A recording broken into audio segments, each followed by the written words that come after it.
Spooky Tips for Kids, a Parent's Guide. Halloween is a fun and exciting time for children, but as parents, it's important to prioritize their safety.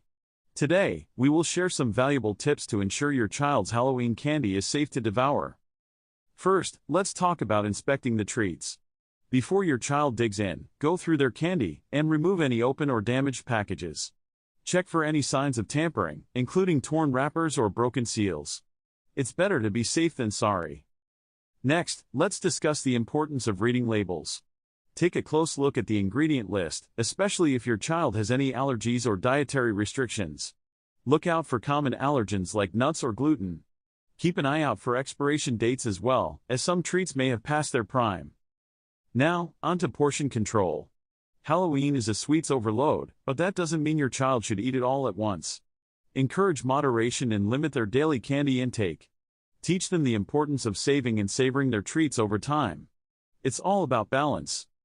Additionally, teach your child not to accept homemade or unwrapped treats from strangers. Stick to factory-sealed candies for safety reasons. Remind them to be cautious and only accept treats from trusted sources. Finally, let's talk about sharing the joy. Encourage your child to donate any excess or unwanted candy to a local charity or organization. It's a great way to teach them about giving back, while also reducing the amount of candy they consume. Remember, keeping your child safe during Halloween is a team effort. By following these simple tips, you can ensure a spooktacular and worry-free Halloween for your little ones. Thanks for watching, and don't forget to subscribe to our channel for more helpful tips. Happy Halloween!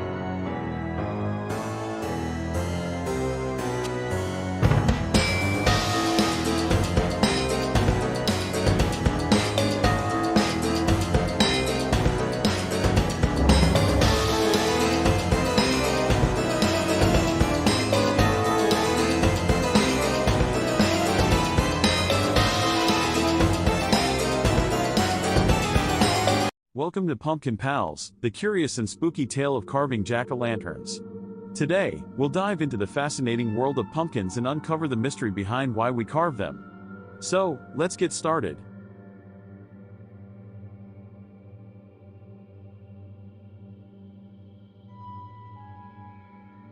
Did you know that carving pumpkins actually started centuries ago in Ireland? They used to carve scary faces into turnips or potatoes to ward off evil spirits. But when Irish immigrants came to America, they discovered the pumpkin, which was perfect for carving. Every year, on Halloween, we carve pumpkins into jack-o'-lanterns. But have you ever wondered why they are called jack-o'-lanterns? Legend has it, there was a man named Stingy Jack who made a deal with the devil and tricked him not once, but twice. Jack was doomed to wander the earth with only a burning coal inside a carved-out turnip. People started carving scary faces to scare away Jack and any other evil spirits. Nowadays, we carve all kinds of designs on our pumpkins. From spooky ghosts to friendly witches, the possibilities are endless. And the best part? Carving a pumpkin is super fun. You can scoop out the slimy insides and create your very own masterpiece. Did you know that pre-drawing on pumpkins can enhance your carving experience? When it comes to pumpkin carving, most people dive right in with a knife, but taking the time to pre-draw your design can make a world of difference. There are a few reasons why pre-drawing is a step worth taking. First, it allows you to plan and visualize your design before making any irreversible cuts. You can experiment with different shapes and patterns, ensuring that your final carving will be exactly what you envisioned. Pre-drawing also helps you create more intricate and detailed designs. By mapping out your design beforehand, you can take the time to sketch out every intricate detail, making your carving truly exceptional. Another benefit of pre-drawing is that it allows you to make adjustments easily. If you're not satisfied with how a certain element looks, you can easily erase it and try again. This saves both time and frustration, ensuring that your carving turns out just the way you want it. So, next time you're ready to embark on a pumpkin carving adventure, take a few moments to pre-draw your design. You'll be amazed at the difference it makes in the level of artistry you can achieve. If you've ever wondered about the perfect age to carve a pumpkin, you're in for a treat. Believe it or not, the ideal age to start pumpkin carving is around 3 to 5 years old. At this age, kids are beginning to develop their fine motor skills. Carving a pumpkin provides them with the perfect opportunity to practice using their hands and fingers, enhancing their coordination and dexterity. As children grow older, around 7 to 9 years old, they become more independent and can handle more complex carving tasks. They start to explore their creativity, making each pumpkin uniquely their own. During the teenage years, around 13 to 15 years old, carving pumpkins becomes a great way to let their artistic skills shine. They can create intricate and detailed designs that showcase their growing talent. And let's not forget about adults. Carving pumpkins can be enjoyed by people of all ages. It's a great way to bring friends and family together, creating lasting memories and having loads of fun. So, whether you're young or young at heart, pumpkin carving is an activity that transcends age. Now that you know the perfect age to carve a pumpkin, why not gather your loved ones and have a pumpkin carving party? Why do pumpkins symbolize Halloween? Well, it's because they are in season during this time of year. Plus, their bright orange color adds to the festive spirit. So, when you see a flickering jack-o'-lantern on a porch, it means that house is ready for trick-or-treaters. So, the next time you carve a pumpkin, remember the ancient tradition and the spooky tale of jack-o'-lanterns. Let your creativity shine and scare away those pesky spirits. Thanks for watching, and don't forget to subscribe to our channel for more exciting adventures with Pumpkin Pals.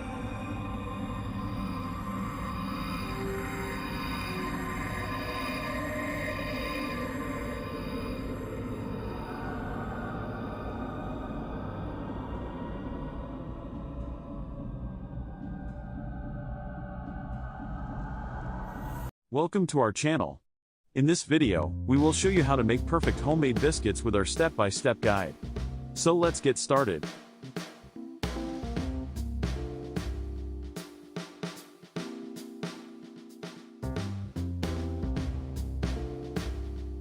First, gather all the ingredients you'll need.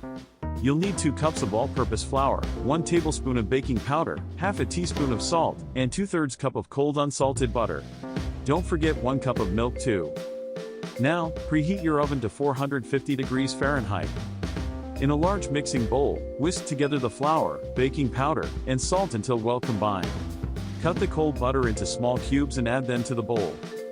Using your fingertips or a pastry cutter, blend the butter into the flour mixture until it resembles coarse crumbs. This step is important for creating a flaky texture in your biscuits. Next, pour in the milk and stir everything together until a soft dough forms. Be careful not to overmix, you want the dough to just come together. On a lightly floured surface, turn out the dough and gently knead it a few times to bring it together. Pat the dough into a 1-inch thickness. Using a round biscuit cutter, press straight down into the dough to cut out the biscuits. Avoid twisting the cutter, as this can hinder their rise. Place the biscuits onto a baking sheet lined with parchment paper, leaving some space between each one. Now it's time to bake. Pop the baking sheet into the preheated oven and let the biscuits bake for about 12 to 15 minutes, or until they turn golden brown. Once they're ready, take the biscuits out of the oven and let them cool for a few minutes. And there you have it, delicious, homemade biscuits that are fluffy and buttery. They're perfect for any meal or occasion. Thanks for watching our video. We hope you enjoyed this step-by-step guide to making perfect homemade biscuits. If you found this helpful, don't forget to hit the subscribe button and stay tuned for more tasty recipes. Happy baking!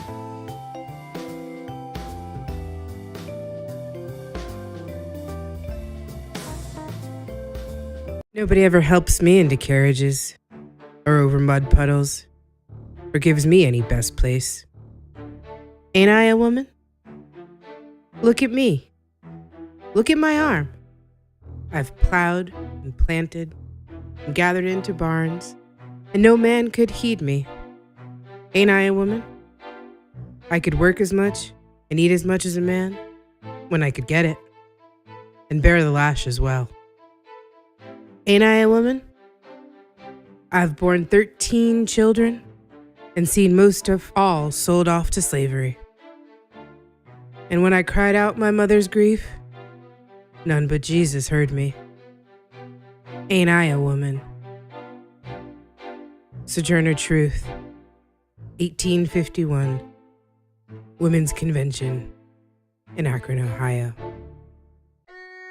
The history of black motherhood in the United States has been marked by separation. From the time of slavery, the American black woman has been viewed through the lens of the labor she can provide others. Her role as wife and mother minimalized by the expectations of her work outside the home. The legacy of these ideas formed during the infancy of this nation is still felt, even today, as Black women experience motherhood differently than their white counterparts, even in the first few hours after giving birth. Subjected to tropes such as the mammy, who in almost comical irony is characterized as the ultimate caretaker for white children, while simultaneously being neglectful to her own. Black women have for centuries seen their motherhood and their mothering called into question.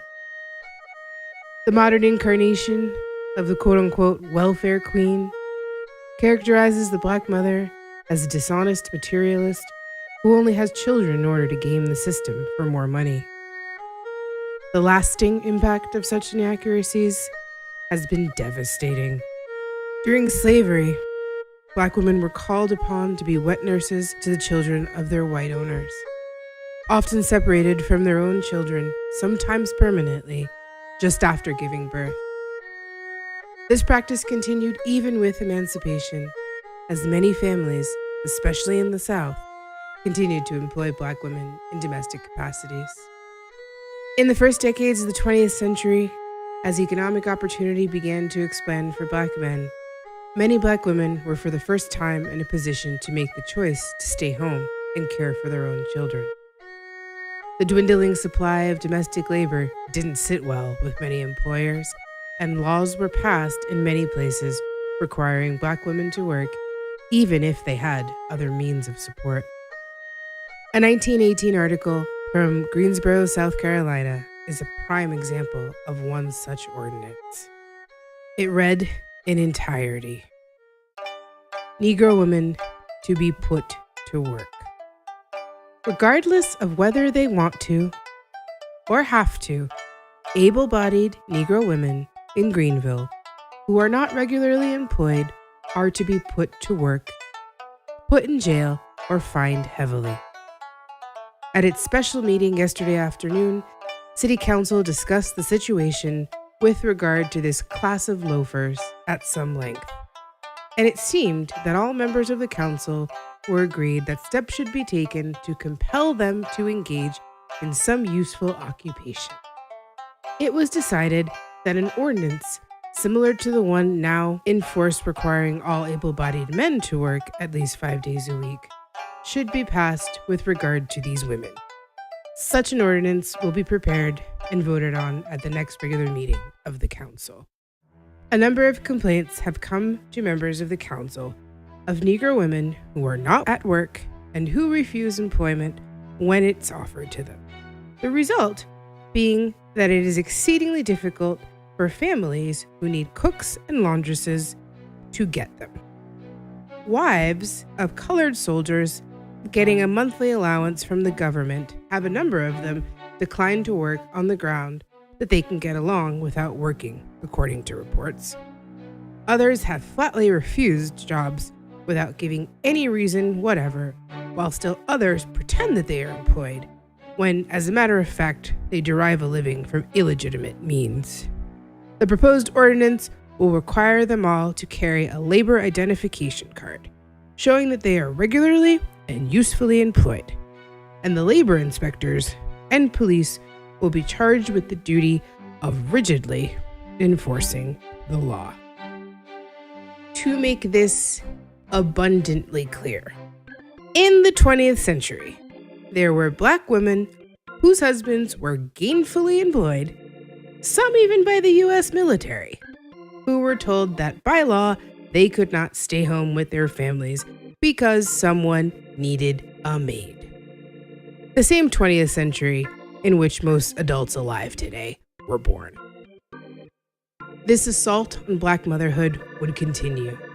The 1940s saw a rise in the more widespread use of baby formula, and companies were quick to market their product to Black families. The combination of negative historical associations with being wet nurses and the reality of many Black women having to return to work very soon after giving birth made Black women prime targets for these advertising campaigns. By the 1950s, organizations such as La Leche League were formed. Their messages and campaigns were largely designed to encourage white women to breastfeed, while once again marginalizing Black motherhood. Images of white women breastfeeding their children began to be normalized, while one would only find an image of a woman of color doing so in the pages of National Geographic or the like. The Special Supplemental Nutrition Program for Women, Infants, and Children, also known as WIC, was launched in 1974. Women participating in these programs were more often than not encouraged to use formula, and to this day, Black women remain overrepresented in its participants. Historical wealth and wage gaps between races and genders leave Black women on average in the lowest income brackets. They are employed at a higher rate than any other group in the service industry, working jobs that often offer no maternity leave and almost certainly no accommodation for nursing mothers. A 2016 study found that Black mothers were 9 times as likely to be given formula than white mothers during their postpartum hospital stays. Other studies highlighted implicit bias on the part of lactation consultants who reported spending less time with Black mothers based on the false belief that they would, quote, not breastfeed anyways.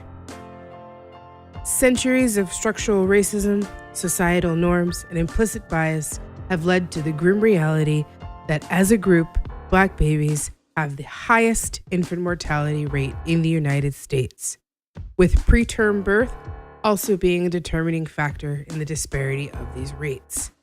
The survival of preterm infants is exponentially increased when they are given human milk and also time and contact with their parents. Yet, even today, having the opportunity to offer this care to their own children is still not possible for many Black mothers. It's high time we examine the root causes of such disparities and do the collective work of learning from the mistakes of the past in order to shape a better future for Black mothers and their children.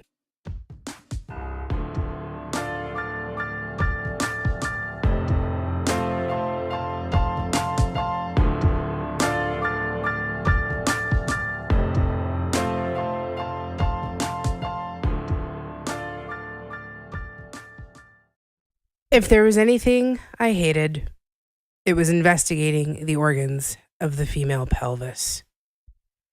J. Marion Sims, the father of modern gynecology.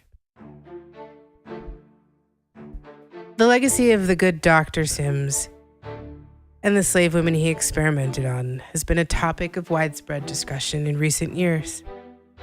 Yet the true legacy of his work, still in practice, is all too often swept under the rug. Much like his infamous statue, which, to be clear, was not actually destroyed upon removal from Central Park, but quietly moved to the cemetery in Brooklyn, where he is laid to rest. There is a tendency in our discussion of the past to relegate the sins of these historical boogeymen to a bygone era. Both proponents and detractors of men like Sims all too often fail to recognize the lasting impact their work has had. It serves no purpose to tear down statues and demand namesakes be revoked if we fail to address their tangible legacy. Much has been written over the years about Sims's work. Efforts aimed either to praise or to malign often mention his own words as a mere afterthought.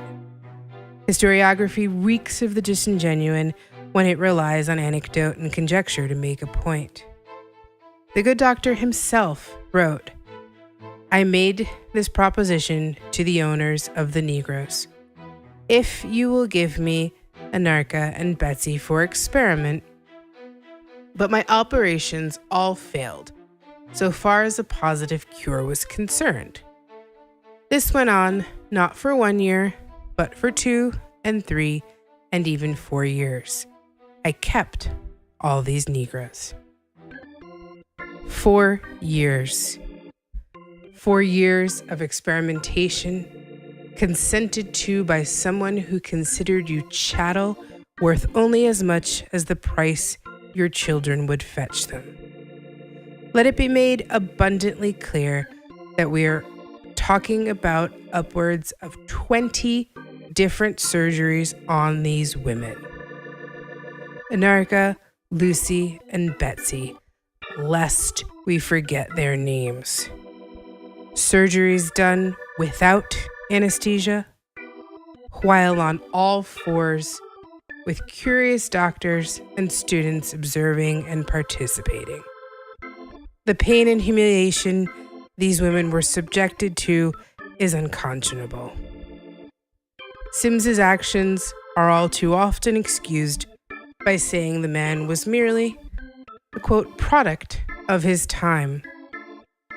The problem with this excuse is that it belies the fact that in many ways, times haven't really changed. The 19th century birthed many of our most reputable fields of medicine, along with the journals that chronicled their so-called discoveries. It was a time in which medical training was cursory at best and often perfected in the form of apprenticeships or field experience. These journals influenced the practice and tools of the field much the way they do today.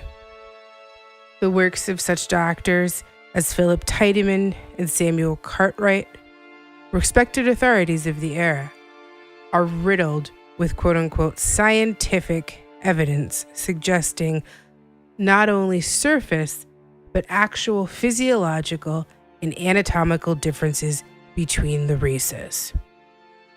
Assumptions about the so-called Negro subjects of their studies suggest differences in everything from circulatory patterns, respiratory capacity, and even a dulled sensitivity to pain in some cases. We would assume that such absurdities would be relegated to a distant past, their assumptions long since disproven, and we would be wrong. A study published by the National Academy of Science in April of 2016 came to the following conclusion. Many white medical students and residents hold beliefs about biological differences between blacks and whites. These false beliefs are related to racial bias in pain perception. Participants who endorsed more of these beliefs reported that a black patient would feel less pain, and they, as a result, were less accurate in their treatment recommendations. Let's be abundantly clear about what is being said here, because it needs to be restated.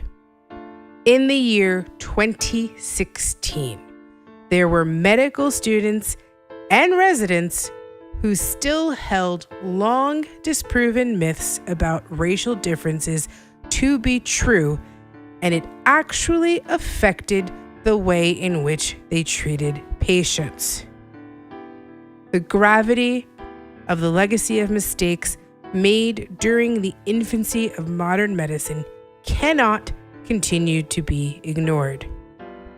Removing a statue or renaming a building merely pay lip service to very real and often fatal disparities in this country.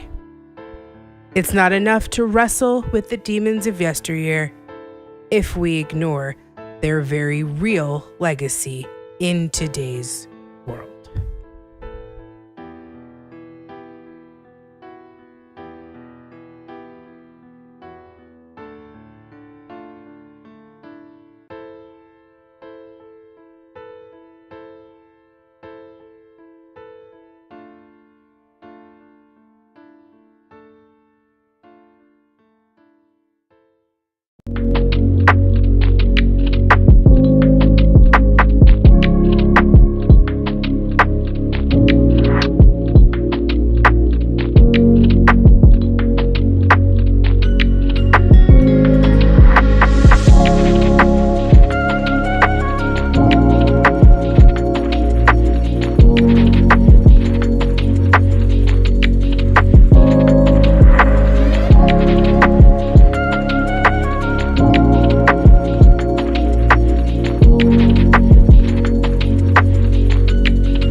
Hi, my name is Nicole, and I'm a new mom.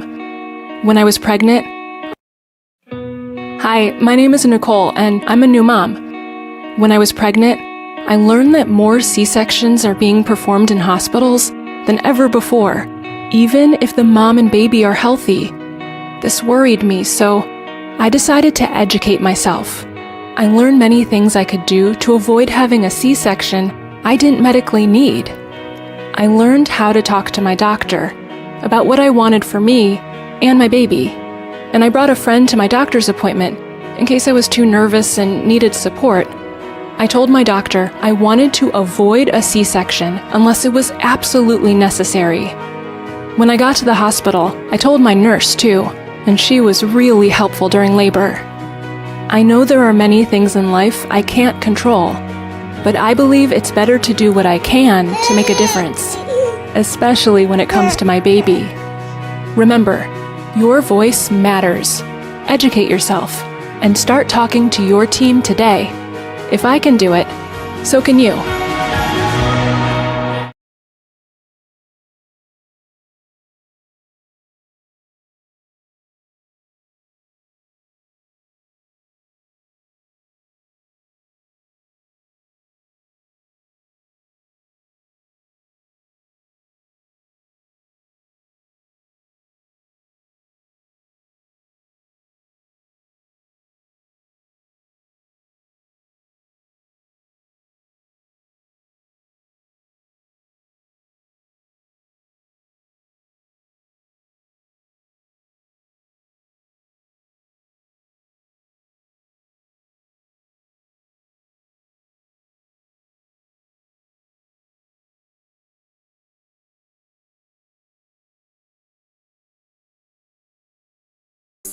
And I'm a labor and delivery nurse.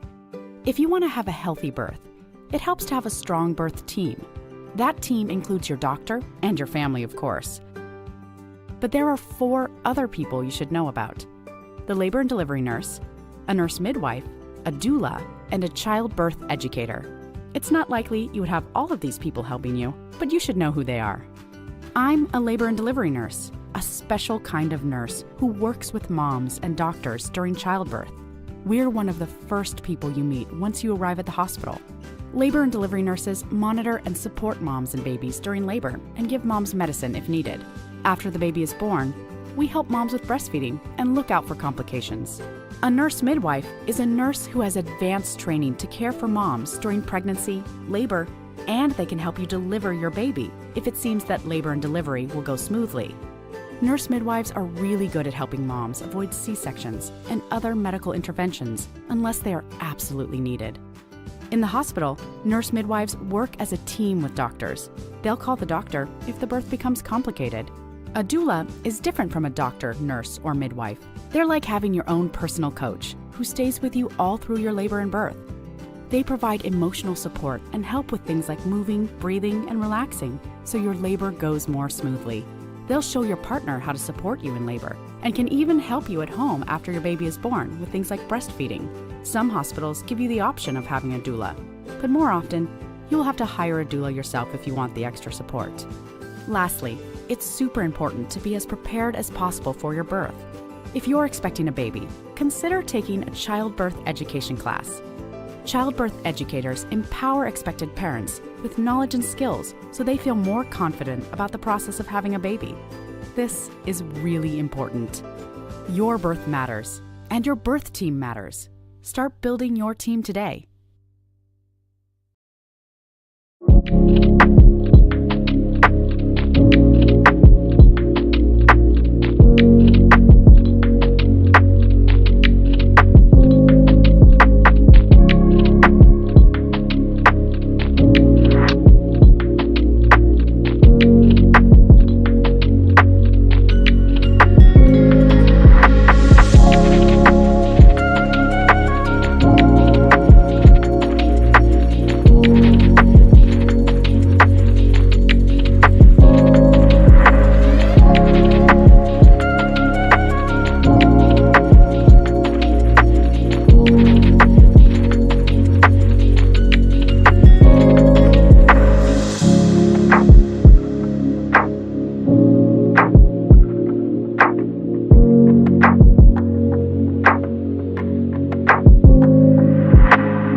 I'm a neonatologist in Boston. RSV is a virus that causes a respiratory illness or kind of like a cold. So RSV varies a little bit. If I was to get RSV, I probably wouldn't be able to tell the difference between having a regular cold and having RSV. For a baby who gets RSV, they get what they call bronchiolitis, and usually that presents as a kid having a difficult time breathing. Usually you see their little ribs popping in and out as they're trying to breathe. You see their little noses flaring as they're trying to breathe. Sometimes they turn blue because they're not getting enough oxygen. They tend to have a lot of secretions like coming from their nose and a cough. And so it can be pretty significant and it can change really quickly. They can go from being a little happy to suddenly being like really having a really hard time struggling to breathe. Some communities are going to be at higher risk because the population is more dense, meaning there's more people living together under certain square footage. There's often more children who often tend to pass respiratory illnesses among themselves. You see these families out of nowhere, they get this like right hook that kind of knocks them out. And these people are just devastated by this happening to them. And they're like, how much can this kid take? How much can our family take? It's incredibly hard. If you're starting to see signs of breathing difficulties, don't wait. This is something that you want to take pretty seriously.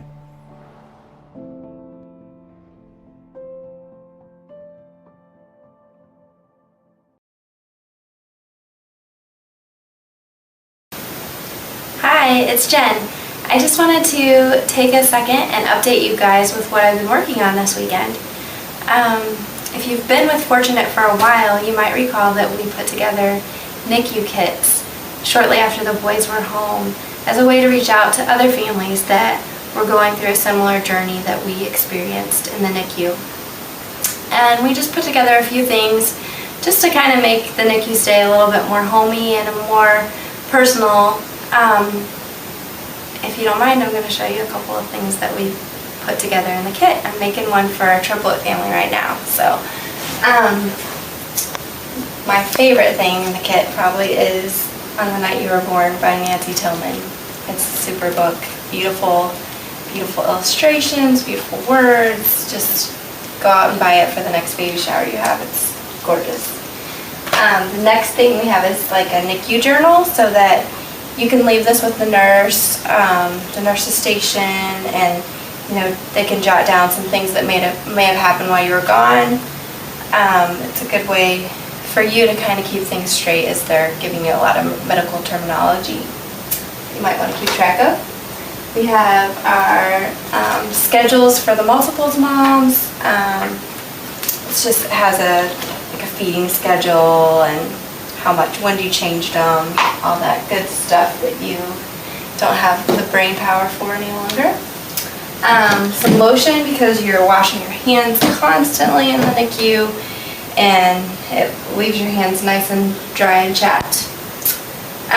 We've got disposable cameras to put in close to each of the kids' isolates, so that the nurses can take pictures while you're away and you don't feel like you're missing out on as much. We've got preemie sized blankets. Just again, another handmade touch. It's kind of nice for that. Chapstick, gum, snacks. It's just been fun to put it together, and we really hope that it can be a blessing to somebody else.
Good morning or afternoon, everyone. This is your host, Ashley Randolph, with the Ashley Randolph Show. I am here with another wonderful episode.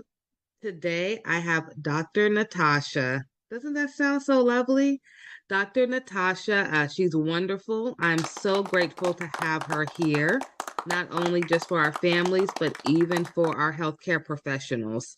So she's amazing. Dr. Natasha, thank you for being here with us. I would love for you to introduce yourself, a little bit about what you do, and then we're going to get started in this conversation that I've been dying to have with you. You're on mute, Dr. Natasha. Thank you so much for the invite. I am delighted to be here. I'm always delighted to have conversations with people who are doing dynamic work such as yours, right? So I, as Ashley, I am Dr. Natasha Wright. Dr. Tasha, that's it for short. I am a licensed clinical social worker. I am also a transformational coach. I work primarily with women in both arenas. I also run a group practice focusing on wellness for women. Yeah, right. So my days are spent servicing women and helping women navigate life in all areas of transition and maybe some hardships and struggles, but really being a sacred and safe place for women. I'm a mom of 2 little boys. Well, not little boys. One's 22. So, right. And the other's 14. So I don't think he would think he was little either. Yeah, they're not little no more. Them your big boys now. Right, because I'm like, my little boys. Well, I guess they ain't. So that's me. In a nutshell, I reside in Connecticut. Ooh, nice fun fact. I'm across the way. Okay. I put myself on mute when you introduced yourself because you just have so much that's so good about what you do that I didn't want any interruptions in the background. Okay. Everyone, she does a lot of amazing work. I am so grateful to have her here. Even if it was for 5 minutes. I mean, anything that she can give any of us is going to be of value. Dr. Natasha, or Dr. Tasha, I'm sorry. Whichever one. As long as it's not Dr. Wright, it feels so formal. That I'm the same way. So I tell all my interns and staff, just please call me Ashley. I can't do President Ashley. I know that's my title, but it's okay. Okay, so I'm a mom with 3 kids. Okay, so like you got 2 grown boys. I call my son, he's about to be 12. He's way bigger than me. So I'm like, okay, you my grown boy now. I got 3 kids. I have 2 nonprofits that I'm running. I have all these different titles as well that I have to juggle every day. I probably work 7 days a week, but I'm working on getting that down to 5 days a week. Hello. It's been 8 years. I think I deserve that. What tips do you have someone like me, even if they don't have a lot of titles like me, but maybe just their day-to-day life of going to work and taking care of the kids is a lot. So what advice do you have for us? To start off, let me say blanketed, whether it's entrepreneurship, regular 9 to 5, the children. I don't care if you're a housewife, like there's a plethora of things to do. Yeah, So absolutely.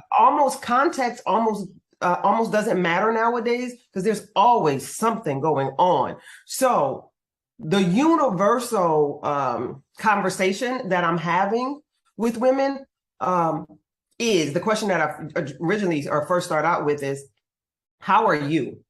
Not how's what you're doing, not how's the boys or how's the girls, how's the husband, how's the business, but how are you? And usually I get a pause because not a lot of women are being checked on. They're like, oh, I don't know. And I'm like, okay, so sit with it for a minute. I usually got time. Yeah. Or I get this almost auto response of, fine, I'm good. No, slow down. Let's ask again. And then once I ask, how are you? I pivot to, well, how's your heart? And that is a totally different question. And it forces people, women, to pause for a minute and examine what's going on in life. And I usually get a more authentic response. Because you can't fly, you can't, when I ask how's your heart, it's not good, fine, great, how you? No, those are those automatic responses when we are in the hustle and someone asks you, how you doing? Good, I'm great, you good? All right, and then we're in passing. And so having women slow down. So what I want people to know is, women to know, is that I do believe that you can have it all. I'm a firm believer that you can have career, that you can have children, you can have hobbies, you can have dreams. It's just how we manage the time that we're given. So where I come in at is strategy, because I do believe that you can have it all. We are all given the same 24 hours and 1 day. Right. And I'm sure we all have dreams and hopes and desires, but what are we doing with them? Do they get lost in the hustle of life? So one tip is checking on yourself. How are you? That how's your heart question doesn't have to go from one woman to another. We can sit and reflect in our quiet time when we carve out quiet time and ask ourselves, Okay. how's your heart? But having that, stealing a moment to say, how am I doing? And then being real reflective of, I'm having a rough week. It's been a rough month. It's been a rough quarter. Everything is extremely busy. I don't know if I'm going to the right or going to the left. That's data that we can use to say, I might need a better plan. I might need some systems put in place. Okay. Because there are times when we are doing everything that we should be doing and that we can be doing. We're probably just not doing it in a most strategic way. Absolutely. I agree with that. Yeah. So it's like, well, I can't drop anything. And sometimes you're absolutely right. Sometimes it is the job. It is the kids, it is if you have a spouse, all of these, if you're caring for aging parents, if you're caring for small babies, if you're caring for sick children, all of that. And you're like, well, what do I do now? I can't drop any of it. Right. And so I don't approach it as you have to drop it, but let's just look at it. And how do we get a better system or strategy to help manage it? Oh, that's good. That's interesting. Yeah. That's interesting. Yes. Strategy is everything, though. I always say that, I'm like, we need a strategy to do this thing. So if you want it all, you got it all. Because the way that I look at it also is most women, me, and I always come from the context of women because that's who I deal with. Yeah. So men, I'm not being exclusive or excluding you all, but I always naturally flows are the women. That we can have it all, and just how do we have it all, right? It's that how to. So, and I believe that women are so gifted that there is usually a call, a urge, a mandate to do multiple things. And then instead of running from it, how do we lean into it with better systems and strategies to get it done, where we're not worn out and weary at the end of the day, at the end of the month, at the end of the quarter. And so that's where I come in as a thinking and thought partner. Right. Like, this is what I'm doing, or this is what I want to do. How do I make this happen and still live a healthy, aligned life? And I'm strategic, I'm strategy. So I'm like, okay, let's write it all out. Now let's go to work. Yeah. Oh, I like that. Let's go to work. I have a question for you. Okay. So with your expertise and knowledge, I have noticed that a lot of African American moms that I have in my nonprofit, a lot of them seem to veer towards negative, like social media sites, or let's say reality TV that promotes negativity. And I always hear, well, I'm able to look at somebody else having a hard time, and for a minute, it takes me away from mine. Now, is that something that you would recommend, or like me? I'm sorry, I watch Christmas movies all year long because it brings me instant joy. Like it could be Yes. May, and if I watch it in 10 minutes, I'm instantly happy. I try not to stay on those negative pages or sites as much. What do you recommend? I'm with you. So I do not recommend watching these toxic shows, unhealthy. I do understand that some women find comfort in the craziness because one, they're able to detach from what's going on in their life. And then they're able, it's like mindless TV. Right. And but it's planting seeds. So as mindless as you want it to be, it's planting seeds, right? So for me, I like to tell the women that I work with, what's your intake? And then they be like, my intake, what do you mean? What are you seeing? What are you listening to? What is your intake of information? What are you watching? What podcasts or songs are you listening to? They have unconscious effects on your behaviors. I said so. Yeah, I totally. That's why I'm like, turn the TV off. So I'm not a big promoter of watching television. Now, I do love a good movie. I do love sometimes mindlessly watching TV, but I only allow myself to watch TV on the weekends. I do not watch TV. I watch TV from Friday afternoon, because that's when my workday finishes, to Monday night. Sunday night. Monday through Friday early afternoon, my TV does not come on. Wow. Okay, so I always have my TV on, but I'm hardly ever watching it though. But it's background always noise. on. Now my kids, they're in school from 7 in the morning, 7:30 in the morning until 5:30 every day, Monday through Friday. They have a strict schedule to be home, to be in bed at 8 p.m. So when they come home, they do their routine, take a shower, start putting on your night clothes, homework, dinner. Then they get an hour of game time, usually right before bed. So they're not watching TV. Yeah. By the time they turn on the TV to put it on cartoons, it's 8 o'clock. They're laying down for bed. By 8:30, they're knocked out sleep. So without them even noticing, they're not even watching TV as much as other kids are. But I do notice that other kids are teaching them things at school. For instance, my son, he's never seen. So I'm one of those real strict parents, and I love it. So I don't care what no one says. The TV guides, and you know how it says the ratings TV 14. Oh yeah. Well, if you're not 14, I'm sorry, you're not watching it. So my son comes home and he'll be like, "Oh, mom, Jason movie. I heard about Jason, or I heard, there's a movie called Saw or something." And I'm like, who's letting their kids watch this? You know what I mean? Yep. And, I tell them, one day you'll watch it, but you're not that age yet. But I do know that a lot of the outside world has an impact. So that's why I'm so into the parents about what they're watching too. Because sometimes the kids see what you're watching and you may not even be really paying attention, but they're picking up on everything that video is showing or whatever they're listening to. Like you said, even simple podcasts, it's giving them visuals. They're hearing it, and however they want to, think about it, that's how they're going to think about it.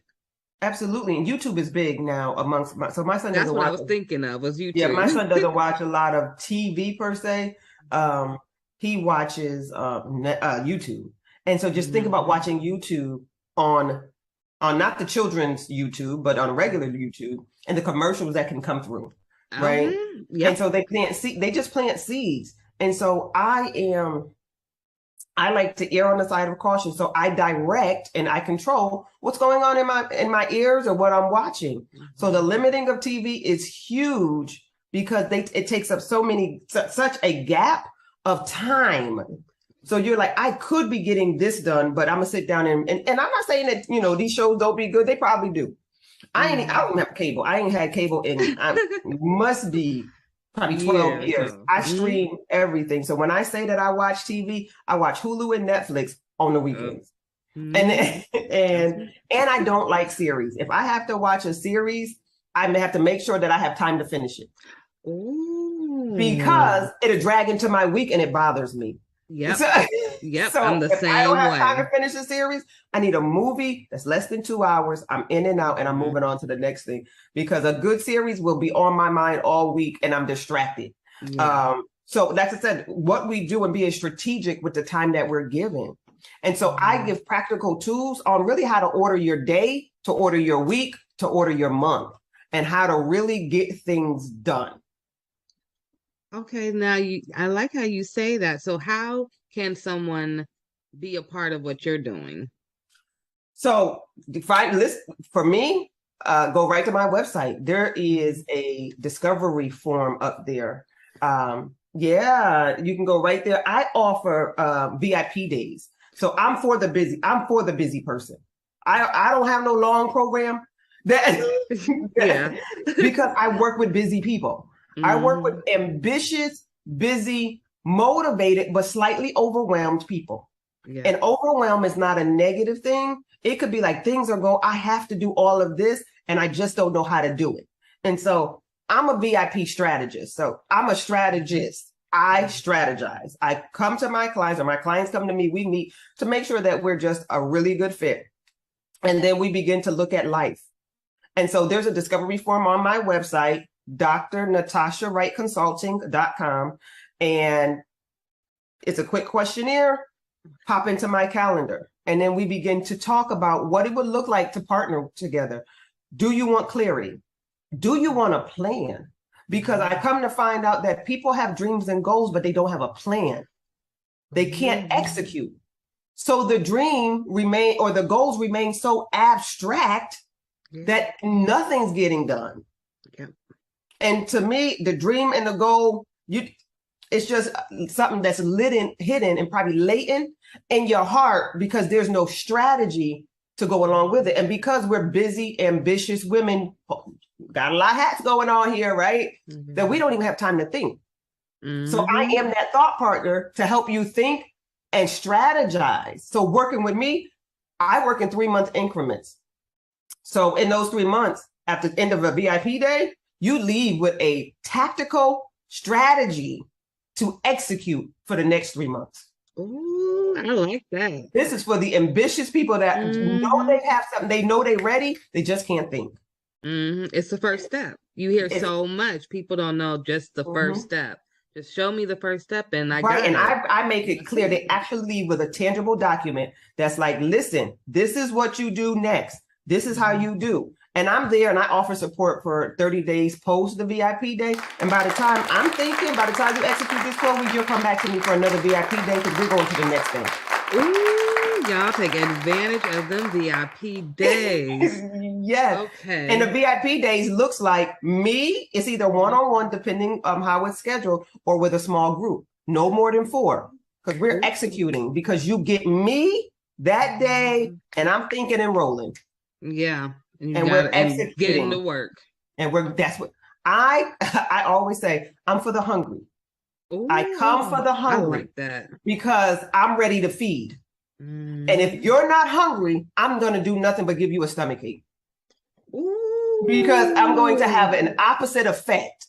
I'm going to aggravate everything in you. So if you're not hungry and ready to go, then I'm not for you. Nope. Because I'm just going to aggravate you. Yeah. Just like VIP. You come prepared or you're not coming in VIP. I'm sorry. That's it. Right. So that's my life and my strategy and how I get women from point A to point B and ultimately to Z.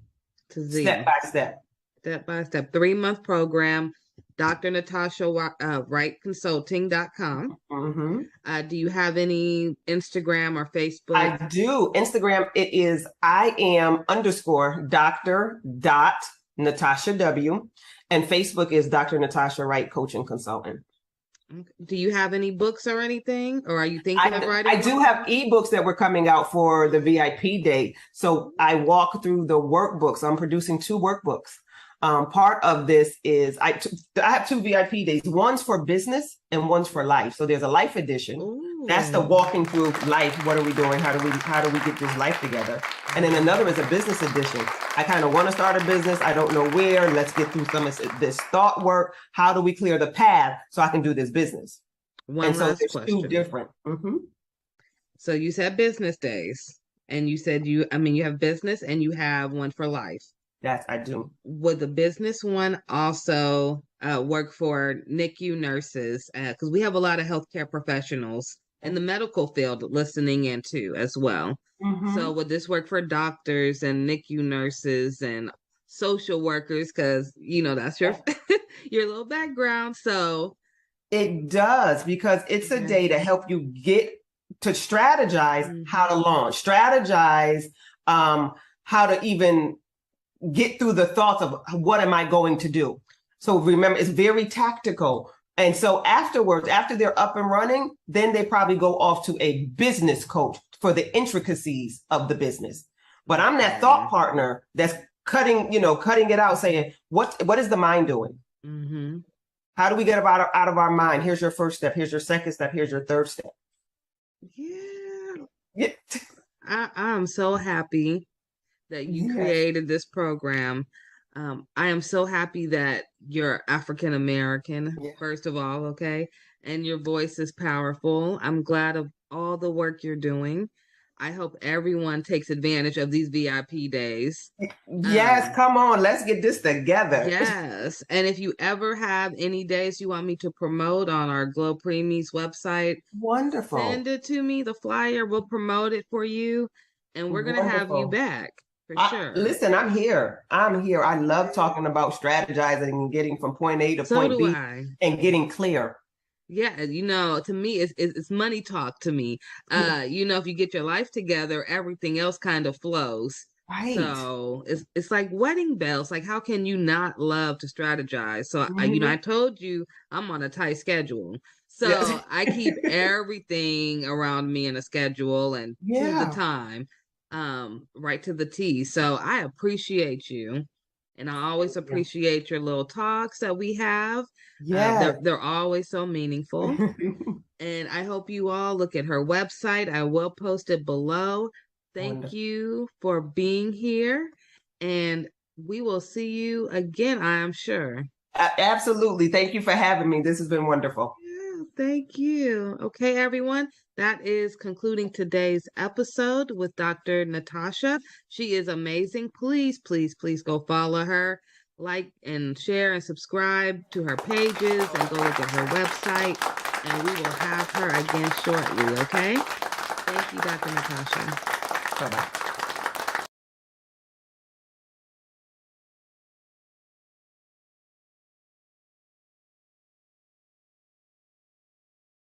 Human milk is the natural food for newborns.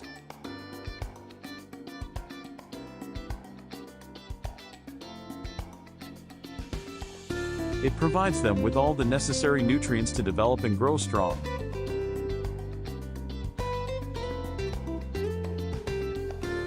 However, not all mothers can produce enough milk for their babies. This is where human milk donation comes in.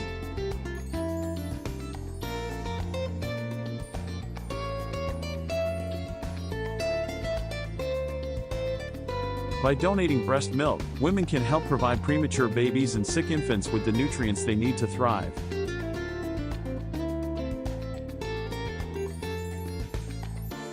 And just like blood and organ donation, there are human milk banks that collect, pasteurize, and distribute the donated milk to babies in need. Donating breast milk is a selfless act that can make a significant impact. And it's not just babies who benefit from it. Breast milk is also used to help people with digestive problems, immune deficiencies, and other medical conditions.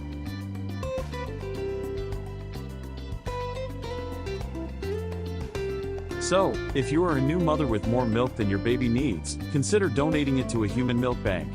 Your milk can help save lives and make a difference in the world. Thank you for watching this video. If you want to support the cause, please subscribe to our channel and share this video with your friends and family. Milk and that. Welcome everyone to today's webinar entitled Marijuana and Breast Milk. This is hosted by the Maternal Substance Exposure Database, which we call MADEX, through CPQCC. If you have any questions for myself or for our speaker, please send that over in the chat. There's also a Q&A function that we're asking you to use, so that use the chat maybe for technical issues that you're having. As I've mentioned before, if you're just joining us, there is a link on the screen. You can type that in bit.ly/THC and breast milk, and that will take you to a really short survey that we're asking attendees to complete. We'll share the survey results with you later, so we promise it'll be interesting the more people that do it. But if you can go ahead and fill that out, we would greatly appreciate it. Here's a brief overview of what we're hoping to talk about today. So we'll do a welcome, a presentation that'll be about 30-35 minutes. We'll share those survey results and then have time for live Q&A. So as you're listening, if you have a question, please feel free to submit that in the Q&A box. The Maternal Substance Exposure Database, that's the group that's hosting this webinar today, is an optional and free database that's part of the California Perinatal Quality Care Collaborative. You might be familiar with us, CPQCC. A lot of you are from California.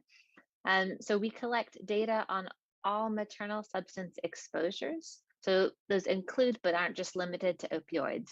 And by doing that, we aim to improve healthcare for exposed newborns by focusing on treatment and length of stay in the hospital. And while the database is designed to capture information on infants who have been exposed to opioids, many of our members also use it to collect data on infants who have been exposed to other substances as well. So about 23% of our infant records in MADEX report maternal exposure to marijuana. We would assume that the rate for this data is much higher, since a lot of our MADEX centers do primarily use the database for opioid exposed infants. So this is an example of the MADEX report site, where if you join MADEX, which again is free and optional, you can compare your hospital to other MADEX participating hospitals. So we have 32 right now across California and over 500 infant records that have been entered to date. This data is used to drive improvements in the care provided to exposed infants. This is done through a range of reports designed to help you identify areas of high and low performance, monitor the effects of improvement interventions, and conduct research that advances the quality of care. MADEX is available and free to all CPQCC centers, but you do have to request access. So if you'd like more information on MADEX, send us a message in the Q&A or in the chat with your email. You can also submit your email in the evaluation survey for today's webinar. So again, this is, I'll say this one more time. So please take a minute to answer the following survey. You can type this in, THC and breast milk. The slides will be available afterwards as a PDF for download, and I'll send around that link. We are really excited today to welcome Dr. Christine Bixby as our speaker today. She is board certified in pediatrics and neonatal perinatal medicine. She completed both her pediatric residency and neonatal perinatal medicine fellowship at Harbor UCLA Medical Center. She attended medical school at the University of California, Davis, and she is a practicing neonatologist at CHOC Children's Hospital. She is an international board certified lactation consultant in IBCLC and the lactation medical director at CHOC Children's Hospital, where she focuses on breast milk handling and breastfeeding support in the NICU. She is a strong advocate for breastfeeding in Orange County through the Orange County Perinatal Committee and the Orange County Breastfeeding Coalition. She has published and speaks frequently on best practices in breast milk handling and optimizing breast milk production and breastfeeding in the NICU. Welcome, and I will turn it over to you, Dr. Bixby. Hello. Thank you very much for inviting me to speak. It is my privilege to get to talk to you about cannabis and breast milk. Let's hash it out. And I will do my best to minimize the number of dad jokes, but I had to put that one in there. It is quite the appropriate day. As you note on the bottom right corner, Cannabis 420. It is the most sacred and celebrated day for marijuana. And so it is very appropriate that we are talking about it today. Next. So my disclosures are limited. I am faculty for the Small Baby Care Specialist Program from Engage, Grow, Thrive, where I shockingly talk about optimizing milk supply in the NICU, the benefits of human milk in the NICU, and how to handle human milk in the hospital setting. I'm also a consultant for Willow breast pumps as well.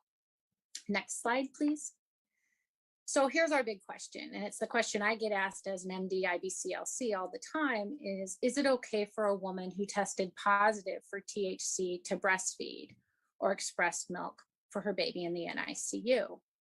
And I think the easiest way to answer it is it's complicated, and I'm going to walk you through it. This question kept coming up a lot. In 2018, I decided to deep dive into the data to be able to come up with a comprehensive understanding of what is known and what isn't, and also to be able to give my colleagues and our group, of which is a number of NICUs, some education and knowledge and maybe a consistent message around the concept of THC and breast milk. So to answer the question, you get two more questions. So next slide, please. One, and this is for any substance that crosses or that you're seeing a breastfeeding mother use, is does it cross from the mom into the breast milk? And if it does cross, is there harm to the infant? So we're going to go after the next question, the first question, which is, what is cannabis? And cannabis is a plant, as you see it on the right up corner. It's cannabis sativa.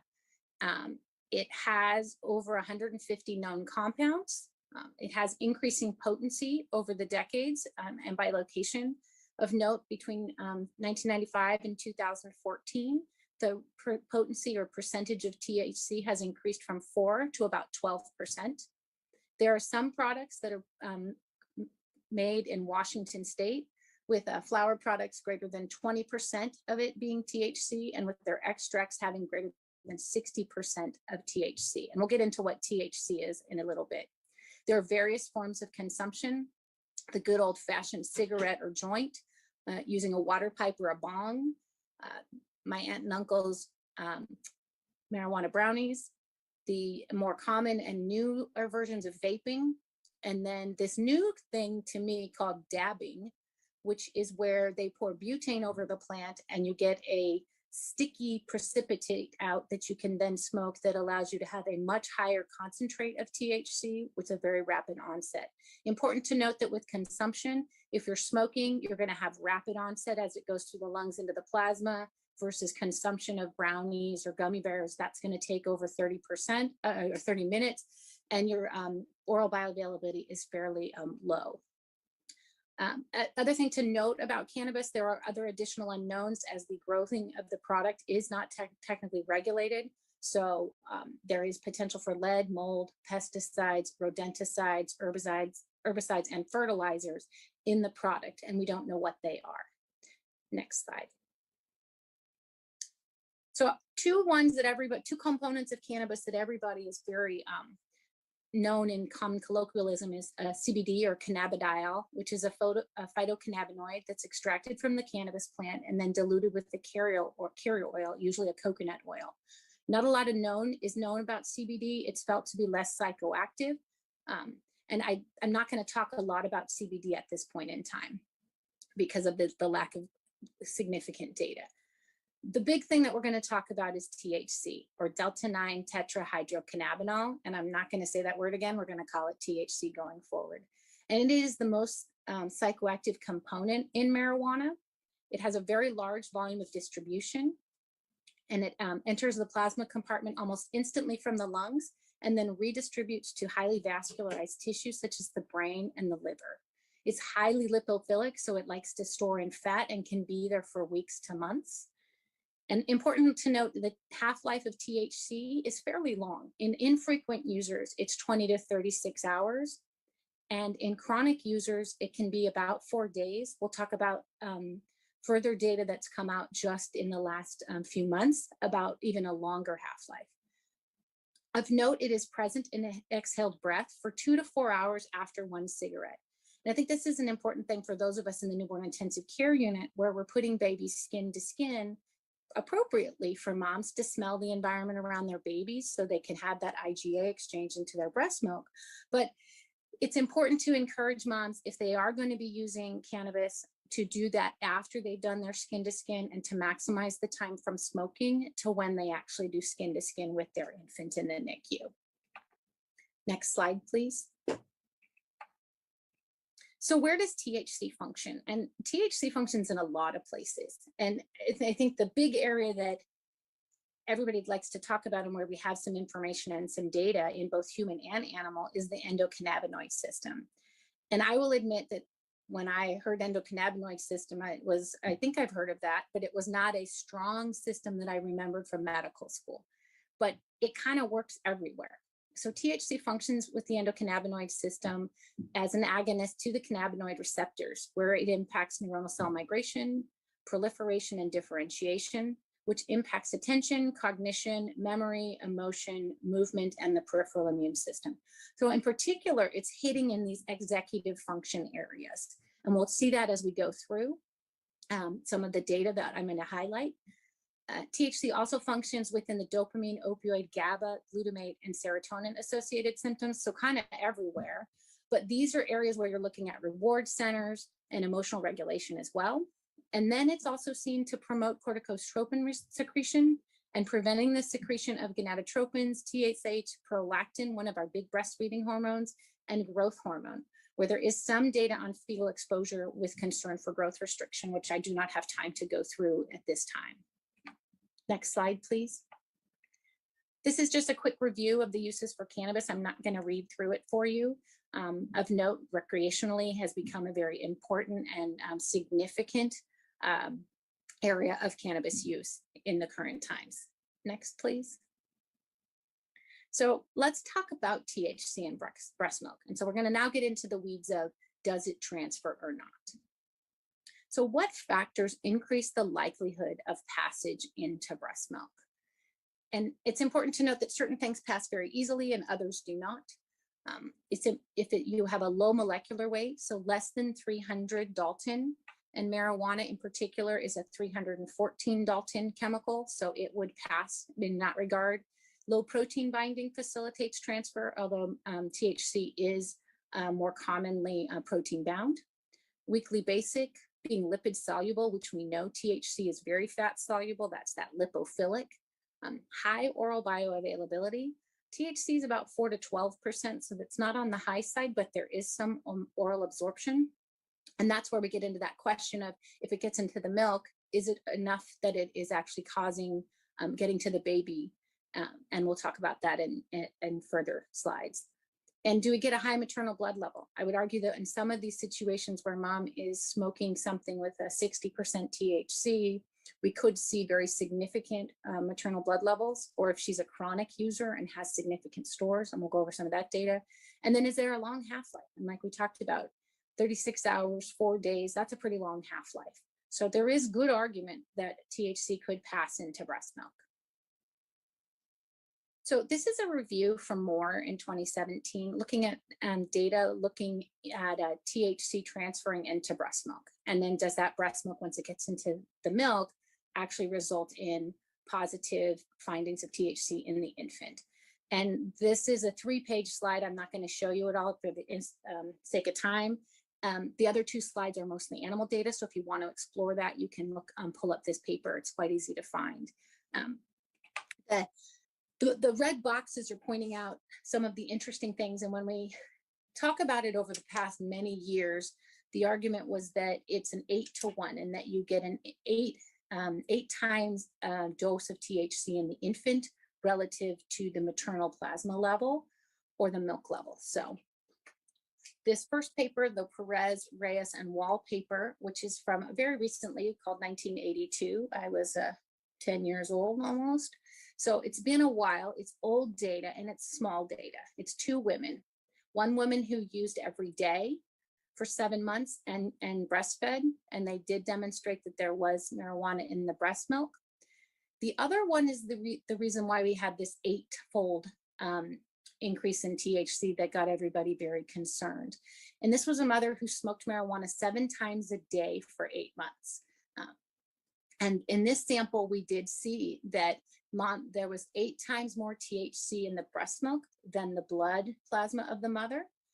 And that we were actually concentrating THC in the milk, and it made for significant concern. And that, are we giving a really high dose of THC to babies? And then they did evaluate the baby's stool and found that there were metabolites that showed that the baby actually was receiving the THC and metabolizing it and excreting metabolites. No, it wasn't just metabolite because it was in the breast milk itself. So that paper told us that THC can cross, and it's potentially crossing at a very high concentration, and it's sequestering in the milk, which made things very concerning.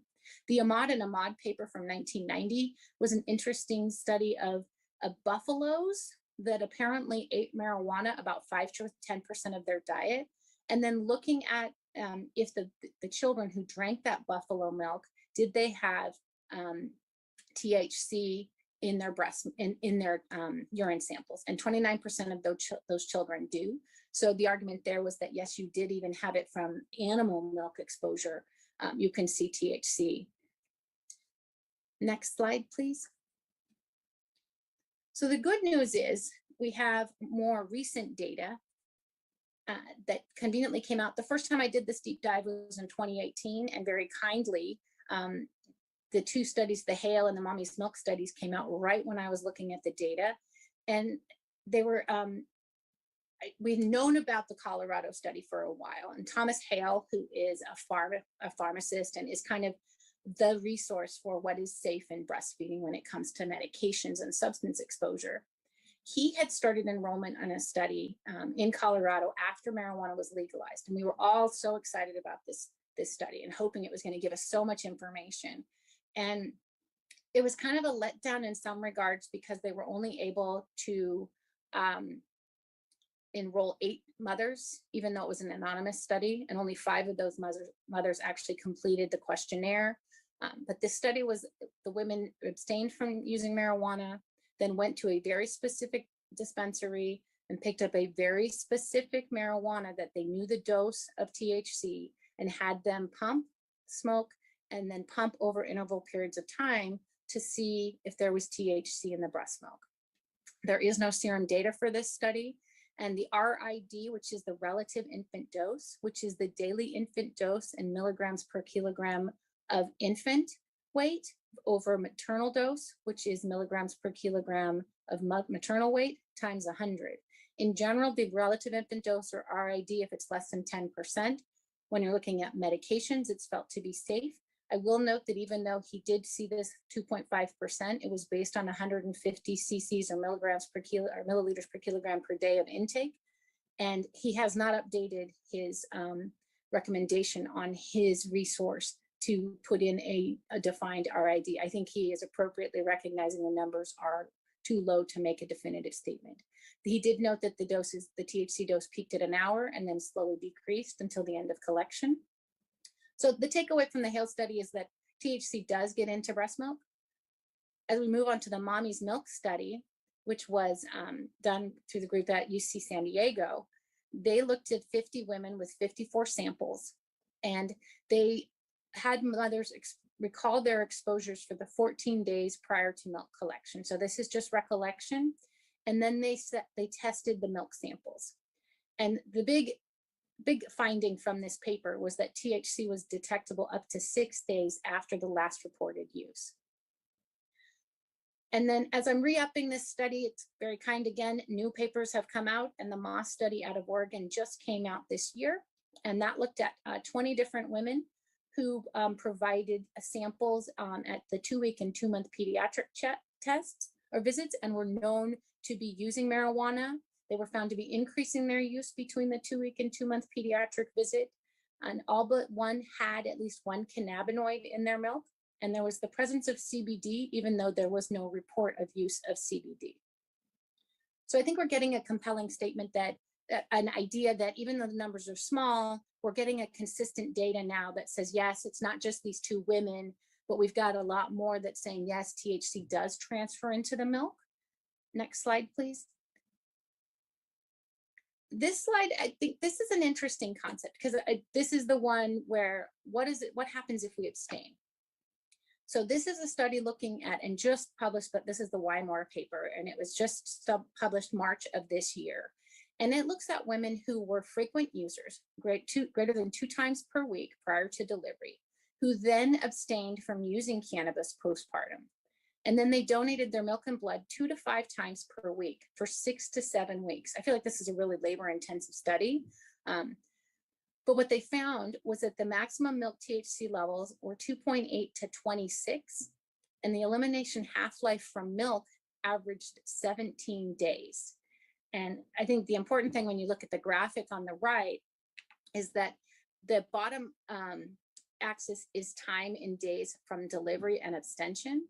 And what you're seeing is you still have a milk level of THC at 40 plus days. And this is something that I don't think any of us expected. It's something that we were concerned maybe there. Now, these are fairly heavy users, but it is something that we need to take into account as we evaluate our concerns in regards to THC in the breast milk. So next slide, please. I think we've answered the question, does THC cross from the mother into the breast milk? Absolutely. Now it's time to go, okay, if it crosses, does it get to the baby? We think it does. There is some amount of oral bioavailability, but does it cause harm to the baby? Next slide. And I think inherent to the fact that cannabis has been illegal and folks haven't really wanted to be like, yeah, I'm breastfeeding and smoking, because there is that inherent risk, legal risk, plus people's particular bias or response, there's not a lot of data, and there's not a lot of let me jump into a study and be a part of it, which is what we saw in the Hale study, in all of those studies just looking at milk transfers. You're not able to recruit huge numbers. So we kind of have to look in other places. And so I'm going to start with looking at what is known about cannabis exposure in the teen brain, and then look at some of the data in pregnancy and utero, which often spills over into postpartum exposure and breastfeeding.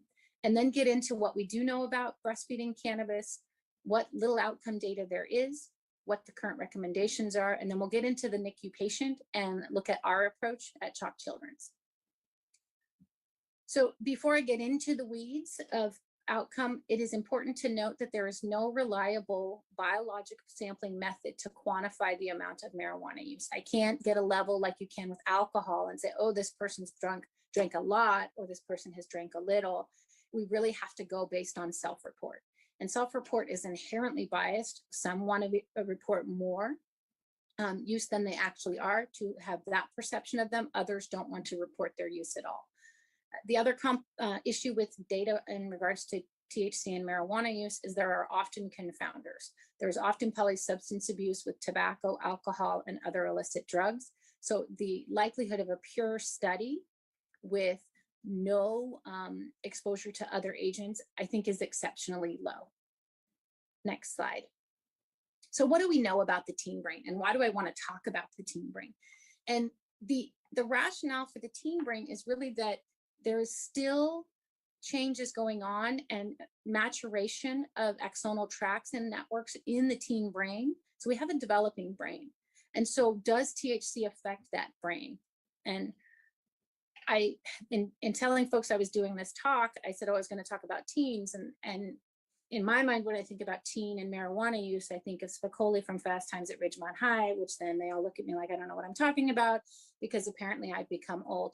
So let me walk you through some of the things that we found that kind of go inconsistent with that meme type of that person in that movie. And that is that we do see short-term declines in attention, executive function, and memory. With regular use, they noted an 8-point decline in IQ when you evaluated a teen marijuana user at the age of 38, and that would persist even if they stopped using. Chronic use in the teen years, you can see reduced brain volume in memory centers like the hippocampus and amygdala. And that is also seen in the chronic adult brain, where you see decreased volumes in the amygdala, hippocampus, and parahippocampus. Chronic users also, when you do functional MRI, show impaired axonal connectivity in the white matter, and that is worsened if they have earlier age of onset of use. So we do see attention, executive function, and memory affected by their exposure to marijuana, as well as changes within the brain itself. Next slide, please. So what is known in pregnancy in utero? And I'm going to start with the animal data, and then we'll move into the human data. And this is a summary by Navarrete looking at preclinical findings for perinatal cannabis exposure. So this is both pregnancy and breastfeeding, which is generally what we're going to find. If you're using marijuana during pregnancy, I was impressed to see this new paper from Wymore, because it's often hard to find someone who thought that it was okay to use marijuana during pregnancy and that they did not want to continue post-delivery. So they go through in this graphic, kind of summarizes things that, since we don't have time to get really heavily into the weeds. There are specific neurobiological alterations that I'm not going to read all of those out, but they result in behavioral alterations that you can see on this of the right-hand side, which is motor impairment, cognitive deficits, decreased social interaction, increased vulnerability to reinforcing and motivational effects of drugs of abuse. And that's what you're looking at with your dopamine receptors and your similar receptors that we talked about where THC functions. And so this is kind of, we're going to start seeing this theme. We see cognitive deficits in the teen, and now we're seeing it in the rat that's exposed. And now we'll go ahead and move on to the pregnancy as well. And so what do we know about pregnancy and marijuana use? 36% use at some point in pregnancy. Use declines over gestation. And if they're using at term, then they are likely a chronic or dependent user. 48 to 60% will continue using through pregnancy as they feel that tobacco is a safer alternative, or that is safer than tobacco. Of past users at between 2007 and 2012, 16% of pregnant responders were using daily, and 18% met the criteria for abuse or dependence. Next slide. So I'm going to talk to you about the big three prospective trials: the Ottawa Prenatal Prospective Study, or the OPPS, the Maternal Health Practices and Child Development Project, or MHPCD, and the Generation R study. And when we look at this next slide, it's a lovely table that kind of summarizes, and I don't have the time to go through all the data, but I'm going to hit the high points real quick. The OPPS is a study that was done in Ottawa, started enrollment in 1978 in a primarily middle-class Caucasian population.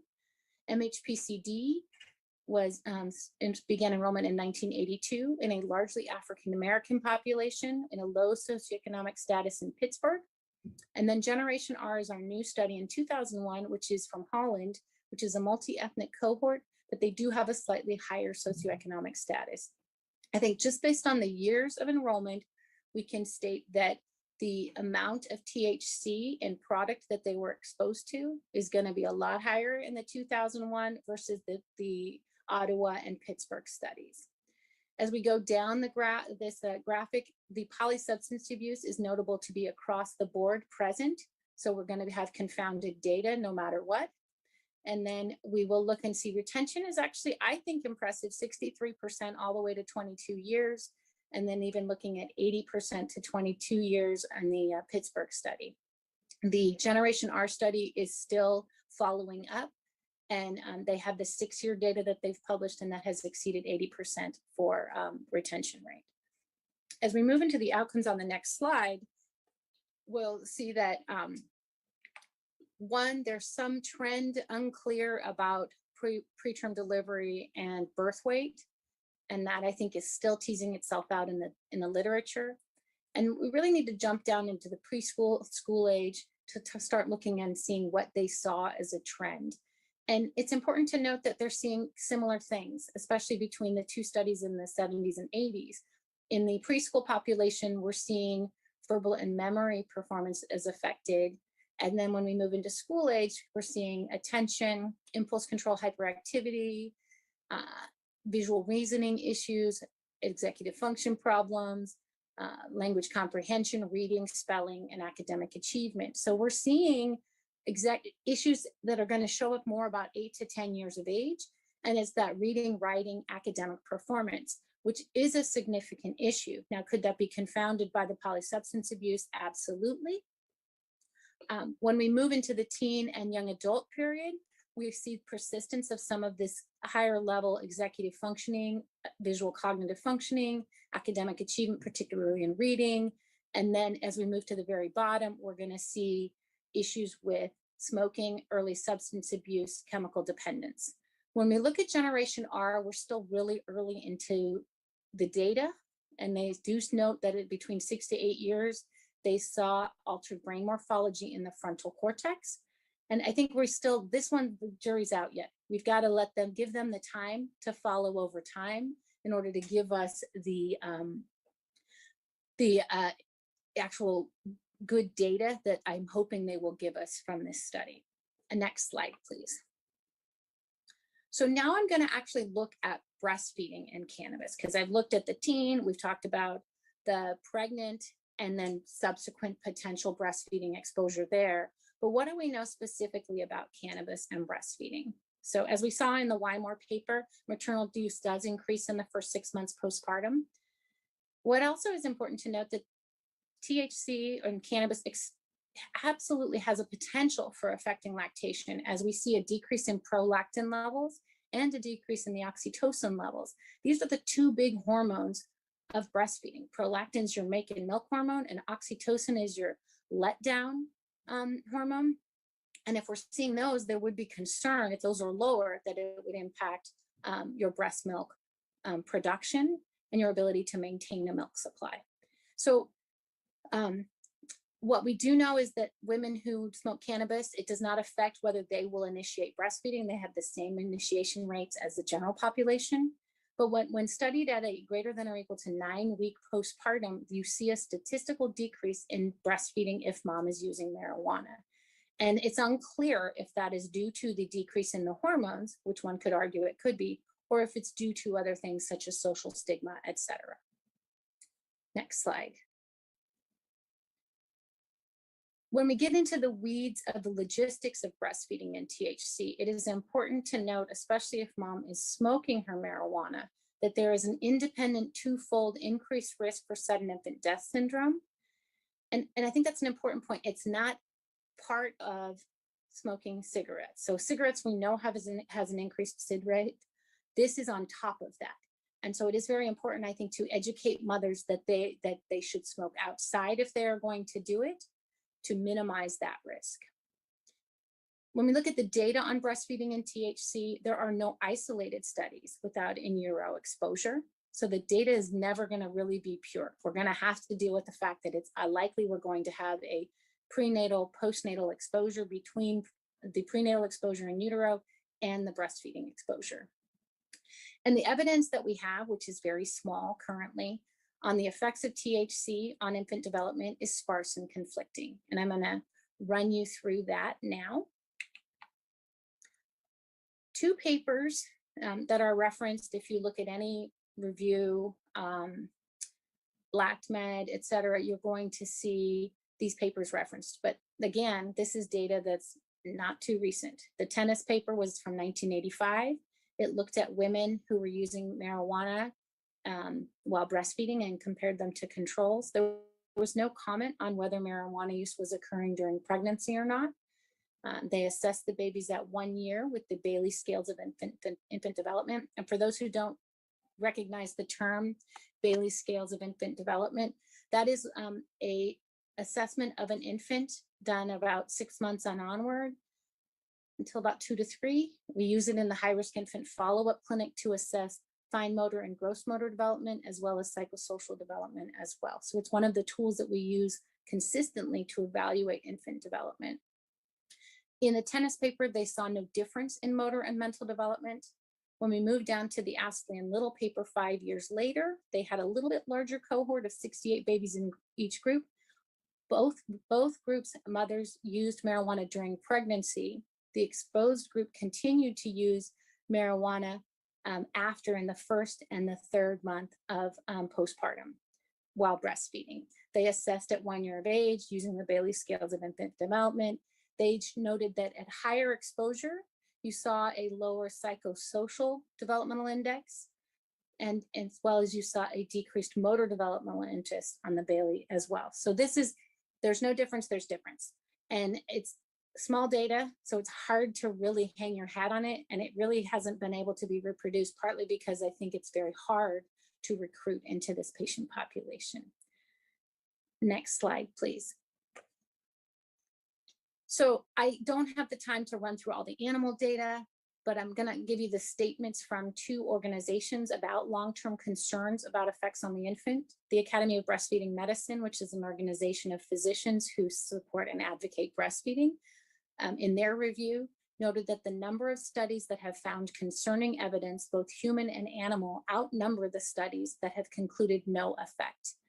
A conservative approach is suggested until evidence can strongly support otherwise.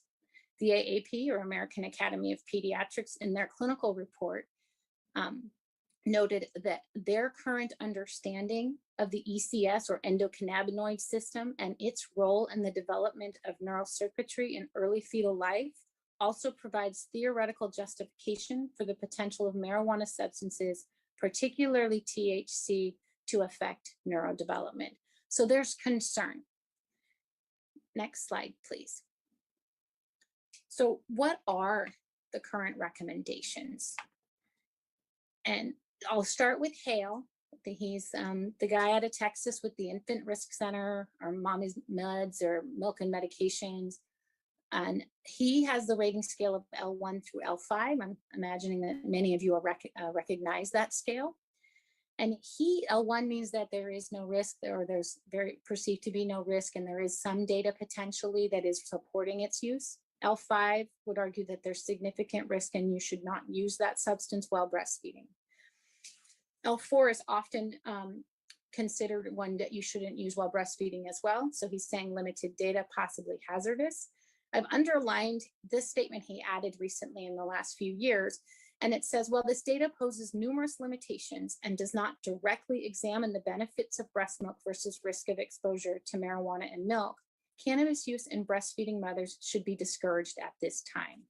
And I think his point is valid in that there's a benefit to breast milk. We know that long paper from 2012 from the AAP with the graph that shows all the different percentages of improvement in milk in outcome when you're exposed to maternal milk. But then there's a risk to marijuana that we don't know. And we don't, I worry that it's going to be hard to find this pure data where we're really able to analyze the benefits of breast milk and the risk of exposure to marijuana. Next slide. So the recommendations are to avoid further use from the ABM, AAP encourages to abstain, the CDC encourages to abstain, and the ACOG, marijuana use is discouraged. So where do we go from here? In summary, we know THC crosses into breast milk. There's concern for marijuana exposure in all ages, particularly in the developing brain, but the data are imperfect. Realistically, excellent data sets are not likely coming, at least in the near future. And we're looking at if we think impact is of executive function, we have to wait until these babies reach an age where they're actually utilizing executive function, which is going to be closer to 8 to 10 years, and then seeing what that looks like in fallout. And then one must recruit. So it's kind of similar to the Generation R. They recruited in 2001. We still don't have great data on how if there is impact on executive function. And our recommendations aren't particularly helpful from the organizations. Discourage, abstain. It's not a definitive moment where it tells us what to do, particularly in regards to the preterm population. Next slide, please. So again, we're back to the question, is it okay for a mom who tested positive for THC to breastfeed or express milk for her baby in the NICU? And I think the answer is it's complicated, but how do we approach it? Next slide. So there's none of the data and none of the recommendations really discuss the preterm or the NICU patient population. And I think it's important to note that most of our infants who are admitted to the newborn intensive care unit have an inherent risk of neurodevelopmental delay due to their underlying diagnosis and subsequent need for neonatal care. The AAP, of course, supports human milk in the preterm and NICU population, but has not given us any guidance on how to address marijuana-using mothers in the NICU. Next slide. So how do we develop a recommendation in the NICU? And I do think it is each unit, because the data isn't definitive, there's a lot of concern, but it's important that we look at what the patient is bringing to us and what we have as options as we evaluate our potential recommendation in our unit. So first, how frequently is mom using? When was her last use? Is there polysubstance abuse? Is there maternal willingness to discontinue use? Is there an ability to develop a trusting and therapeutic relationship? Is there availability and reliability of donor human milk? And what's your NEC risk in your unit, particularly when dealing with your higher NEC risk populations? Next slide, please. So there's 3 possible approaches. And I think that you could argue, based on what your availability of and ability to answer the questions previously, how to approach it. So number 1, you could just say, you know what, we're going to use breast milk for all marijuana users and go with the belief that breast milk is really going to mitigate any potential risk that we don't know is coming from use of marijuana and getting into the breast milk. We could also, the second approach would be to pump to establish supply while mom abstains and utilize donor milk until some time that the THC level in milk may theoretically be low to 0. And then finally, you could say, you know what, mom's used marijuana, we're not going to use her milk at all, and we'll just use donor milk because we have such easy access, and we really feel that the risk of marijuana is significant, and we don't think it supersedes the benefit of what is concerned, what we gain from being exposed to mother's own milk. Next slide, please.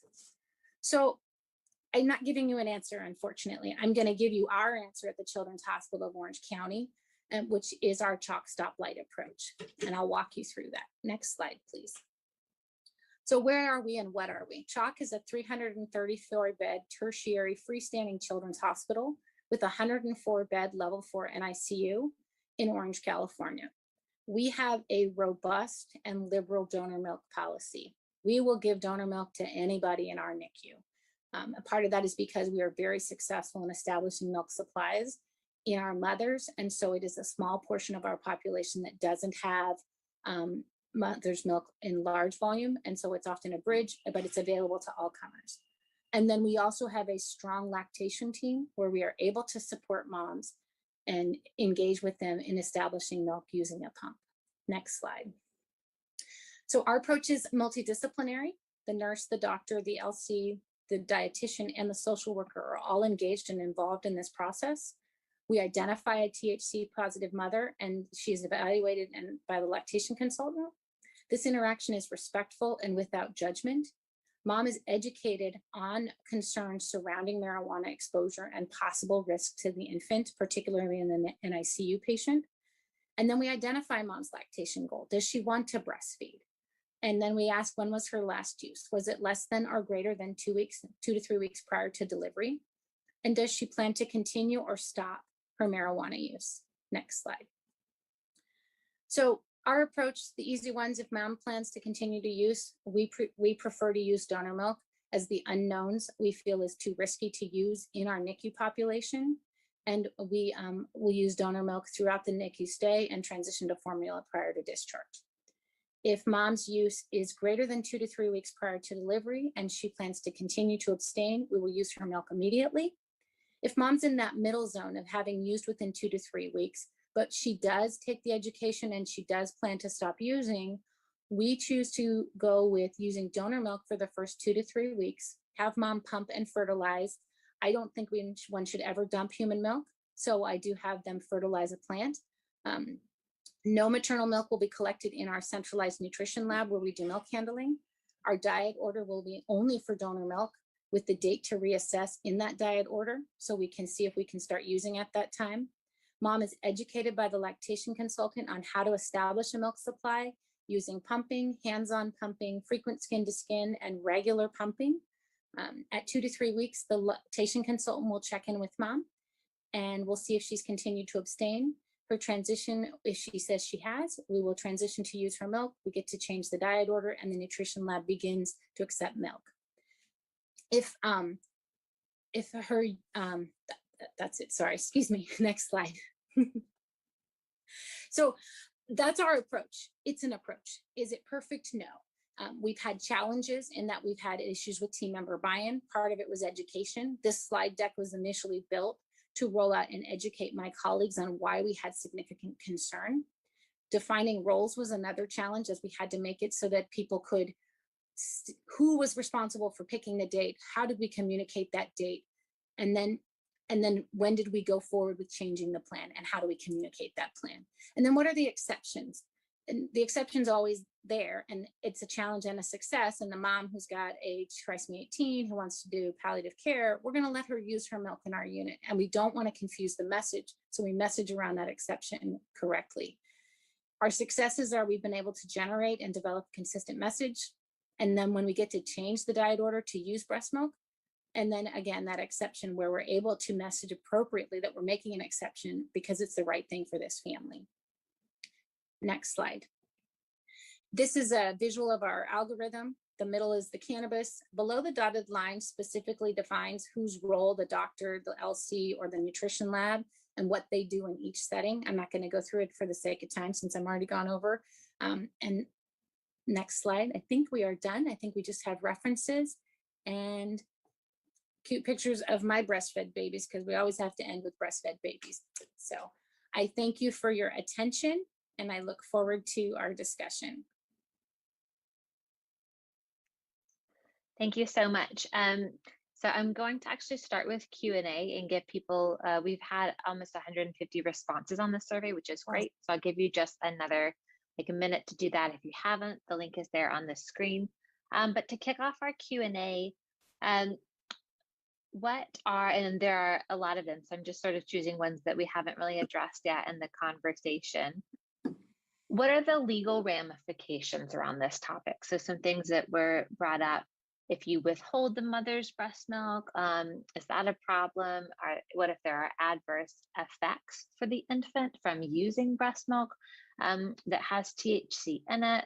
What about CPS involvement? Yeah, could you speak to that a bit? Yeah. I actually I've had this come up from colleagues saying, well, you know, the recommendation, do we have legal exposure because we refuse to use the mother's milk? And I've actually even run it by our risk folks to just make sure that we don't have legal exposure, because it seems to make sense that if we're going with the conservative baby's best interest and the general, because the recommendations are abstain, discourage, basically do not use, we are okay with following those guidelines, and it is there is no risk from a legal standpoint from their perspective to use donor milk and not use the mother's milk, which makes sense if you think about alcohol. You're not supposed to, you know, really shouldn't, but you're discouraged to not use a ton of alcohol during breastfeeding. If I have a mom who's a severe alcoholic, I'm not going to use her milk as well.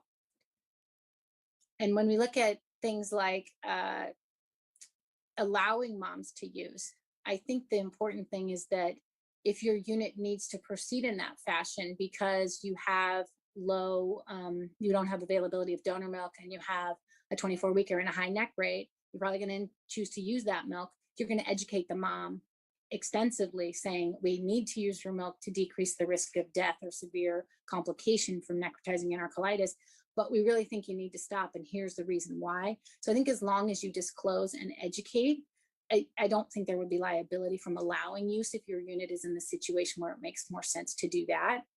Referring to CPS, I think tends to be more social work and unit practice.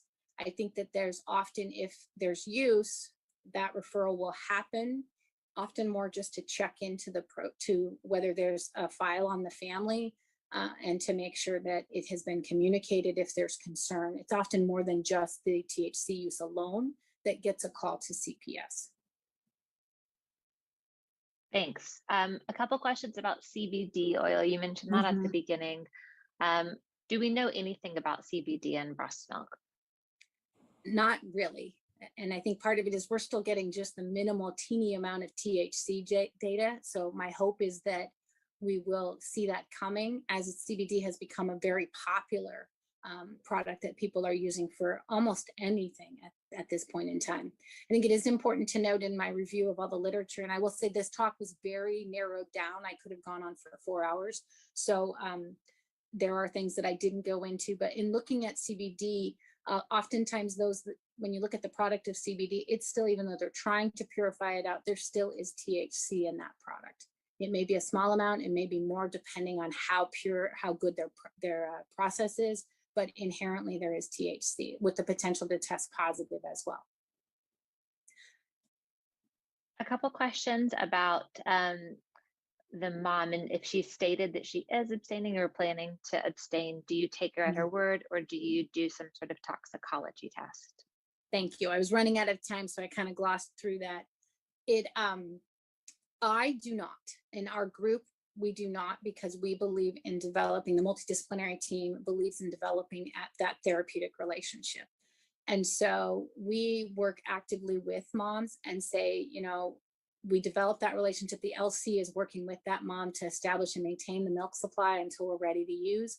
And it's an eye-to-eye conversation of, okay, have you stopped? Remember, we talked about the risks. Are we good to go?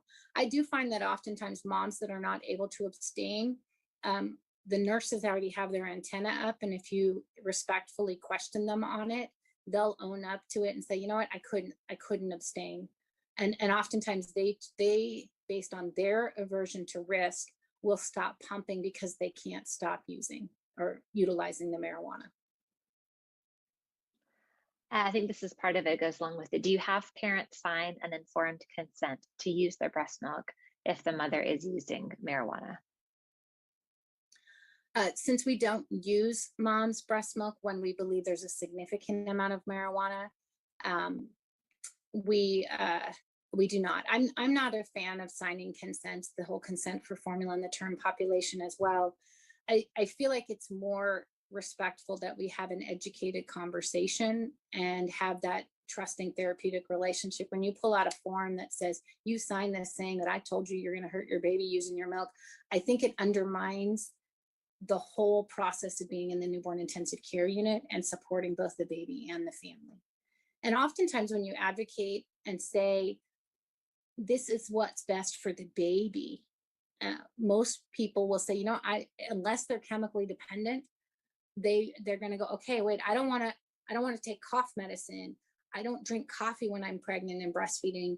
And so I think it can often, if you explain that there's concern and data, the problem that we suffer with, which I didn't talk about, was this perception of safety, because legal is safe. And that is a component that we do have to address by educating them on what is known and what is concerning about THC exposure and the developing brain. Thanks. For moms with chronic use, should the breast milk be restricted for 2 to 4 weeks? Is that based off the half-life of the data? No, this actually was when we made it, and we were actually going to be, I have a meeting coming up in the next few weeks to look at that Why More paper that just came out in March. When we picked 2 to 3 weeks, we knew that users often have positive urine upwards of 4 weeks. And because of the sequestering in the fat, we picked 2 to 3 weeks because we felt that it was going to lower the amount of THC, but was a reasonable time that we wouldn't lose mom's pumping. And for anybody who's pumped, if you're pumping only, it is not a rewarding experience. And yes, we have moms that have to do that because they're in the NICU, but if you're pumping and then your milk's being sprinkled on a plant instead of being given to your baby, it is not a rewarding experience, and it is not going to be something you want to do for a prolonged period of time. So part of why we picked 2 to 3 weeks is we felt that it would allow for a decrease in the amount of THC in the milk. We didn't have any notion that we would have 0 THC. We were mitigating risk in saying we could decrease the dose by something. According to that Why More paper, we're probably about at a half-life. So we've halved the amount of THC in the milk.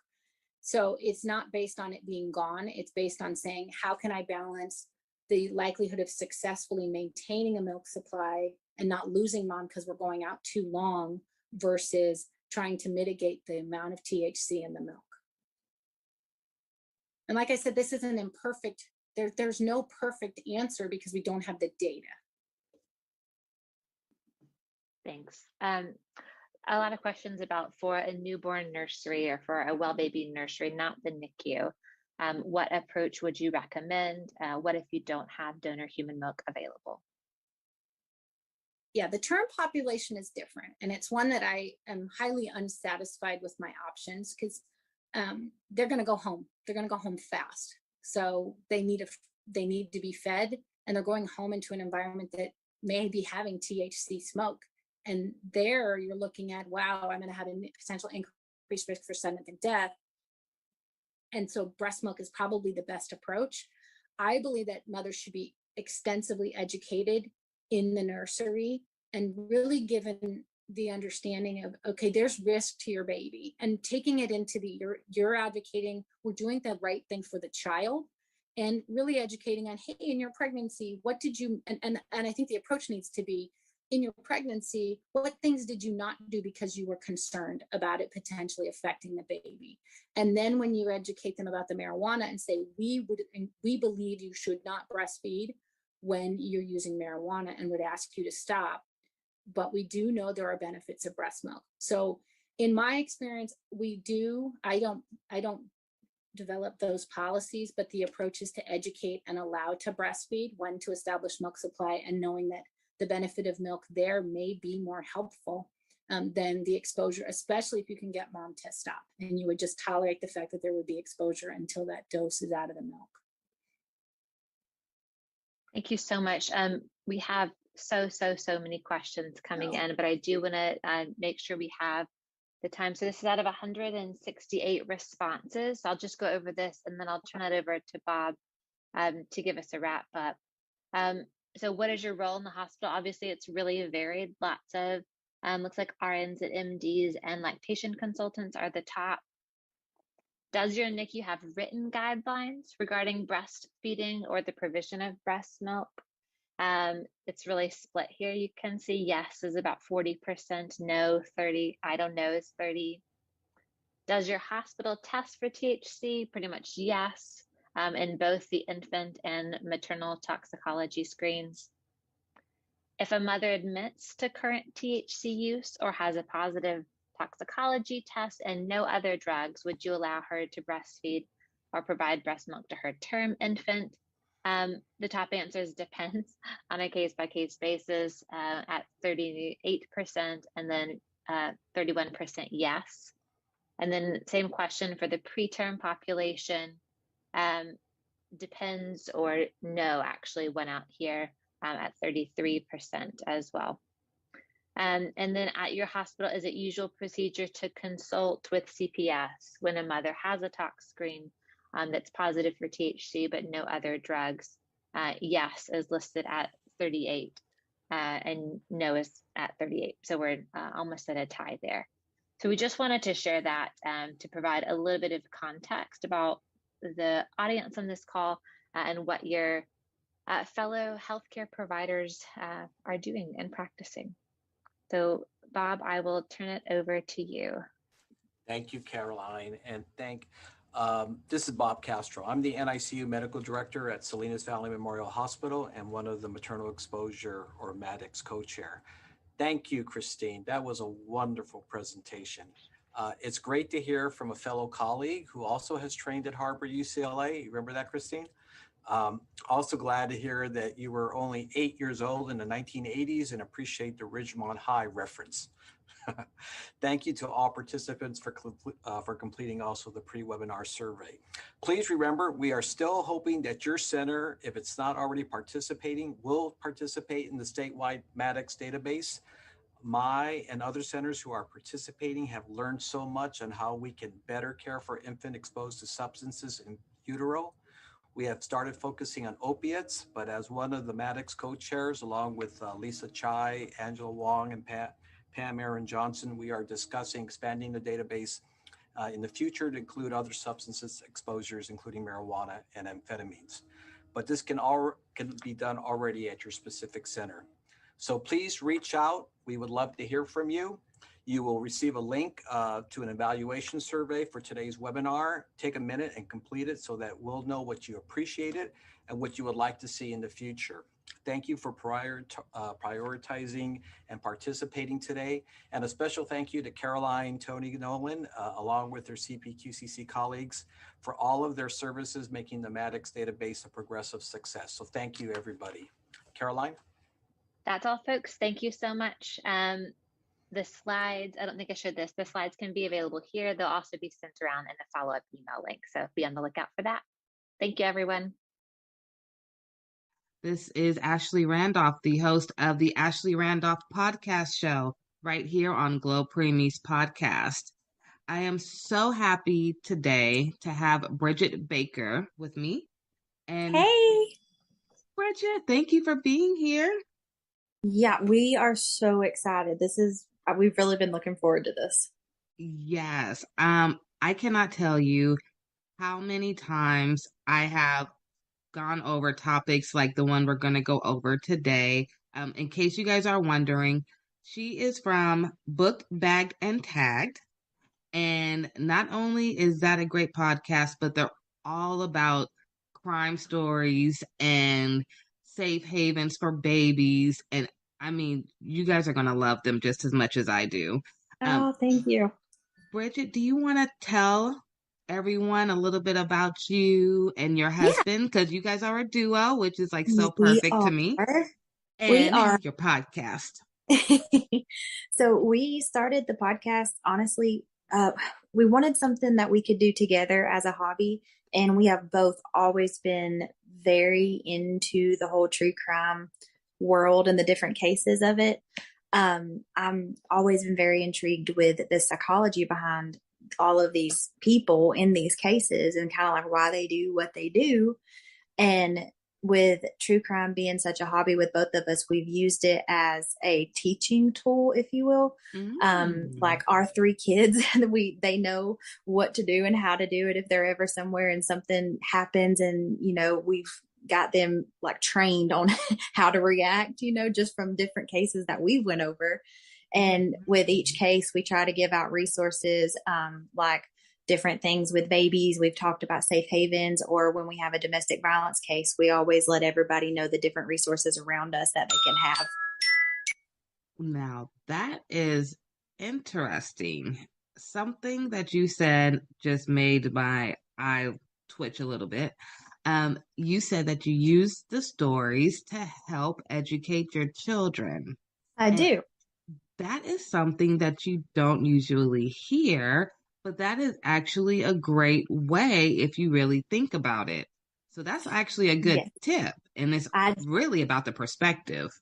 It is. And I mean, you have to keep in mind, like we have 2 younger ones and then we have an 11-year-old. We do not tell them all the scary things that can happen. But with each case that we've done, I've learned something from that in ways of just like, say, we're out in town and I've listened to a case before. I'm like, okay, well, I know that if, A, B, or C happens, this is how I can react. And so I've made sure that even our youngest knows their address. They know our full names, not that we're just mommy and daddy. And they can, do what they can tell somebody what they need to tell them if they're ever in a situation to where we're not there. So we've used that to just make sure that, we are keeping our kids as safe as we possibly can, because I mean, it's 2022. This world it's a lot now. Yes. Way different than 10 years ago or 20 years ago, I will say. Absolutely. Now, that actually brings into our topic today. So we're going to talk about safe havens. And I know that that's something that is truly, truly, really close to your heart. Do you want to go ahead and lead the conversation on that? Yeah. So every state, it's a little different, but for the most part, the idea is the same. So what they do is a safe haven is basically a place to where you can take your baby, and it's where, like, because there were so many people out there who were abandoning their babies and something would happen to the baby, or people who didn't know they had other options. So we made up these safe haven laws. So like in Georgia, where we are, you have up until the baby is 30 days old, and you can take the baby to like a medical facility, a fire station, a police station, and you don't have to show proof of identity. You don't have to show any addresses, and you can leave the baby there, and you will not be asked any questions. Nothing will happen to you. You're basically surrendering your parental rights when you hand it over by saying, I can't do this, here's the baby. And that is the safest, alternative to leaving the baby somewhere, or, in some of the cases I've looked at where it just goes the worst possible scenario. Right, right. So the key word I heard you say was you will not get in trouble. No, you will not. Like I said, in Georgia, you can take the baby to a safe haven up until it is 30 days old. And then after that, you can still take the baby, but you would probably be asked to show some form of identity. In Georgia anyway. Now I think there was Tennessee. I think they had one that was a little longer, a time frame, but it's just a way of saying like, okay, let us help you. This is the best thing that we can possibly do for you and this child. No questions asked, basically. Right. I love that. No questions asked. We're here for the baby. Now, Yes. as far as let's say a mom drops off her baby and about maybe a month or two goes by and she decides she wants her baby back. Do you have any resources or educational tips or anything you can give to those parents? In that situation, what happens when you surrender your baby? Basically, you're saying, I cannot be this child's legal guardian anymore. So it is a form of you handing over your guardianship or parental rights. Now, to get that baby back, you would have to work with family services and things of that nature, just because, you did surrender your parental rights with it. Right. I'm not saying that it's impossible, but you probably it would take some time for you to get the baby back if that's what happened. Okay, so thank you for that. For any parents who do have that in mind, just keep that in the back. It's not hard. Well, it's not a hard no, but it will be a fight. Yeah, it's just but like they said, they want have what's best for the options. baby.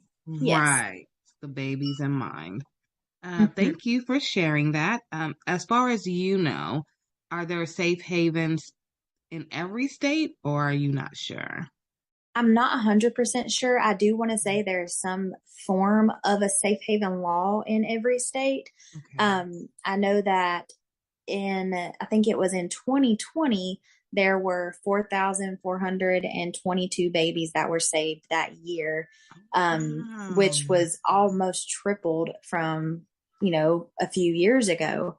So it's something that sadly it is working. And I say sadly because that is a very hard situation, but I would rather a baby be surrendered and find a loving home and family than the baby struggling and also the mom, Right. And I agree with you. If mom's already struggling, I love the fact that they have options. So if they're not comfortable going to the hospital, you can go to the fire department. You can go to different places. So, where you feel most comfortable and who you can trust the most, you have options. Options are always good. Do you happen to know of any stories of safe havens? I do know that. So it's not technically a safe haven story, but it is one where the law enforcement and the fire station people, they just kind of went above and beyond with it. And the footage from this will just make your heart feel. Actually here in Georgia, I want to say it was 2020. We, not far from us up in Forsyth County, we had there was a family who had been on vacation and they came home. It was pretty late at night and they were walking in the house and they heard something. And at first they thought it was a coyote or just, something like an animal, because your first thought in the pitch black outside is not that there is a baby. Well, they investigated and they found a baby in a plastic bag that looked like it had been tossed off the side of the road. And, they immediately just kind of jump into action, and they named her, I think the hospital named her baby India. You can look it up. It's such a heartwarming story. She's now adopted and in such an amazing family. But the part that of this whole story, you can look it up on YouTube, and it's the baby India body cam footage.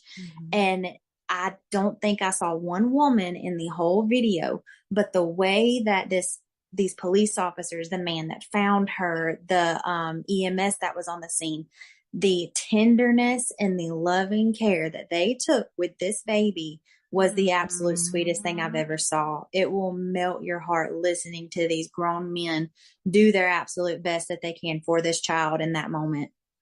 Oh, wow. Okay. I'm going to make sure to put that link at the bottom of our episode for baby India. That sounds really sweet and a good example.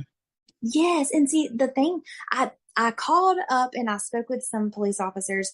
The case is still ongoing, so they could not give me a whole lot of information, but I don't think they were ever able to find baby India's actual birth mother or what had happened. There's now, being in the area, of course, we have heard tons of rumors of who it could be, but I don't think they ever very definitively found out who it was.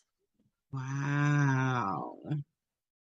Yeah. That's a touching story. It is. It is so nice to see like how good she's doing now, because the way that the community came together in that time, they posted a picture of the baby on social media, and basically they were trying to find anything out, like, who could this baby possibly belong to? And the amount of people who were offering to foster her until they could find something more permanent, it was overwhelming. It was so sweet to see all these people just giving anything and everything they could for this child. We need more of that. We do, especially in a world like we live in today. Yes, that's a real village. That's a really, really good village for that baby. Yes. How old do you think baby India is now? I want to say she is 3 years old. Oh my goodness. Yeah, I'm pretty sure. Yeah. No, that's a good story. I can't wait to watch the video of baby India, and I hope that one day she makes a video at maybe 18 or 25. That would be cool to see, as an update with all. Maybe the staff may not be around, but maybe the same, like fire department or the doctors, hospital. That would be so cool. Testimony. Yeah. Yeah, that's a huge testimony for sure. It really is. Is there anything else that you wanted to cover about safe havens, which is very, very important, especially this being NICU Awareness Month? Yes. And preemies come out pretty early, and I have been in the NICU where I have seen parents who had their baby preemie. I've seen this once. They had twins, and the parents never came back. Oh, and so the godmother, she was coming in to see the babies, and she was there like she was the mom. And I remember the nurses always asking, where's mom and dad? And she was saying, I don't know. So I don't know what happened after, because my kids did leave, or my son left before the twins left. But it always stuck in the back of my mind, did godmom have to take the babies? Because I never saw the parents, and it was like 2 weeks. So, that's the story that always stuck with me. So I'm glad that you brought up the safe haven topic, and I know that they do have it here in California. So if they did leave the children at the hospital, like you said, they have that right, I think here it's the same 30 days, if not longer. I'll have to double check, but the parents have that right. So thank you for bringing that up. I do want to talk to you about one more topic. Okay. I have to ask you, where is Irene? What is going on with her case? I know her family made a website called whereisirene.com. Yes. I've been following it closely, and initially, this is why I reached out to you, because this story was so mind-boggling to me that I had to get you on board. Yes. What is your thoughts with Irene? Where is she? Where do you think she may be? Just tell me your thoughts and let's jump into this convo. So she was last seen alive during a video call with her parents, and that was back on February 24th. So she ended up not being reported missing until March 20th. And there has been so many like different stories come out about this that I've heard, different theories, Mm-hmm. They seen her fiance using a debit card to purchase items that were, it was like a boots and shovel and Mm-hmm. things of that nature. And obviously, when you see that, your mind goes to one very scary place. Right. So they have, he is identified as a person of interest, but I think there was also, according to documents, he had been accused of transferring over like $3,000 out of her bank account and ended up charging $600 on her debit card after he had told the authorities that she packed her bags and left. Mm-hmm. So very sadly, I hate to assume this, but with him buying the things that he was buying, and it looks like he's using her Visa card and he hit the $3,100 limit on it with 80 different transactions back to back. Like that really, to me, all points to one thing. And sadly, it makes me feel like she may have already passed away and it's being hidden, or, and again, I hate to say that, but it's just in so many cases I have looked at it's one of those things when someone shows you who they are, believe them, Yes. Yes. You know what story just came into my mind as you were describing what's going on? Remember the young couple, the white couple that it was a young girl and her boyfriend or fiance. Gabby Petito. Yes. That was what, last year? Or was that even this year? No. That was it was last summer. Yeah, and it's like such night and day. Yes. Still a couple. He had used her card. He was doing weird things that included his parents. Mm-hmm. And then look at how it ended. It gives me the same vibes without the same publicity because everyone was talking about that case. And what's odd to me is that case absolutely blew up. Mm-hmm. But there were, I want to say, a handful. I can see 3 different people in my head right now. I just don't know their names, but that is my point of people who went missing in the same area within the last 5 years, and nobody knew their name. Not one person. Wow. Yes. And it was like almost identical stories of them being in that area. They went missing and you don't know anything. Now, that is nothing bad to say toward Gabby Petito. It just happened to be the one that did blow up. And I think honestly, I think the biggest part of why her case blew up is it was the time that it blew up, because during the time that this all happened, a lot of people are still in the middle of quarantine. A lot of people were still at home. And of course, everybody knows during all of this COVID, TikTok blew up. Like TikTok was all anybody could do. And I think that is the biggest reason her case blew up, is because it got onto TikTok and everybody on TikTok spread wildfire. You're right, because it went from TikTok to Instagram to Facebook to Twitter. It was CNN, then it went everywhere. But you're Yes. right. I did start seeing it on TikTok first. Yes, and everybody was sharing their theories about it. And then, of course, like we were all following it, and then it's just like it kept going and going, and then everybody had their own theory about it, and it just like conspiracy theories came out behind it. And now I think they're actually doing a Lifetime movie about her. I knew it. I knew it would come.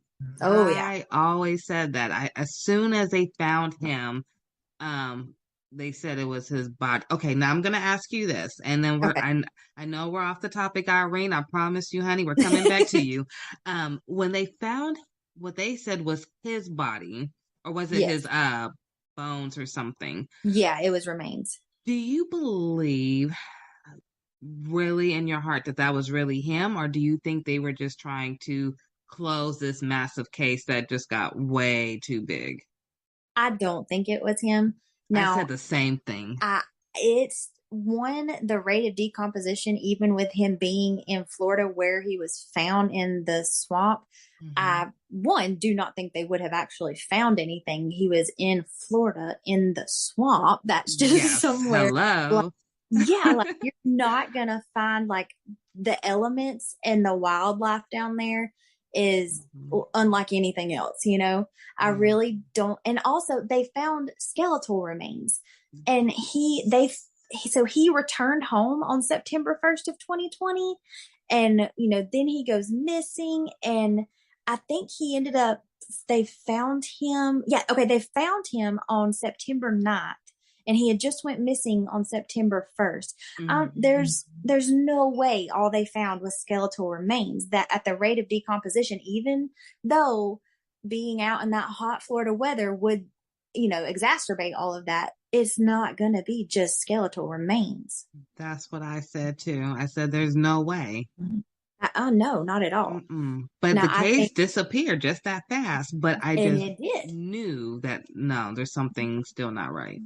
No, I agree 100% with what you said at first, it being something that it got too out of hand and they had to shut it down. Yes. I think, he definitely killed her. He ran home to his parents, and whether it be them or whoever helped him try to get away from all this, I don't think what they found was Brian. Yes. I don't. Ironically, I kind of feel like it was a coincidence, like a wacky coincidence. I know they found some of his items, they said, in the area. Yes. And I believe that he did go through that area possibly, and he may have dropped something. Absolutely. It just happened to coincidentally be where somebody's remains were, unless they planted it there. But and didn't they say they had found like a notebook of him confessing to everything? And I believe that's what I was referring to, because I remember them saying it was like a book or something, and it happened to be in the area, and I'm like, that's just that's just too close. And I just couldn't figure out, like if an alligator or crocodile or something was to eat him. I assumed they would drag him somewhere. So it was just weird that it would be right there in that swamp, right there. And there is wildlife in the Everglades and all that where he was found, that there are animals that would and can very possibly swallow him whole. Yes. So I just don't think it was. I just think it was very convenient how it was found and how it was just presented. And I 100% agree. I'm glad I'm on track. See, I told you, we were talking before this, you guys, and I said I've always had a second life, if you would say, where I've always been into crime stories and following, things that happen and the facts and what makes sense and what doesn't make sense. But I've never talked about it really except to my dad. So this is really fun for me. Like this episode right here, the whole episode is like pure joy. So bringing it back to Irene, I see the same thing because you know the cops didn't arrest him, and then he got away. I really feel like he got away. Yeah. Um, Now I know the guy in Irene's case, her boyfriend. Um, he went to jail and bonded out, Yes. even though all this evidence, just like Gabby Petito's boyfriend, all their evidence is like almost similar. Both use Oh bank yeah. accounts. Both, you know, they're He staying with deleted them. her email. Yes. Mm-hmm. And then there was a fake text messages, they believe, that came to the family. I think it was right after they last talked to her. And then that Yeah. reminded me so much. Like right now, I'm thinking of, I think Gabby Petito, like they were saying her Instagram wasn't the same caption and writing that she would use. And so Yeah. it's like things to throw people off. And it's like, how can you let someone else walk away? Especially for Irene, because you Yeah. know she was going to be a nurse, I know, and Yeah. um, she was I only mean, it's just 32. one yeah. And it's just like, this is, like you said, it's almost identical. And it's like, are we really going to do this again? Yeah, and it's like you know, I hate to say it, but it's like a slap in the face. Like, yeah, we know what happened the first time, but this time it's not as big. So you know, we'll just let the facts roll out however they come out, and if they ever come out. Mm-hmm. Um, Now, something in me tells me that she may be somewhere close to where they lived. I don't know Yeah. why. I don't have no evidence to prove it. But I always go back to, and you may know this story. I'm gonna call you my crime partner now. Um, in Sacramento, I want to say like 20 years ago, or maybe even longer than that, there was a lady, and I'm from Sacramento. There Okay. was a lady who lived downtown, and she had a house, and she was having people come in who had like SSI checks and government checks. Dorothea Puente. Yes, and she Yes. killed them all and got all their checks. And I almost have like the same mindset for him. Like he used her and then he obviously took her money and Mm-hmm. then nobody knows where she is. And I almost feel like she has to be somewhere by that house. She has to be. Yes. I mean, in Dorothea Puente's case, it's funny. We actually did a case on her recently. So Oh, this is very fresh in my mind. you got to send me that link so I could post that too. I will. I will. Like all of her, well, most of her victims after they were killed were just in her backyard, you know? Yes. So it was, I mean, very close. And it's not like he has really ran. I mean, I agree. I feel like he's very close, or she is very close to where they are. Yeah. I just have that real strong feeling. Because he bought the boots. I know he bought a shovel.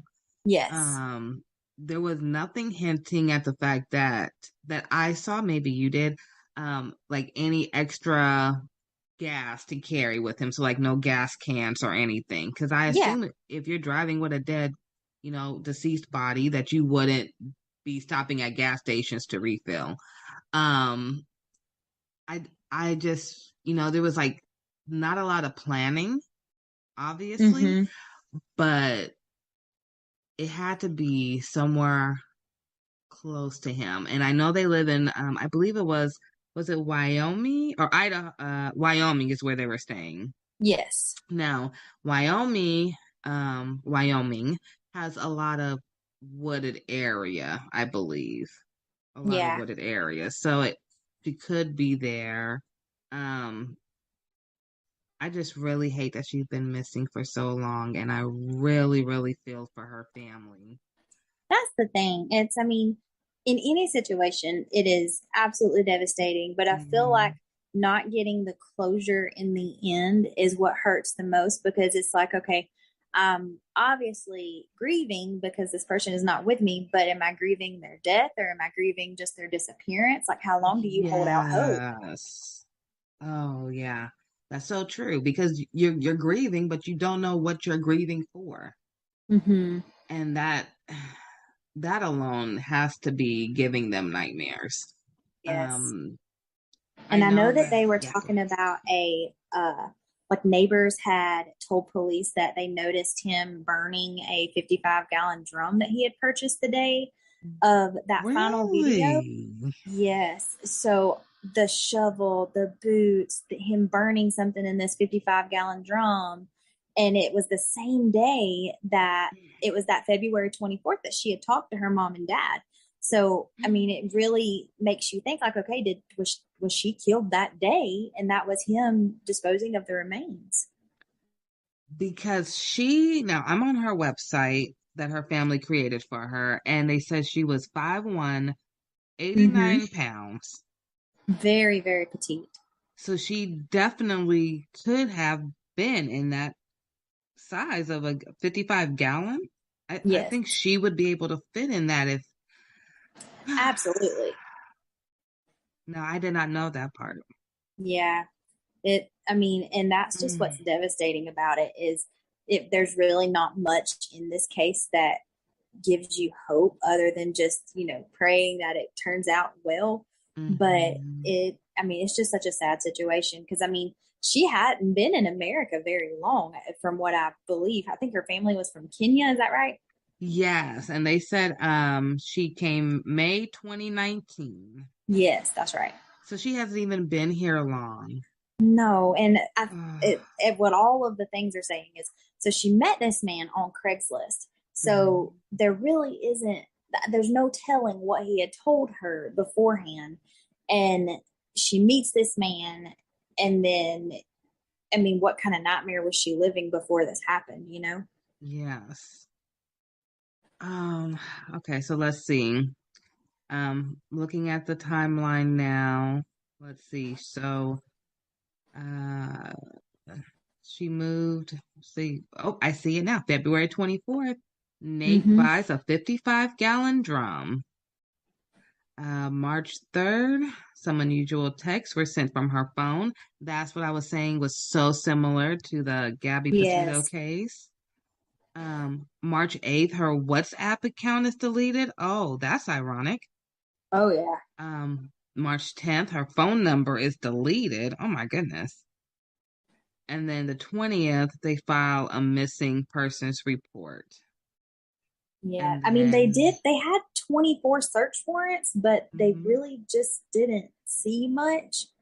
Other than they found that he was charging all kind of stuff to her accounts. He had deleted her email, her WhatsApp app, and all of those things. But it was like in the Mary Catherine Higdon case, in the Casey Anthony case, it puts you in that mindset of both of those women.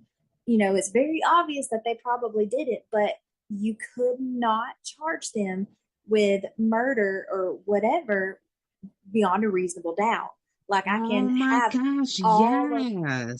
can have all of my theories all day long, and like the Casey Anthony case, like we know, but I cannot prove beyond a reasonable doubt that she did that. Just like it puts you with him, unless you have like very definitive, concrete, evidence.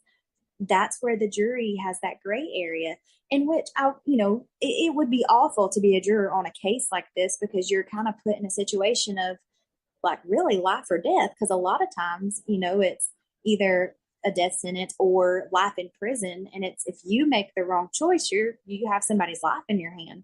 So they take it, which you should take it very seriously either way, but you know what I'm saying?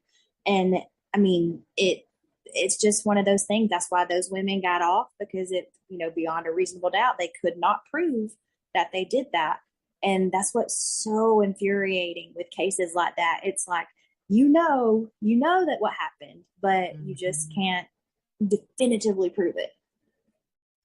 Now, you almost gave me tears right now because I totally forgot about the Casey Anthony case. Casey Anthony was the one who was in Florida and she killed her little girl. But Lacey Peterson, that is probably one case that I have followed or I've watched and held so closely for years.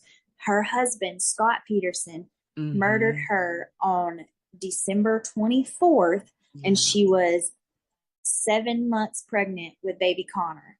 And that case shatters my heart because, and I mean, I know I don't want to get too gruesome because I mean, on my podcast, it's a true crime. You know what you're getting when you come there. So I don't want to get too much, but the way that they found them and a woman's body is just absolutely amazing. And the things that it can do and the way that it protects the child, even when you don't think it is, a mother's body is just absolutely amazing.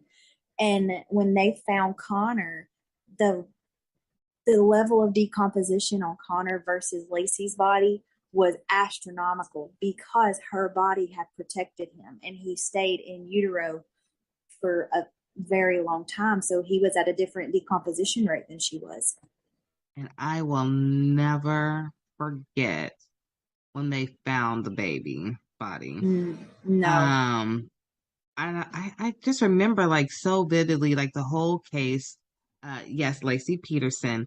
And because it happened so close here. So of course, it was like all day on our news, 24/7, the whole thing. And I remember even being at a young age, I remember him just walking around acting like he cared, acting like he really didn't know where she was. Yeah. And then the whole time he had an affair and he had a whole nother life going on. And I remember looking like, this was like the first time I realized that people had, to me, split personalities before I knew it was called split personalities.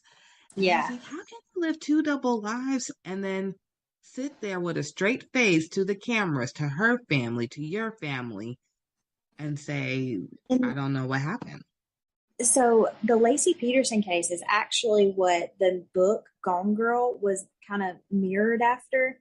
Now, if you've read Gone Girl or if you've watched the movie, the ending is different. I will say it, Lacey is obviously the victim in the true crime case, the real case, but you just got to watch Gone Girl to understand what I'm trying to say. But I don't want to give away the ending, but it really kind of, it put it in perspective a little bit better when you're watching everything that's going on. And of course, in my mind, I was constantly thinking about Lacey and Scott.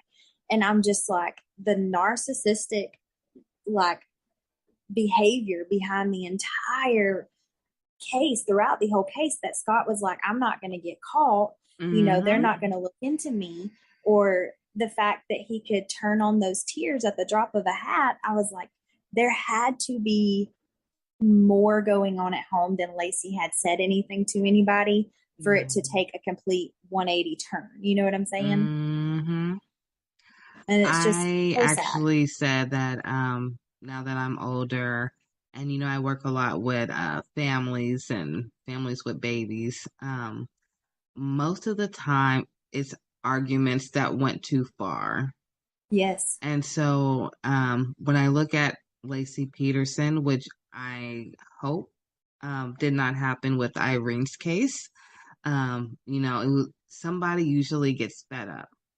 And so maybe Lacey found the pictures of the affair, or, there was something, because it was getting close to Christmas.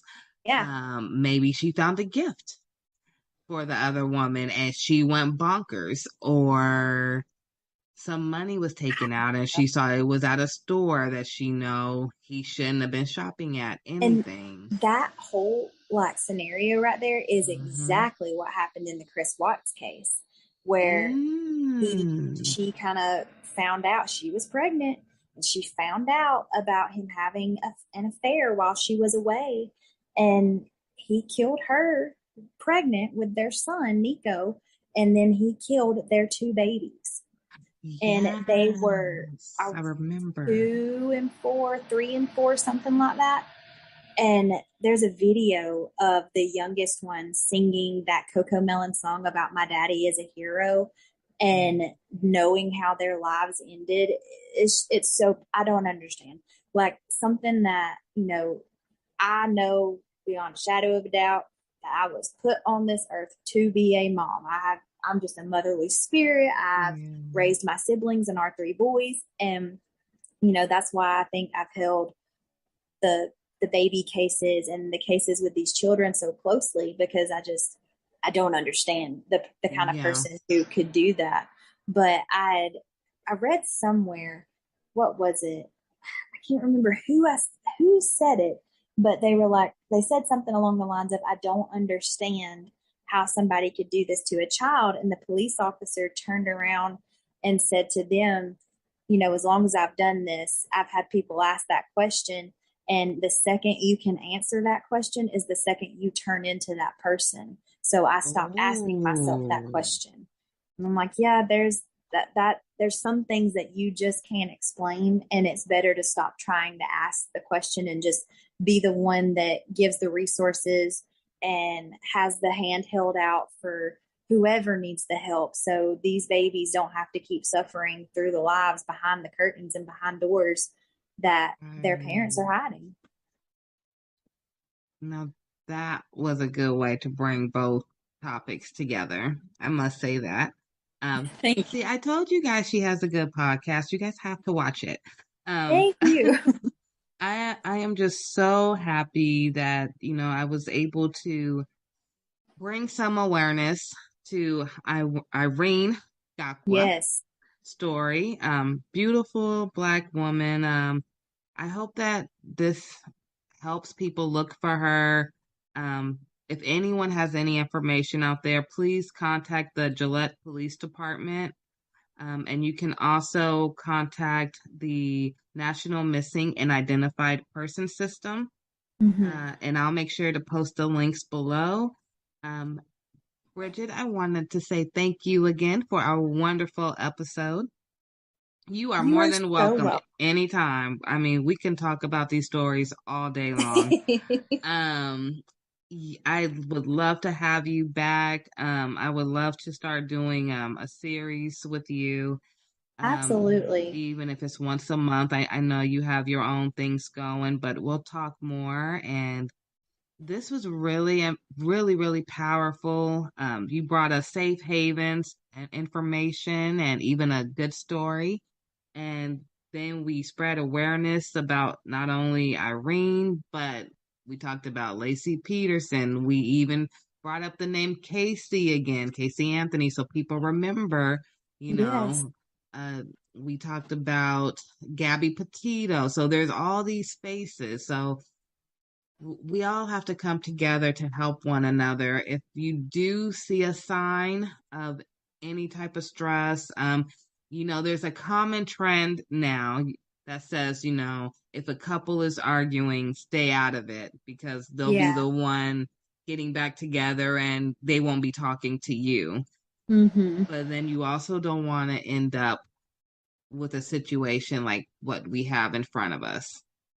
Exactly. And you have to remember, like, domestic violence, it is not always black and white. There's a lot of gray in there. But at the end of the day, you have to say, you know, do you want that person maybe a little angry with you that you stepped in, or do you want to get the phone call that you never want to get? Exactly. Another good resource is the Crime Stoppers USA.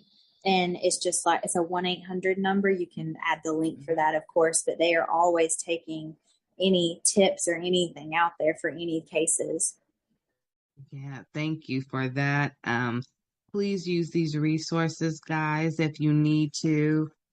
Crime Stoppers is amazing. I do know that. And hopefully we can find Irene. I do have one more question for you before we leave here today. And I hope we don't come back on another episode. And I said, oh my God, you were right. The 55-gallon barrel that they found. Yes. From now we know you're not exactly, you know, forensics or anything, but from what you have went through with your stories and background, if she was in there, do you think they would be able to possibly find some DNA on that barrel proving that she was there? They can. It's absolutely possible that they could. It just really depends on what condition that the barrel is in now.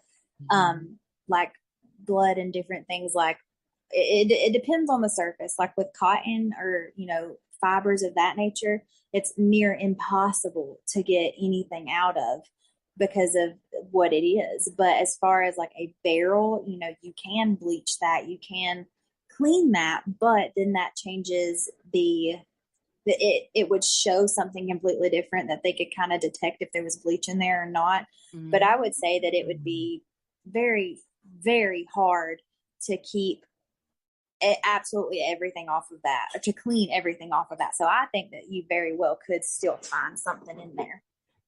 Well, thank you, Bridget, for answering that. Before I let you go, I had that burning question. No, it's okay. Before I let you go, do you want to tell everyone where they can find you and your husband? And Yeah.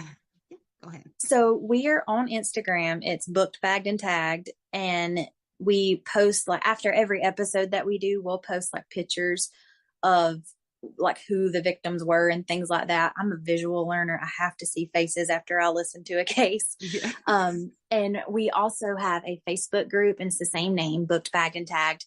And in there, we do a lot of polls and things. Like after each case, it's like, okay, what do you think? And stuff like that. We're on every major platform as far as podcasts go.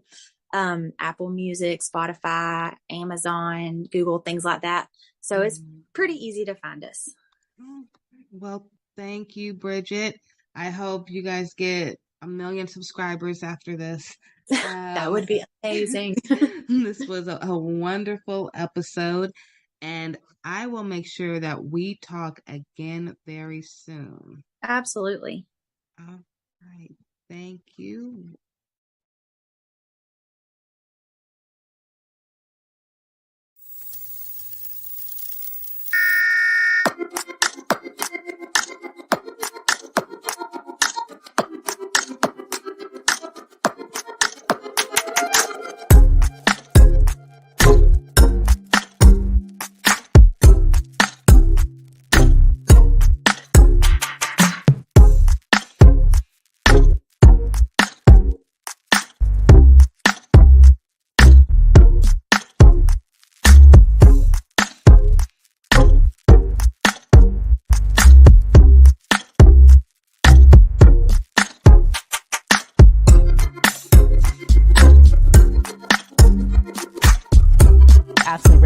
Founder of GLO Preemies and co-founder of Alliance for Black NICU Families. Welcome to AM Buffalo, ladies. Ashley and Beth, thank you so much for joining me on this great day to talk about Ashley Randolph, join us now. Ashley Randolph, founder of GLO Preemies and co-founder.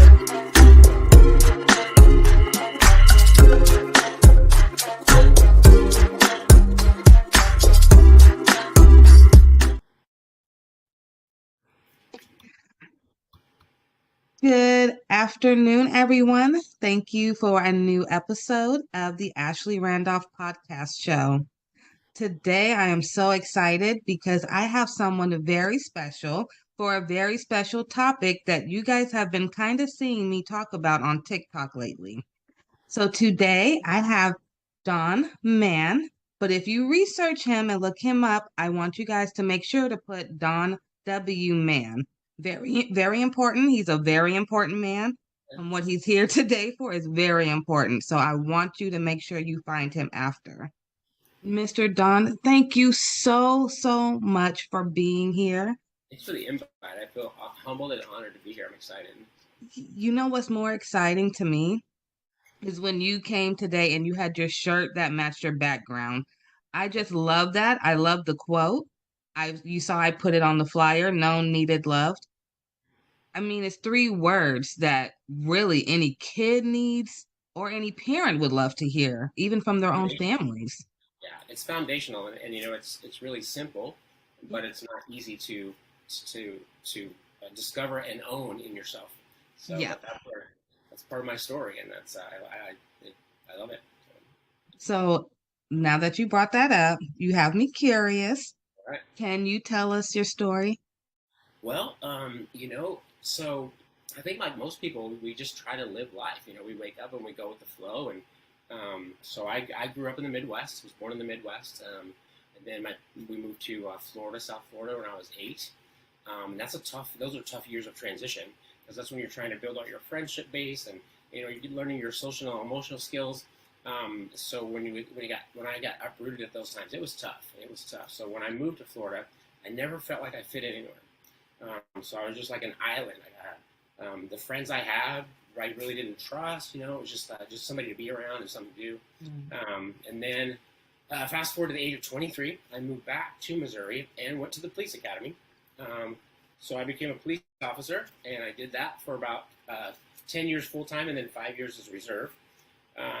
About middle 30s, I decided to join the Federal National Disaster Medical Team as a security specialist. So we enjoyed deployments to Hurricane Katrina, some of those responses. So it was very interesting to be part of that.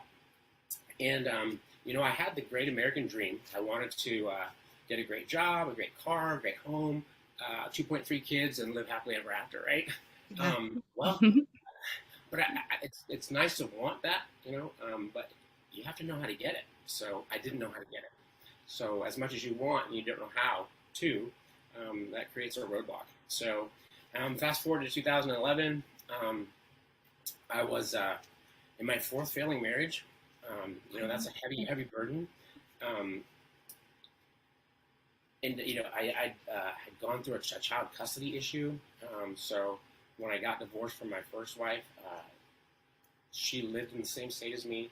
And now that I'm in my fourth failing marriage, she petitioned to take the kids halfway across the country to Georgia.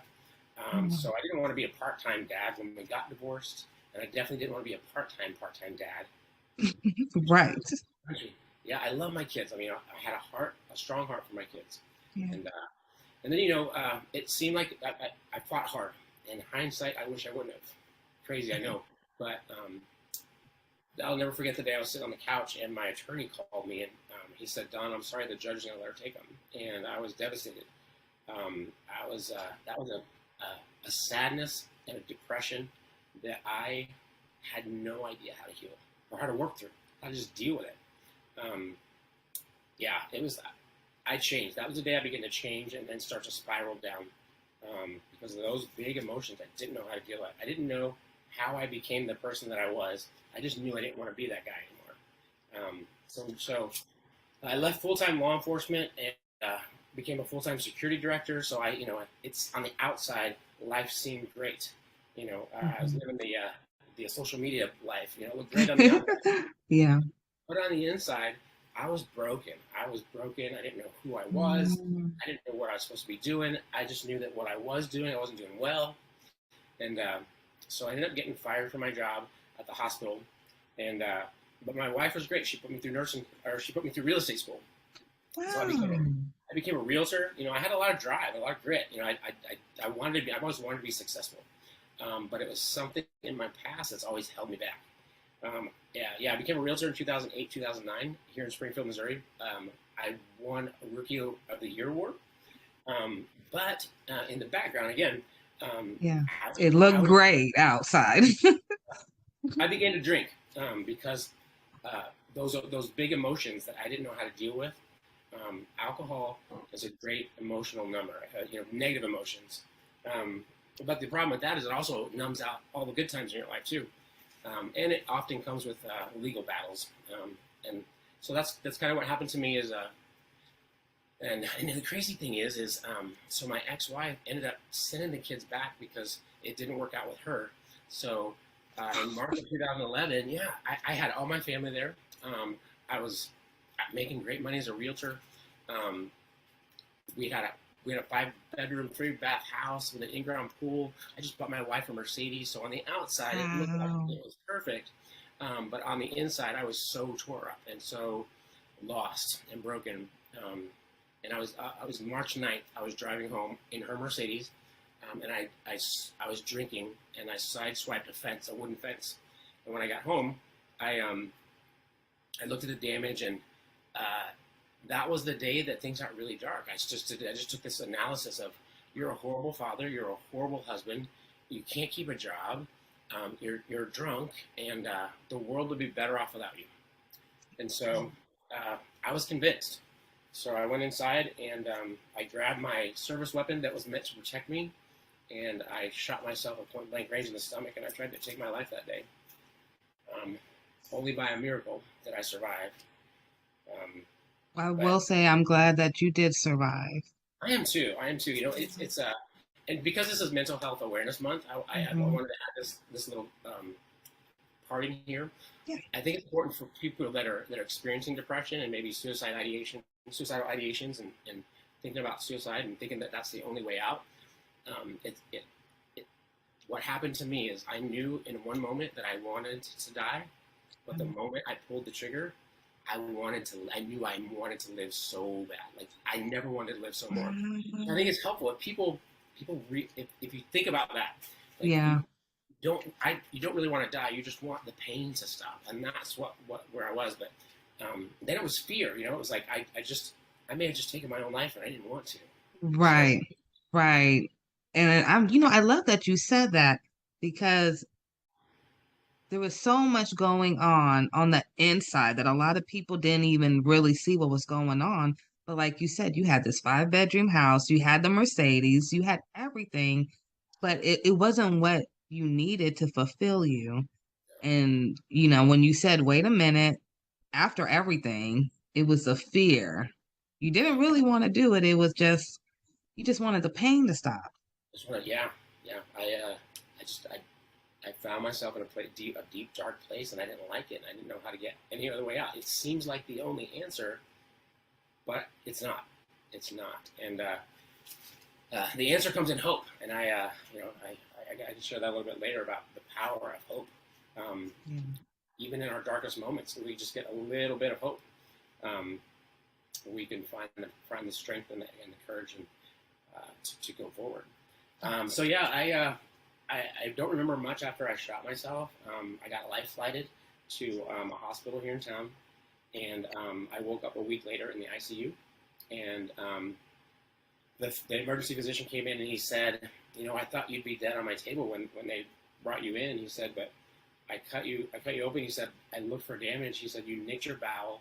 I had to cut out about 6 inches. You'll have a colostomy for about a year. It'll be reversed and you'll be fine. And so I was like, wow, that's crazy. And then he starts to walk out of the room, and he stops and he turns around and he says, what I don't get is how a 9mm bullet that travels over 1,000 feet per second travels less than 4 inches and stops right before it hits your spine. No. Yeah. So being in law enforcement, I knew that 9mm bullets are made for penetration. They can penetrate up to 14 inches of solid plywood. So that was the day that God said, hey, I'm real. This is me. This is who I am. I had no doubt that I was here for a reason. Yeah. It's funny that the first picture that popped into my mind on that hospital bed that day was I used to see a little picture of an old dirty little girl in a dirty dress, but underneath it said, God don't make no junk. Wow. I was like, you know what? That's true. That's true. So, see, and it's moments like that you can't deny that he was there. Yeah. Can I tell you my little miracle story? Absolutely. I didn't even tell you about this. Yeah, I love that story. My little miracle story is with my second child. I was in Houston, Texas. I'll fast forward all the bad stuff, but the doctor who I had in Houston, she told me she was a new doctor and that her mom was already an OBGYN. So I was comfortable with her. Yeah. So when it came to my delivery, of course, all my kids were premature. My daughter was born and she had her cord wrapped around her neck. No, yeah. But the doctor was so calm. She never even I didn't know until my daughter was like 4 years old that had happened to her. My husband had to tell me. Like, no one told me. She just said, oh, stop pushing. And I just stopped. And it was like a real calm in the room. I felt no anxiety at all. My baby came out and everything. Everything was fine. Of course, she went to the NICU. I went back to thank the doctor. Nobody at the hospital knew who the doctor was that delivered my baby. They have no idea who she was. They said the only thing that was on the papers was that the general MD for the day was on the paperwork. They have no idea who it was. Wow. That's when we can't explain something that's good, we just gotta give You just can't explain it. And I started Glo Preemies right after that. I said, you know, God, what do you want me to do? I don't know. I had just stopped going to college, so I was going to Xavier and Tulane at the same time. And I just didn't know what to do. I had my second preemie, and then it just came to me, God, little ones. And Glo Preemie's been with me ever since. I love that. That is so Such a great story, and all significant lives that I know of are foundational on amazing God stories. So when you got out the ICU and you got out, what was the first thing you did when you walked out them doors, knowing you just had a miracle? Well, probably not what most people would do. I went and got a drink. Wow. That's honesty, though. Yeah. You would think that God showing up in my life like that would have like smacked me into reality, right? And just chase your purpose. No, I still had all that unhealed, unfaced internal pain, emotional wounds. And the crazy thing about pain and emotional wounds, we try to beach ball it. We try to stuff it. You know, it's kind of like stuffing a beach ball under the water. Sooner or later, it's going to pop back up. Well, that's what our emotions do. When we stuff them, I say they go into the pit of our stomach and they lift weights. And then when they come out like, Urgh. And so, yeah, the pain came out. And so I had to go, or I felt like I had to go and drink. So I continued to drink for a few months. And then, well, it was actually a couple of years. Then December 28th, 2013, I was driving home from a bar, intoxicated, and I rear-ended a pickup truck of firefighters at low speed. Nobody got hurt, thank God. Okay, good goodness. But I got arrested in the same jurisdiction where I used to be a deputy sheriff. Oh, no. So the thing about being arrested in the same jurisdiction where you work is all the people that are in jail know you. And, even worse. So I got put into protective custody, which means I was locked down in my own cell by myself for 23 hours a day. I would get out 1 hour a day to take a shower and to hear all the other inmates scream death threats at me. But it was usually like 2 or 3 o'clock in the morning. I couldn't call my kids. I couldn't call my family. So it magnified the isolation. So I was in jail for about 7 months because I burned all my bridges with the alcohol abuse and just my life was turmoil. So I was in jail for about 7 months, and it was pretty lonely, just me and my own thoughts in that jail cell. I'd never been a reader. I didn't like to read. I've always been a disciplined reader. Like, I'll read a book in school if I have to get a grade off of it, but I'm not going to sit at home on a Sunday afternoon and just read a book, right? Yeah, it's not your forte. Yeah, not then. I do it now because I appreciate it. But anyway, you've seen the movies where the guy comes around with the book cart? Yeah. So it's real. They do that. So I was in my cell, and the guy comes around and he asked me. He says, "Do you want a book?" And I said, "Give me the smallest one you got." So he hands me this little. He just picks a random book. He hands me this little white book, about 300 pages, and it's called The Shack. I don't know if you know the movie or the book, but The Shack is a book written by a Christian author. He wrote it. It's fiction, and he wrote it to his grandkids just as a gift. Well, anyway, the story, I don't have to spoil it for everybody, but it came out a while back. It came out a while back. Anyway, in the story, a father takes his 2 teenage kids and a 4-year-old on a camping trip. Well, the 4-year-old gets kidnapped, raped, and murdered. Pretty harsh. And of course, the father blames himself, and the children blame themselves. And anyway, fast forward to the middle of the movie, and back up a little bit. So he ends up having this whimsical journey where he meets God, Jesus, and the Holy Spirit. And in the middle of the book, he's talking to an angel in heaven. He's in a cave talking to an angel. And she said, his name is Mac. And she says, "Mac, you have 2 kids left. Which one are you going to save? One can go to heaven and one has to go to hell. Which one are you going to save?" And he says, they're both my children. I can't choose. I love them both. And she says, "No, you have to choose. You have to send one to heaven and one to hell." And he starts to break down and cry, and he says, "I can't choose. I love them both." And she says, "Neither can God." So what she was saying was that the guy that did that to his daughter, he loved him to God. God loves him too. And that was beautiful. And then something clicked for me that day. God showed up in the hospital room that day when he saved my life. He decided to show up in that jail cell too that day, because I thought, wait a minute, hold on. Everything just stopped. I'm like, you mean to tell me that with all of my mistakes, all of my mess ups, my unfabulous life. I mean, I'm in jail. You mean to tell me that God loves me as much as he loves the pastor behind the pulpit? That's crazy. That's big love. That's crazy. I want to know that, right? Yeah. So I dropped the book on my bunk and I said, God, this is your life anyway. Take it and do what you will. And that was the day I fully surrendered. And life has been, you know, I didn't get zapped and get released, and life happened. You know, I actually stayed in jail for another couple of months. But here's the crazy. I love this part of the God story. So my brother, because of our past, he's always been a self-proclaimed atheist, right? Oh, okay. So I'm in my jail cell one day, and the jailer comes by and he says, "Man, get your stuff. You're bonding out." And I was like, "Who's posting my bond, right?" Because I burn all my bridges. I said, "Who's posting my bond?" He said, "Your brother's posting your bond." Yeah. And so I get out in the truck and I said, "Why did you post my bond?" And he says, "It's a loan. You're paying it back." And that's all he's ever said. So I love that God can work in and through people that claim not to even believe in him or have met him yet. So. Oh, I had to put it myself on mute because I was making so many noises. Yeah. After all that time, your brother finally came through for you. And it was like you seeing these little miracles almost that were happening for you out of nowhere. Yeah. Yes. After the little small book. Yep. Yeah. It's like God will he used that little book to show me how big he was and how much he loved me, how much he wanted me and his family, right? So there was that spark of hope that I needed. A little mustard seed of hope, literally. Yeah. But then, you know, life is hard.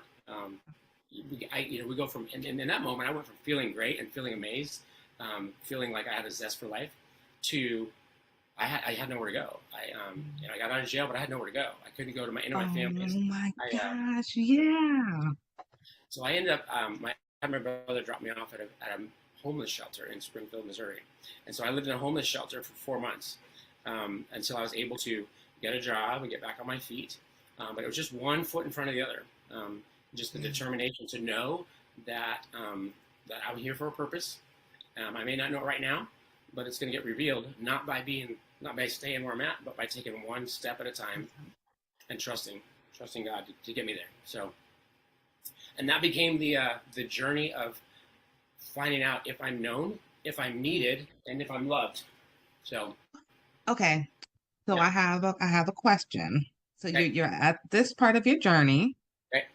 Now I have to know, were you talking to your kids at this point? Because I know a lot has happened to you. It's like a year now, maybe. Yeah. So I had 2 older kids and then 2 younger kids. So the older one, my oldest daughter was probably 14 when I attempted to end my life. And I remember about a week before that, because I drank all the time because I was in pain all the time. Not an excuse. That was just where I was at. But I'll never forget her little face. She looked at me with tears and she says, "Daddy, you chose alcohol over us." And even though that wasn't that wasn't the truth. That was her truth. That was her reality. And I had that hurt. That cut deep, right?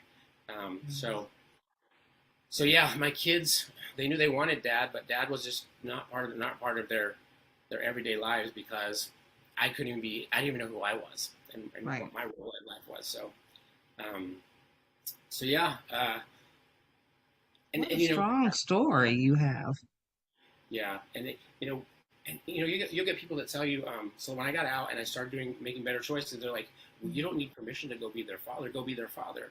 Well, that's insensitive because I made some poor choices. I can't just rush back into their lives because I'd made some choices that left some scars on them. So, yeah, and that's when I learned one of the biggest qualities. And one of your questions you're going to ask later, one of the biggest qualities I think a parent can ever teach their kids is a good one. So, yeah, humility. Humility is perfect. Humility. It's so inclusive. Like it comes with it has collateral other characteristics that set your children up for success with the characteristics. So. Oh, okay.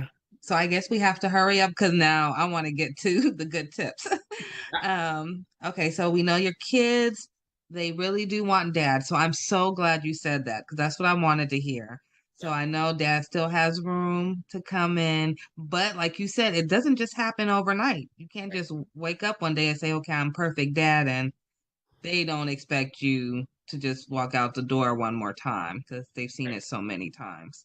So, and it's a reality. And I do hear a lot of families that have that. Either the parents saw the same thing you said growing up or the kids. So, very, very relatable. I'm glad you brought that up. I was asked on a recent podcast, they said, well, how did you restore your relationship with your kids or your other relationships? And I said, well, I didn't. And here's why. Because when you think about restoration is repairing the whole thing. We don't have all the parts. I don't have all the parts. They have some, I have some. So what is the goal in reconciliation? The goal is no regrets. So I had to take those steps to do what I needed to do to apologize, ask for forgiveness, admit my wrongs, my mistakes, and then that's where I had to leave it. No regrets. I did what I could do, right? And then that creates that safe space for restoration. That has to come from both sides. So. And wow, you need to go into counseling. That was actually great tip right there. And I think that works even for relationships too, just for a husband and wife or, sister and brother, all relationships. So it has to work both ways. Just communication is key. So thank you for that extra tip. I told you, everyone, he's very good. If you want to see him afterwards, remember, it's Don W. Mann. You're going to want to look him up. Okay. So I'm going to ask you what's your favorite quote, but I'm going to assume it's what you are wearing. Actually, no, believe it or not. Okay. I thought about this one pretty hard. So this is foundational on I always say the comeback is greater than the setback. And so this is my foundation on the comeback.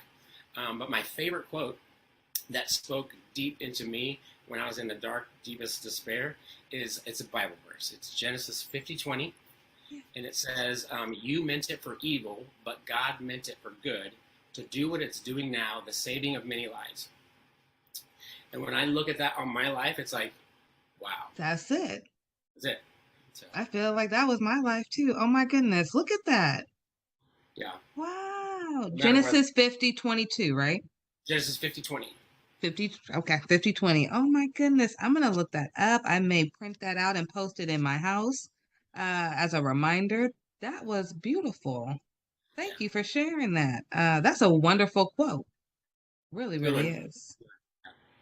Okay, so we're going to go to the next question. What are the best resources that have helped you along the way? So when I think of resources, I think of when I burn all my bridges, when I made those poor choices, and basically I was an undesirable person to be around, right? Mm-hmm. And when you're undesirable, you don't have access to very many resources. So number one was my faith community, my faith-based community, because I'll never forget the day that I walked back into church. And you think that everybody knows your story and everybody knows the junkiest things you did, and they're going to look at you and they're going to talk to you about it. But that's not the case. In my experience, that wasn't the case. I walked into church and they said, "Don, we're glad you're back. So glad you're here. So good to see you." And it was that non-judgment that allowed me to breathe, relax, and walk into that journey of healing. So my faith-based community, and then piggybacking off that is that they created a safe place for me to figure out who I am, right? Okay. Because if we don't know who we are, we don't know where we're supposed to go. I always say that the more you tell somebody who they are, the less you have to tell them what to do. Because if you know who you are, you know what you're supposed to do. And then the other great resource was family. And it was kind of flip-flop for me. So right now, it's the good times, it's the joy, it's the intention, it's the investment. Back then, it was the challenges and the hardships that I had to endure with them. And how was that a beneficial resource? Because I believe that some of our greatest blessings are on the other side of our greatest challenges. And we have to go through them to receive that stuff. And So yeah, I look forward to challenges and hardships and kids that talk back to you and kids that want to argue about bedtime. I'm like, yes, learning This is the time to go. Okay, so you kind of just Yeah. reversed it. You know what most people stress about, you're embracing it. Bring it on. Yeah, I was if I failed at something, or if I made a mistake, or if I cried, like all those things were wrong, like they were bad, and actually they're all good if you think about it. What's guaranteed in life? Everybody's gonna do fail. Everybody. That's true. Sooner or later, you're gonna fail at something. So instead of finding yourself in the middle of failure and decided to take a heavy weight of a loss or something negative, no, fail. I think Will Smith said it, fail forward, right? Find out, don't ask yourself, why is this happening to me? Ask yourself, what am I supposed to learn from this? If you reframe it, there's no such thing as a loss and failure. It's just a learning. And it's going to work perfect. Yeah. I love that. Kind of the same tips that I give my son and my daughter. So just reworded a little differently. So that's amazing right there. So yeah, I love those resources, especially the family one, because I know that you said earlier, there was a lot of tension between everyone, and now they're your best resources. So I love that. Always depend on your family. It may be some hard moments. Nobody said there won't be, but there will always be something brighter at the end. Okay, so I do have a couple of questions. So I know that you love talking about bullies. Yeah. And our youth. So I actually had a son that I had to change him schools twice last year.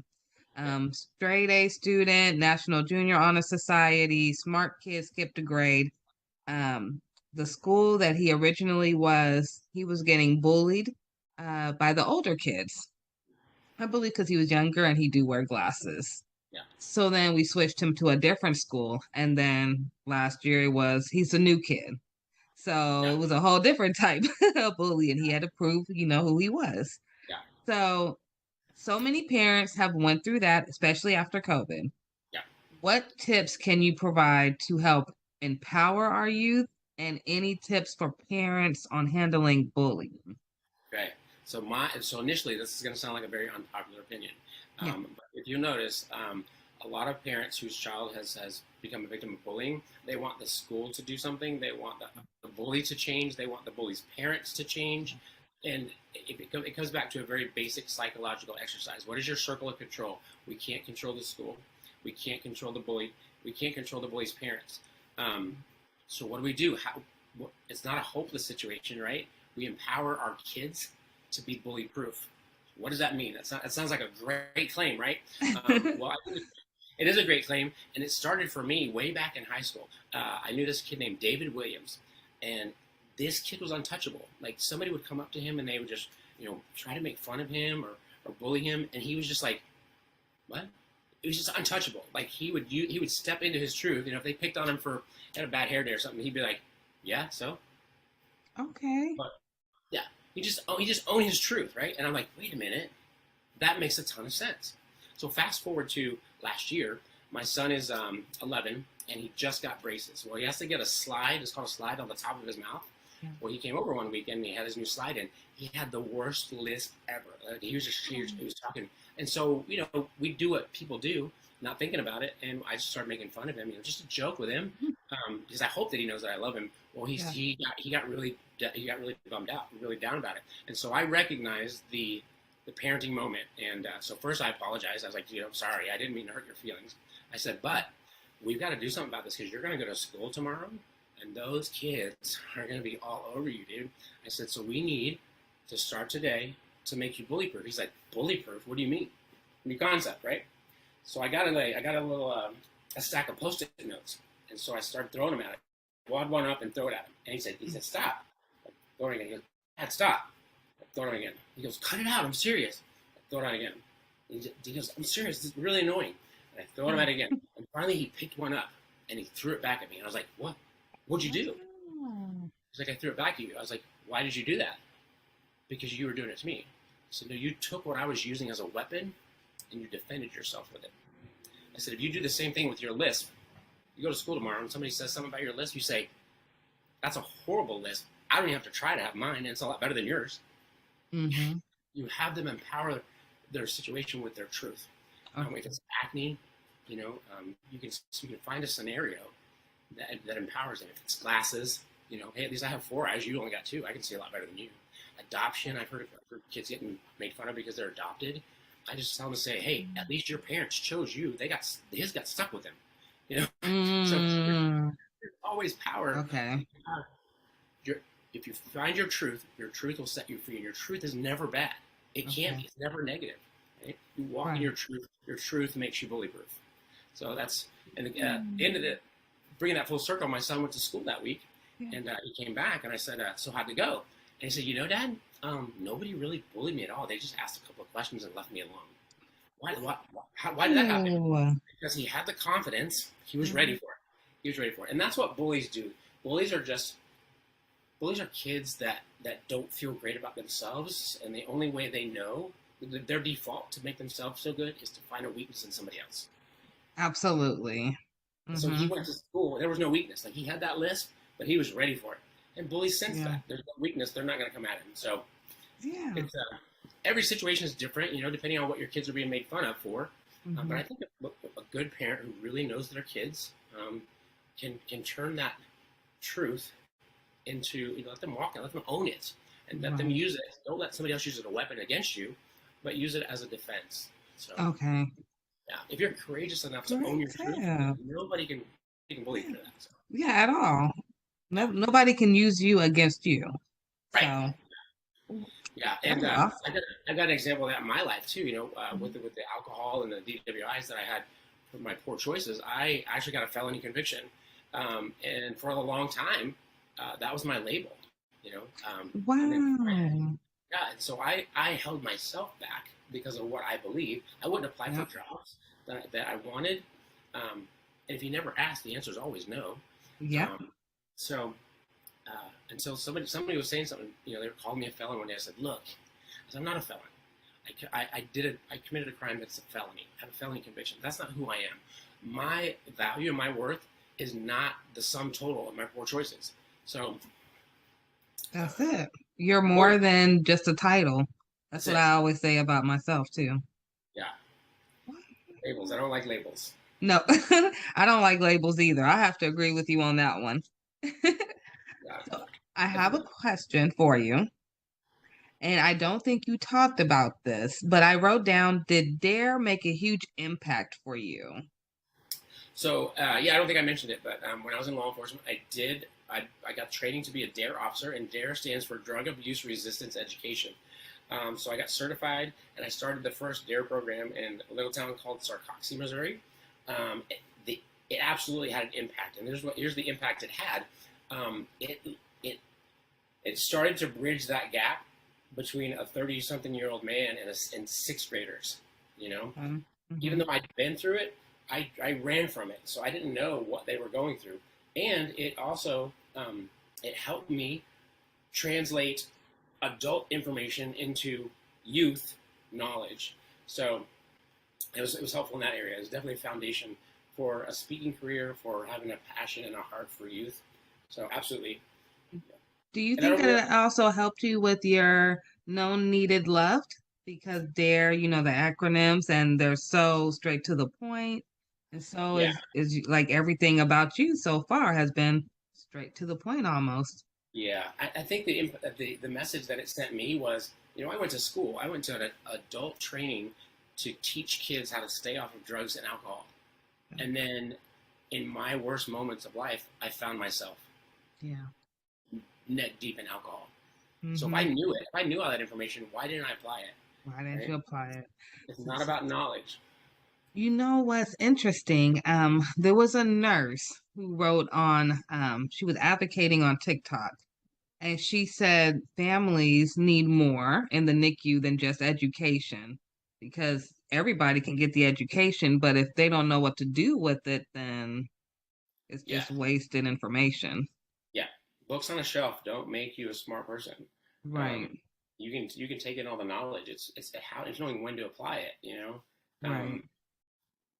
You know, the difference between knowledge and wisdom is, you know, knowledge is knowing that a tomato is a fruit. Wisdom is knowing not to put it in a fruit salad. So Absolutely. You uh, gotta know. yeah, you gotta know. And I think it also the other side of that is you can have knowledge, but if you don't feel like you're in a safe space to apply it, it's not coming out. Definitely not. Definitely not. So you did give us some tips earlier. Did you want to review the tips that you wanted to give to parents to help with their children? Or did you Yeah. want to add on? So this is what I was talking about before. So how do you help your kids, right?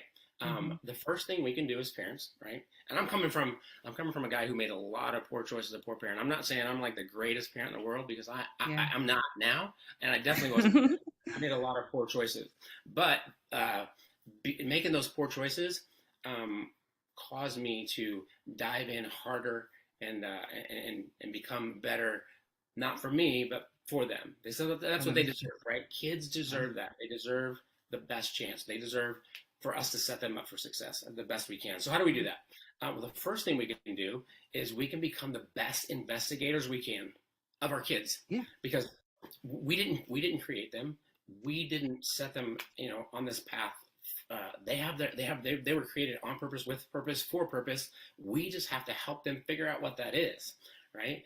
As much as I want my son to grow up to be a NFL football player because that's what I wanted to do, if he doesn't want to do that, I'm not gonna force him into that and ruin his life, you know, and take him away from his purpose. So become the best investigator you can of your kid, and be bold and be brave and be humble to walk that out with them. And then there's four nuggets that I think parents should help their kids learn and apply in their lives. So if you think about a race, we're all running a race, right? It's our job. So if you think about a relay race, whose responsibility is it to pass the baton and to make sure that the baton is passed at the right time, perfectly, right? It's always the runner that's giving off the baton, because the runner that's taken off, like they just got their arm, they're not even looking, right? Right. So the parents, we're passing the baton. It's our responsibility to pass the baton well so that they can win their race. And so how do we do that? 4 nuggets. The first one is gratitude. If you teach your kid to be grateful for even the smallest things, even the smallest amount of things, being grateful, it just changes their perspective. It allows them to connect. You know, we're all wired for connection. So grateful. The second thing is forgiveness. If we teach them that forgiveness doesn't approve what was done, it just releases the expectation that it could be any different. And people think, you know, at first glance, forgiveness looks like it's weak, but actually, if you choose to forgive, you're retaking control of yourself in that situation. So it's actually empowering to teach them to forgive. And then the third one is gratitude, forgiveness, empathy. Oh, I love empathy. Yay, I love empathy too. Empathy. So I just had a discussion with my kids last night. They're like, sympathy. And I said, well, and they said empathy, and then they explained it. And I said, well, no, what you're describing is sympathy. So the difference between sympathy and empathy is you look at it like this. They said, well, you walk in somebody else's shoes. That's empathy. I said, no, that's sympathy. Having empathy is taking off your shoes before you put their shoes on to walk a mile. I like to use the lens. You know, we grow up and we have life experiences, so we look through life through a lens. It's our lens. Well, everybody's like that. Empathy is stepping out from behind your lens and then stepping behind their lens to understand what they're going through. If you teach your kids empathy, it helps them be grateful. It helps them forgive, right? It helps them understand why people make the choices they do. And then the last one, I love it, and I mentioned it before, it's humility, right? If you teach your kids to be humble, when you think about it, to be humble, you have to be grateful, you have to forgive, and you have to have empathy. So if you could just teach if you can't do all 4, you know, you got a busy life, just focus on humility, and not just teach them. Remember, we're not just giving them the knowledge, we're demonstrating it. And this was tough for me. I remember I was going to school, and my son was 6 at the time, And he used to always come and interject himself in conversations with like these big lies. Like he would make up some story to include himself in our conversation because he wanted to feel known and needed and loved. Yeah. And I would get so mad because he's lying, and I knew it was a lie. Everybody else knew it was a lie, and so I felt embarrassed. Well, then I was going to nursing school at the time, actually. Then went to school later that week. We learned about Erickson's stages of development, and at 6 years old, they have what's called magical thinking, and they're not lying. He just wants to be included. He's not trying to lie because he's trying to be conniving and manipulative. He just wants to be included, and so that I felt guilty. I'm like, oh man, Dad failed, right? So I went home that night and I said, hey buddy, I would never thought I would have to apologize to a 6-year-old, right? I said, hey buddy, you know how Dad, accused you of lying, and I said, well, I learned in nursing school, but you're not lying to do wrong. You're lying because you just want to be included. I said, so I'm sorry I did that. And he's a 6-year-old. He's like, it's okay, Dad, don't worry about it. Yeah. That was a huge lesson for me. So what that taught me is, we all have failures, we all have mistakes. So if you're humble enough to admit your mistakes in front of your kids, that's setting them up for success. I know that we think that we have to be the perfect example so they can follow a perfect example, but that's just not real. That's not authentic. And I think your kids would rather want a parent that's real than a parent that's right. Just be real. If you make a mistake, own up to it. That's going to bring you closer. It's going to draw you closer together. Not have them look like you're weak. So, and it also helps them with accepting their own failures when it comes up, because they've already seen their parents go through a failure, maybe work their way out of it. Now it's not so stressful on them. Yes. Wow, good nuggets. I like those. Thank you. Very good. I hope all of you wrote that down. Those are very important. I'm going to leave with one more question. This is the most important question I have for you. Where can people find you? And I know you have something special coming up in the works. Do you mind telling us a little bit about it? You bet. So my website is it's donwman, all lowercase.com. So if you just go to www.donwman.com, that's where you'll find me. I've got resources. You can contact me. I've got a contact sheet on there. I just have a passion. So my life's goal is to impact as many youth as possible, because right now suicide is the second leading cause of death between the ages of 10 and 24. I think it's tragic that children choose to take their own lives because of big emotions. So that's where you can find me, and a lot of resources on there. We'd love to hear from people. Love to hear stories. I love stories. Everybody has stories. Yeah, you love stories too. Good. So you guys don't just send me stories, send him stories too. He loves stories. Yeah. And so I am in the process of writing a book. I've had so many people say, Don, your story is so crazy, you should write a book. So I'm going to write a book and hopefully finish it by the end of this year. And then there's editing and publishing. And so, but yeah, it's going to be called Known, Needed, Loved, God's Story Through My Life. So I am so blessed to be able to give my kids a second chance for the father that they almost lost. So What a story. What a story. And when the book comes out, please let us know. We'll share it on all our websites. We thank you so much. I'm a huge advocate for mental health, usually for postpartum moms, but it can go with the youth and the dad as well. So I thank you for being here. I thank you for sharing your story. I appreciate the invite. So honored. Thank you. I appreciate it. You're welcome. And please come back and please let us know when the book comes out. We'll make sure to include everything in the description for you, okay? Thank you so much, Ashley. I appreciate it. You're welcome. Thank you, everyone.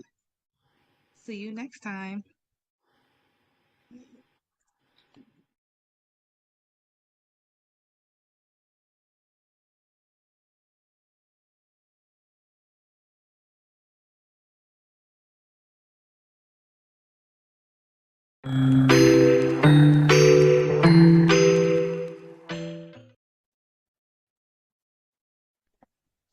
Hello, everyone. Welcome to another episode of the Ashley Randolph Podcast Show. I have a lovely guest today, and I'm so excited. I've been planning this for maybe 2 weeks now for Miss Marie Mosley. She is the author of Pretty Divorce, which is a very touchy topic, which I am absolutely so excited about sharing with you all. I know we do get some questions to our case managers about do they have any resources for when going through a divorce or how to find a lawyer and things like that. So this is a little educational for you guys. She'll tell you about her book, but most importantly, you have to hear her story. Thank you, Miss Marie, for joining us today. Thank you for having me. Yes, thank you. I can't tell you how excited I am to have you. I have been putting your flyers up for 2 weeks now and telling anyone who would listen to me to make sure they watch today. So, incredible story that you have. I want you to, if you don't mind, introduce yourself to the audience and let them know who you are. And please tell us about when your book will come out. If you want to start with that, and then we'll go to your backstory. I think that will be phenomenal. Okay, perfect. Yes, I am the author of Pretty Divorce, how to sever a toxic union and create an illuminated future. The book is on pre-order now. It's on pre-order, and you can order it if you want at theprettydivorce.com. And it should be in people's hands no later than next week. I'm finalizing everything and printing and getting them right out to everybody because it's been on pre-order for a little bit. So yeah, it's been a journey.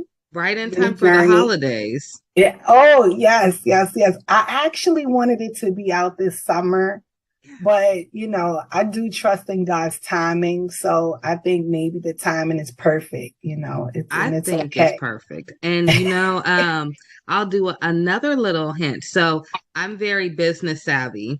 So my business mind instantly said, okay, holiday sales are like the highest time that you're going to have the most profit. And then it also told me that this is also one of the times when people who are going through a divorce get really sad because it's maybe the first holiday season that they're not together. And what a great book to give to someone who's sad and down and say, honey, it's a pretty divorce. Absolutely. That face up. So I think it's wonderful. Timing is everything. I do believe in divine timing. So I think you're going to do a wonderful job. If you need any ideas for gift wrapping them books, I already have some too. So how? Oh my God, I appreciate you. Thank you. I appreciate you, and just the strength to write this book. You had to have so much incredible strength to even look at what you went through to come out of that, because I'm sure you had a lot of emotion. You sit there, because I had to write a book for the NICU and my experiences, and it was one of my most traumatic experiences. I had 3 preemies. Okay. All 3 was horrible. So to sit there and write that was almost like journaling my experience. And there were some moments I forgot about. So I can only imagine how hard it was for you, and to still call it pretty divorce. I mean, yes. You are the first person that understands exactly what I was going through. There were times when I had to put it down for a little while, and just go back, because it was almost like reliving everything over and over again. The editing, the going through it, the writing, it was really taking its toll sometime on me. And I began the process because let me go back. I want to say this part. At first, I really did lose my identity in this marriage.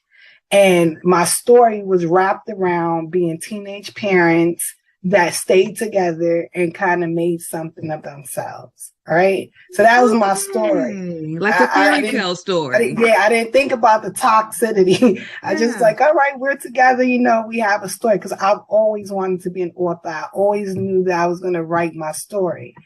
So, but it took me years to redevelop a new identity, my own identity, without separating apart from the relationship, you know, because we were together from the time I was 13 till I was 38. Yes. All of those years. All those the major milestones. Major, all the good 20s. Yes. So was it hard to go through your 20s in the book? Because I know you were looking like, these were my golden years. So the book tells you a lot, but I'm going to say this. And this is not a funny topic, but around about 16 or 17, I became suicidal. It had gotten that bad. It had gotten that bad. And I talk about it in the book. My girlfriend introduced me to her boyfriend's friend, and he kind of became an outlet. So yeah, I don't advocate side relationships. However, I have to say that my side relationship kind of saved my life. You know, so that moment it worked. Yeah. So my 20s were horrific at home, but they were glorious somewhere else. If that can, you know. So I don't know why, you guys. I'm sorry, but I have to say this. I am getting the song Khalees Milkshake Bring All the Boys to the Yard stuck in my head when she said, you know, it's like this at home, but outside. Oh my goodness. But it worked for you. You're still here. Absolutely. So, absolutely. Not advocating for it, but not at all. And I'm, you know, and I'm very, I don't take, because I was an educator for so many years working with kids, I would have a lot of children with suicide ideation, attempts, different things that I've gone through. So I don't take that lightly. But as a teenager, you know, becoming a mother at 14, you know, I was a good student. I was a really, really, really good student. I started to fail in school. Like all of the things that made me who I was beginning to change. And it's like I deviated from the plan and I was spiraling out. So, yeah, so it became a little bit rough for me around that age. But finding another outlet, you know, albeit it was a side relationship, it really did help me. It helped. He helped me a lot. You know what I mean? Like I'm married to a different man right now. my girlfriends, some of my girlfriends, they were like, wait a minute, what? Like you're not with him anymore. How are you not going to be with this guy?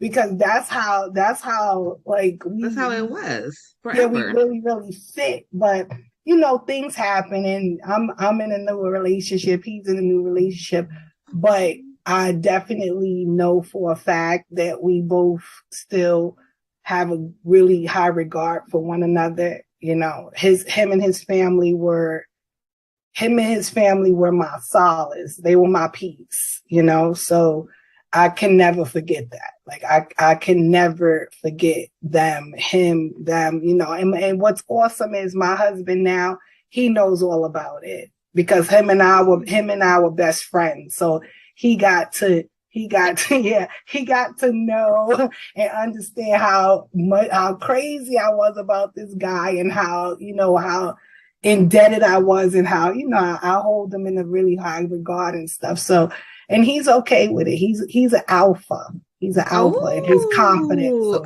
okay, absolutely. Yeah, so he's not intimidated by it or anything. So I can talk about it. He knows about it. So, but that's a good thing too, because he knows what he's coming into. Mm-hmm. You know, I hear a lot about baggage and people coming into new relationships with extra baggage. But for him, he already seen your baggage, so you're really not coming in with no baggage because you already knew each other. So that Mhm. actually, do you think that you guys are more on like a soulmate type of plane now? Because Well, my husband, let yeah, me the one be, you're with because now. you know what? My husband was like, tell your story and be honest. I really felt like the other guy was my soulmate. I really, Mhm. really, really did. And there's some amazing stories about our journey that I'm even thinking about putting into a book. Like I used to be able to feel his pain. Like if something happened to him, I would know, you know? Mhm. And so when I think about my soulmate, I don't know. My husband right now, me and him I guess because we were best friends or something, we fit. It's crazy to me. You know what I mean? Because Yeah. some women wait their whole lifetime to feel what I felt with the other guy and even what I feel with my husband. You know what I mean? Like my Mhm. husband is my dude. He's my, my That's ace your boon rock. coon. You Yeah. know what I mean? Yeah. Hmm. So it's so I don't know, I never compare the two of them, but they both were like gifts to me. That's how I feel, honestly. You know what I'm saying? But Yeah. and I wouldn't give my husband up for anything. Like, for Look at anything. you. Because he's really been there for me, for my children. Like that's their father. You know what I mean? Yeah. That's their father. And so his place in my life and what he means to me is tremendous. So Mhm. it doesn't compare to the other one. It's different, but both of them were beneficial to my life. You know what I mean? Yeah.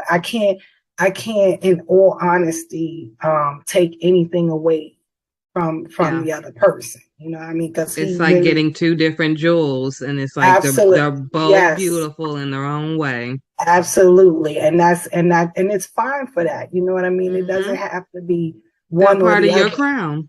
Absolutely. And so my husband is just like, he's my life now. And he knows that I wouldn't deviate from that for anything. You know what I mean? I can still give honor to the other person without being disrespectful to him. It doesn't take because he's that guy. Yeah. You know what I mean? He really is. He's awesome. He's one of them people. He has his own children biologically, and then he has my children. And anybody, even me, I look at him with all of them, and you can't tell which one's a which. That's how See, savvy he is and how much love he has to give, that and he's that's how willing it's to supposed to spread it. be. You know what I mean? He's willing to spread it. And so, but yeah, we both have a really good understanding. A lot of people think that you shouldn't talk about your past relationships, Yeah. but we were best friends. So we told each other, Everything anyway. everything. Yeah, I feel this way, and this person did this, and I feel this way about that. And then we ended up together. So, and we didn't let it get in the way of what we felt for each other. Yeah. So yeah, but that's So listening to you sound so confident. Thank you. I gotta know. I'm gonna tell you a little backstory about some of the women in my family and Okay. why I found what you just said so powerful. Because you were able to divorce and find somebody else to make you happy, Mm-hmm. and you still are good. Your life is good. You don't have to dwell on the past, and you Not at found all. someone that still matches you. So I have been with my husband. We've been together this month. On the 29th, we'll make officially 10 years. Okay. And we've been married for 6. A lot of the women in my family are not married. They Okay. have all got married and divorced. Okay. And divorced is where they stayed. Okay. So to me, growing up, it was almost looking to these women. They were all powerful, independent Mm-hmm. women, but it was like, why did you stop on your love life Mm-hmm. after divorce? Like they didn't feel they were worthy enough. But then I hear you come, and I'm like, okay, well, it sounds like she worthy enough, and she went and got her man. So, it's an eye opener. So, for those who are out there listening to or watching, if you have a background like me where the family that you have, they get divorced and stopped, here's a story that tells you can continue to move on. And so it's powerful. I think that one thing, my background in psychology and counseling and things, it really helped me going to school, right? I learned a lot about relationships and human behavior.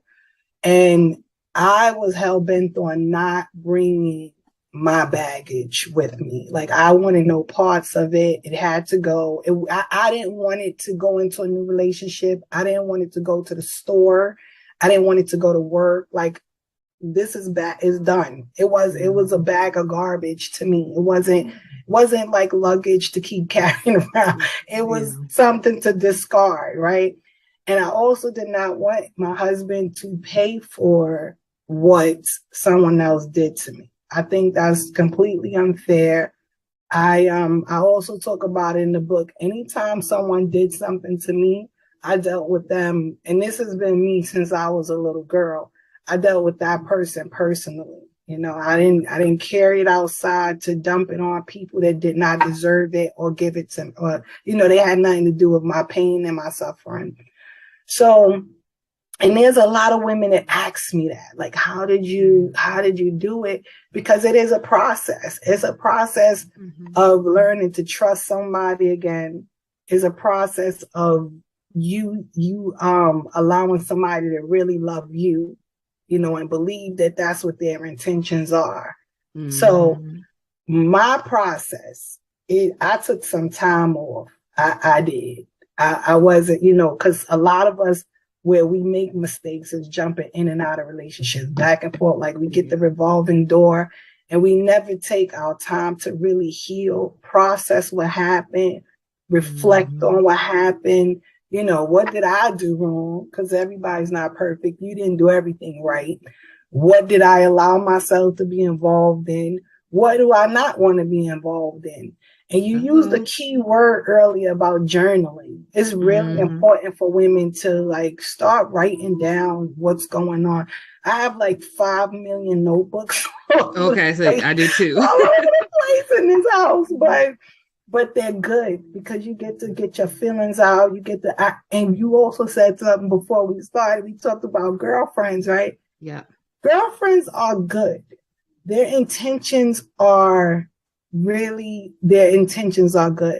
But most of the time when you talk to your girlfriends, if women want to admit it, it turns into a male bashing session. And we just go, Absolutely. And here, and this one from 10 years ago, he did this. Those, you're muted, Ashley. That's those, Absolutely. Those conversations are not productive. They're not productive, and they keep us stagnated. They keep us bitter. They keep us resentful. And those are recipes for never really going on because now you're not really open. You're not open to having love come to you. Yeah. And you're not willing to give love because somebody already trampled all over it. Yeah. But you know that saying about the $1 bill or a $10 bill, you can crush it up, smash it, kick it all around, and you drag it through the dirt. When you open it and take it to the store, it's still worth $10. Still $10. So if we can understand that our value is not diminished because of the stuff we've gone through. And life does go on after whatever his name is. It's okay. You don't let one monkey stop your show. You keep the show going. You have to, because if not, they win. I don't like to reduce it to that, but the truth is they win. Yeah. They left you a shell of a woman, while they're out enjoying their life with whomever, and you're sitting around you've not really find yourself, and that's only if you want to have another relationship. Some people go through so much they don't want to be bothered anymore. Yeah. But even in those places, I think that if they went through some healing and, you know, mindset changes and self-development, you know, reinvent yourself, you know, turn things around, it can work for them. They don't have to be alone. I don't think that we're designed to be alone. I agree. I don't think we are either.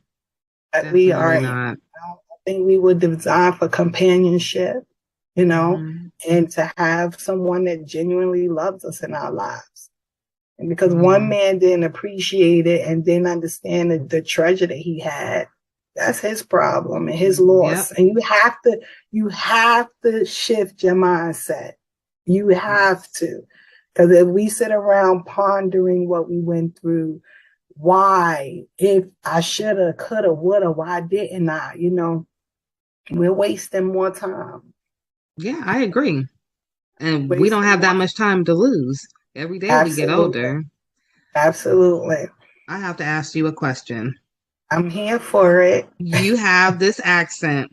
You got to tell us about your accent, where you come from, and if you don't mind, I know we talked a little bit offline about some of your family and some of your family stories and how they are in the book. You don't have to say it all if you don't want to, because we do want you guys to get the book. So, but if you want to, you know, just touch on it a little bit, just to invite everyone into your life and how you were able to get this beautiful mindset that I hope we all can have after meeting with you today. Thank you. So I was born and raised in the Bronx in New York City. Right? Growing up, people thought I was Southern for some reason. Now, my dad, I don't know. My dad is was born and raised in South Carolina. So I didn't know, maybe his genes were that powerful that I got his accent. But I'm originally from Bronx, New York. We just quickly, my dad died when I was 5. And we came from, we came from a quaint little neighborhood. And after his death, we had a fire. Really? So no, I shouldn't leave my precious dog out. After my dad died, maybe like 2 months later, we lost our dog that was there when I was born. And then we had the fire. And then we moved to the projects in the South Bronx, which were a bit intimidating, but we had to do what we had to do. That's where we were placed. And so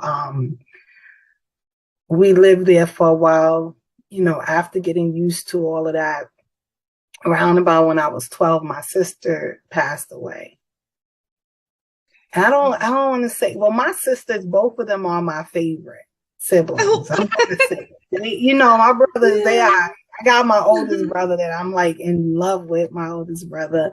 But my sisters were my sisters. You know, they never treated me like a pesky little kid. I was like their life, anything, you know, like, what do you want to do? Take me shopping, doing my hair, everything. So I love my sisters.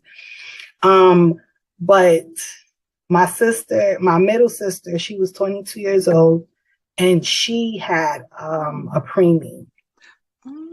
Yes, she had a baby. She was born 1 pound and 7 ounces. Ooh, little warrior. Yes. And she fought through that. She came home on Valentine's Day of 1983. She was born in 82. Oh wow. Okay. Yeah. So a long NICU stay. And my sister, they gave my sister the wrong medication. Oh no. For an allergic reaction. And she ended up, oh God, I've never told nobody this. I wrote it in my book, but I didn't never utter the words. Well, you're in a safe place, so know that. Yeah, I know, but it's still difficult. It's still hard every time, I know.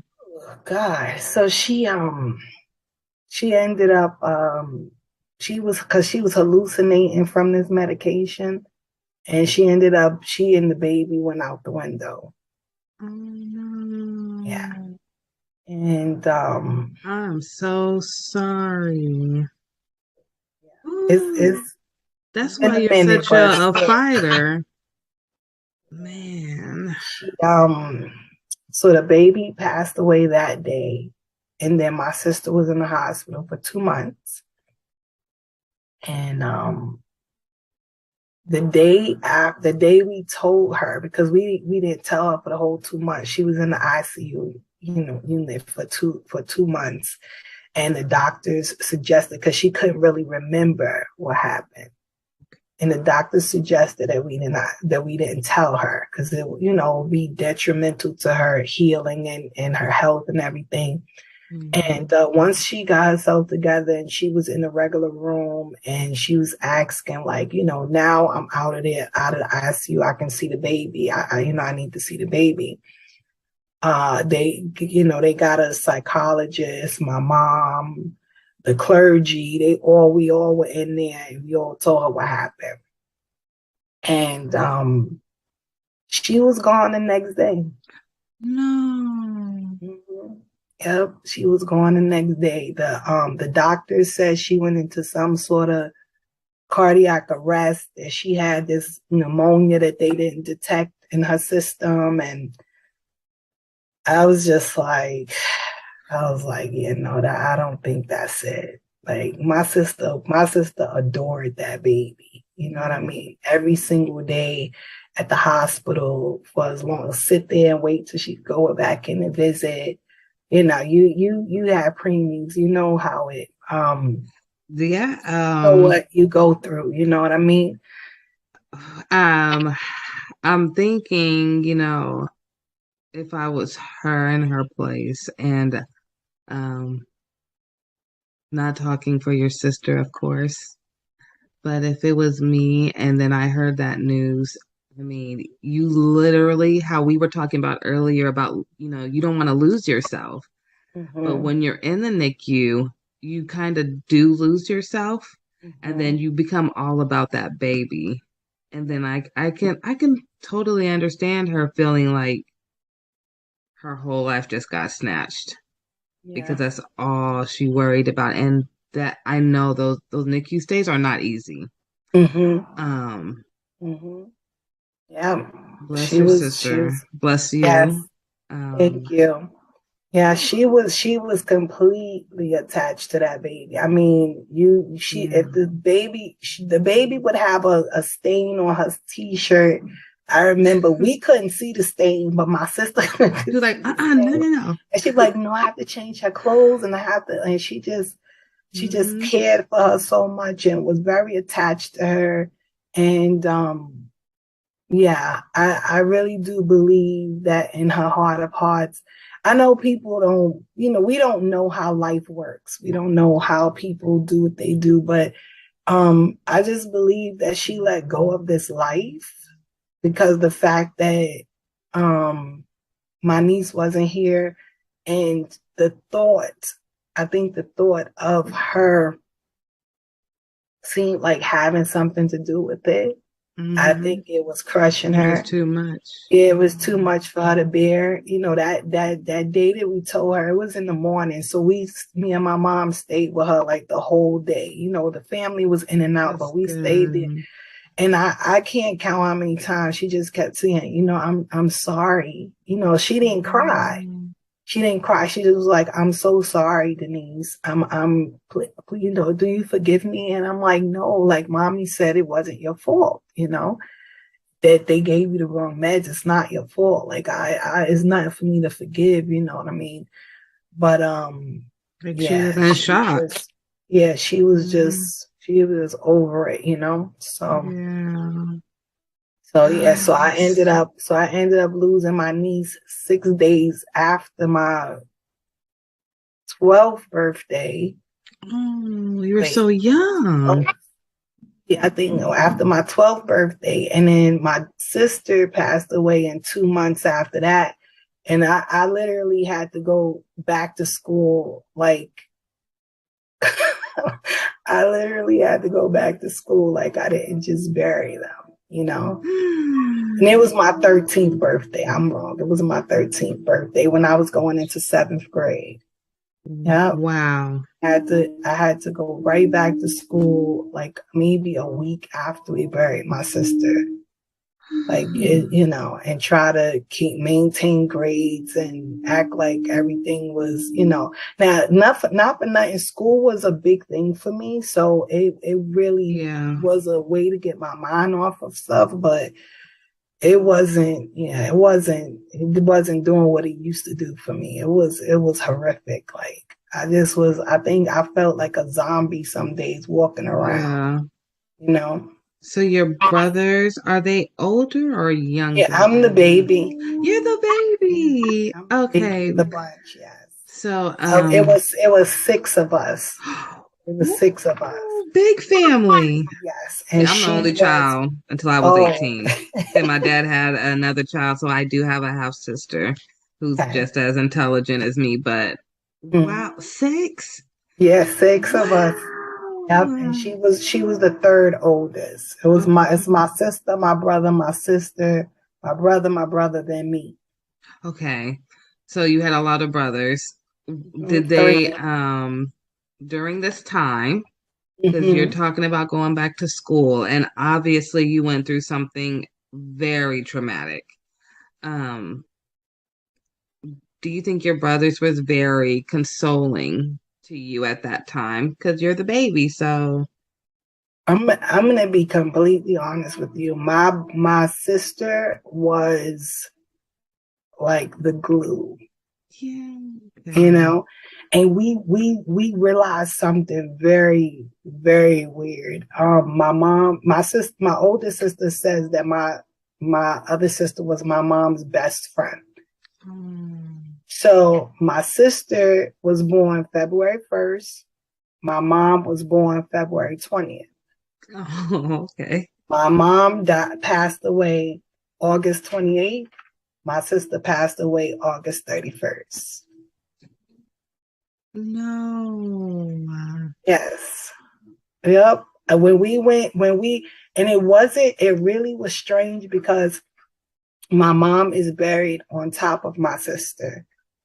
Wow. So when we finally got because due to COVID and all of this, it took a little while for to get things in order. But when we finally got the stone, the way my mom purchased the stone, so 20-something years ago, it was left with enough room. So instead of us buying a brand new stone, we just had them remove it and add my mom's information to it right under my sister.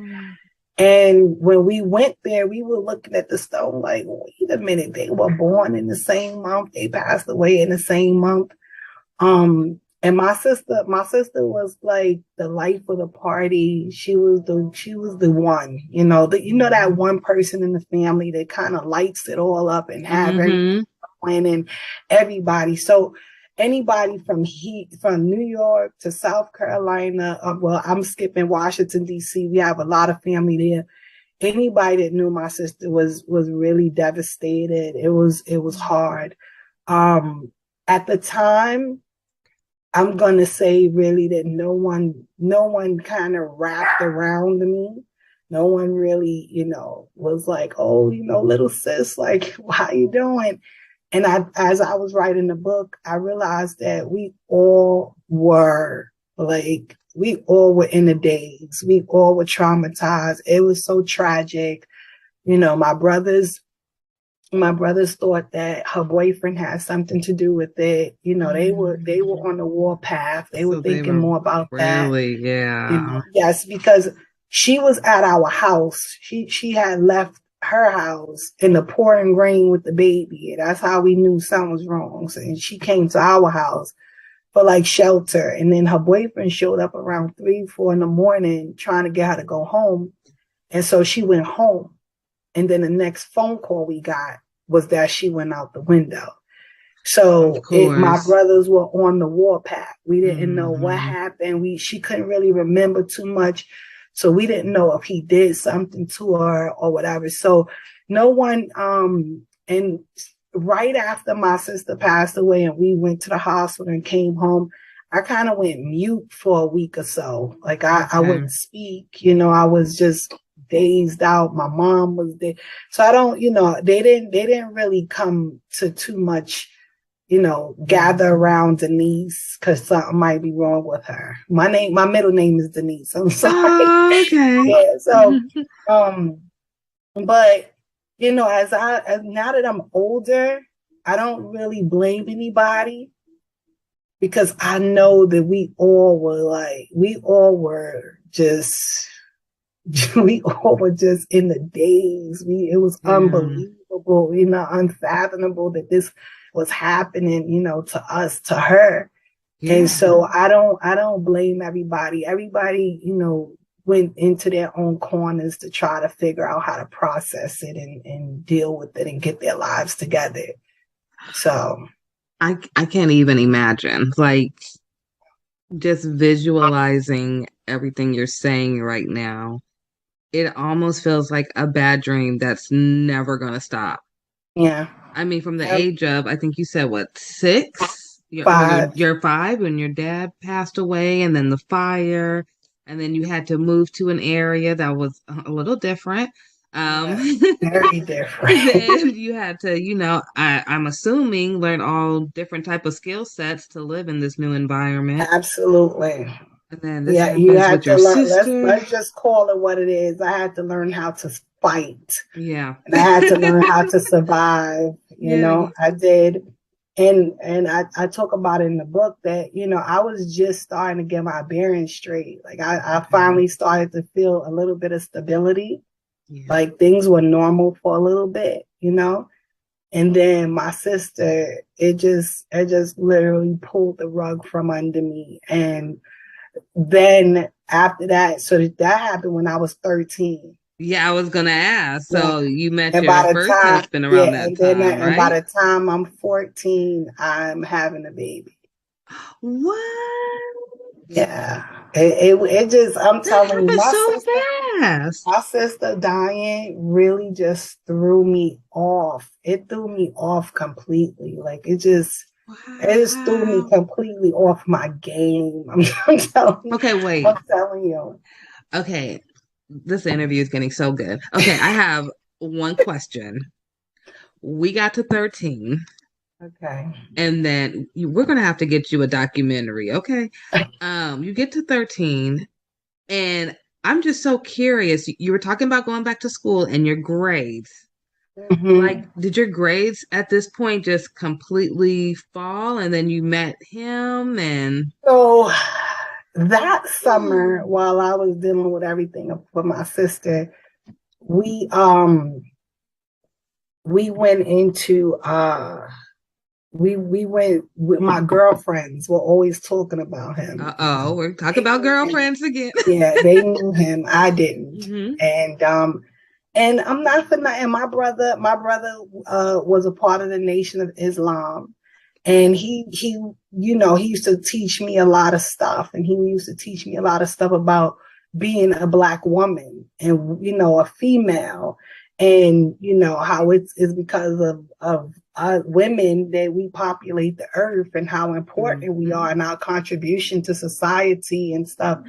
And so my brother was he was a very integral part of me being almost as powerful as I am. God had a lot to do with it. My mom and my sister, but my brother, young, that's the type of time he spent with me, teaching me who I am, teaching me to look at people's character, and not just taking them at face value or what they said or material things.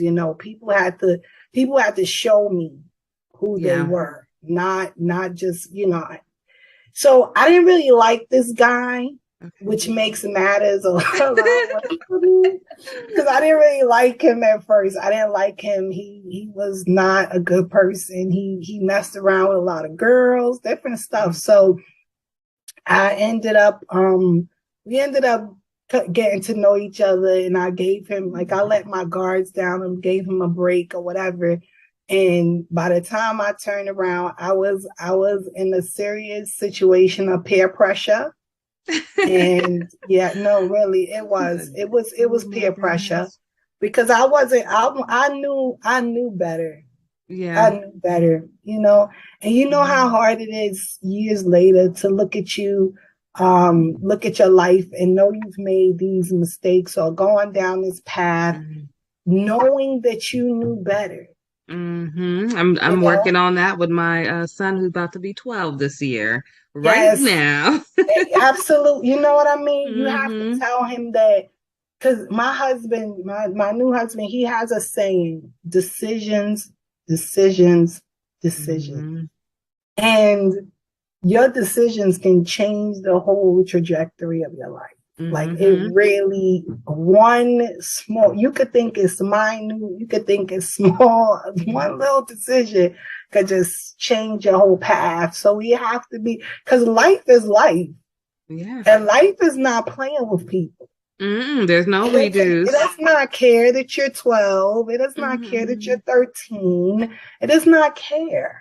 It doesn't care that this is your first time. The sperm met the egg, and guess what? You're having a baby. See what I mean? Life is for real. One time. That's all it takes. And it was my first time.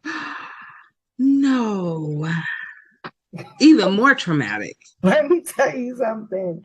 I was just like, I was like, what is happening to me? Like, why? Wow. You know?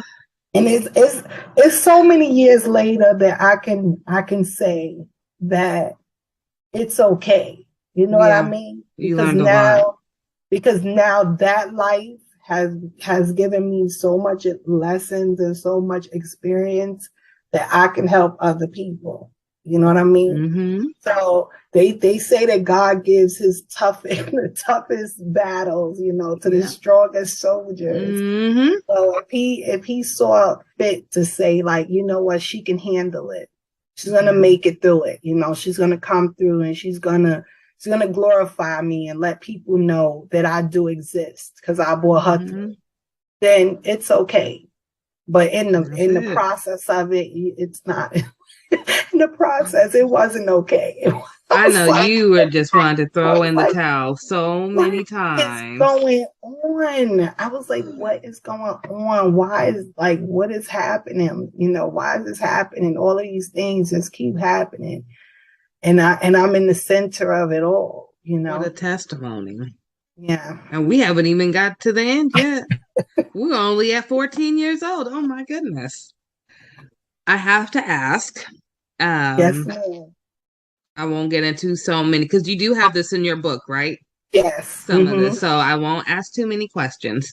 But I am so curious to know, when Mama Baby came in and said, Mama, I'm pregnant, what was Mama's response? Because you the baby. We got to remember.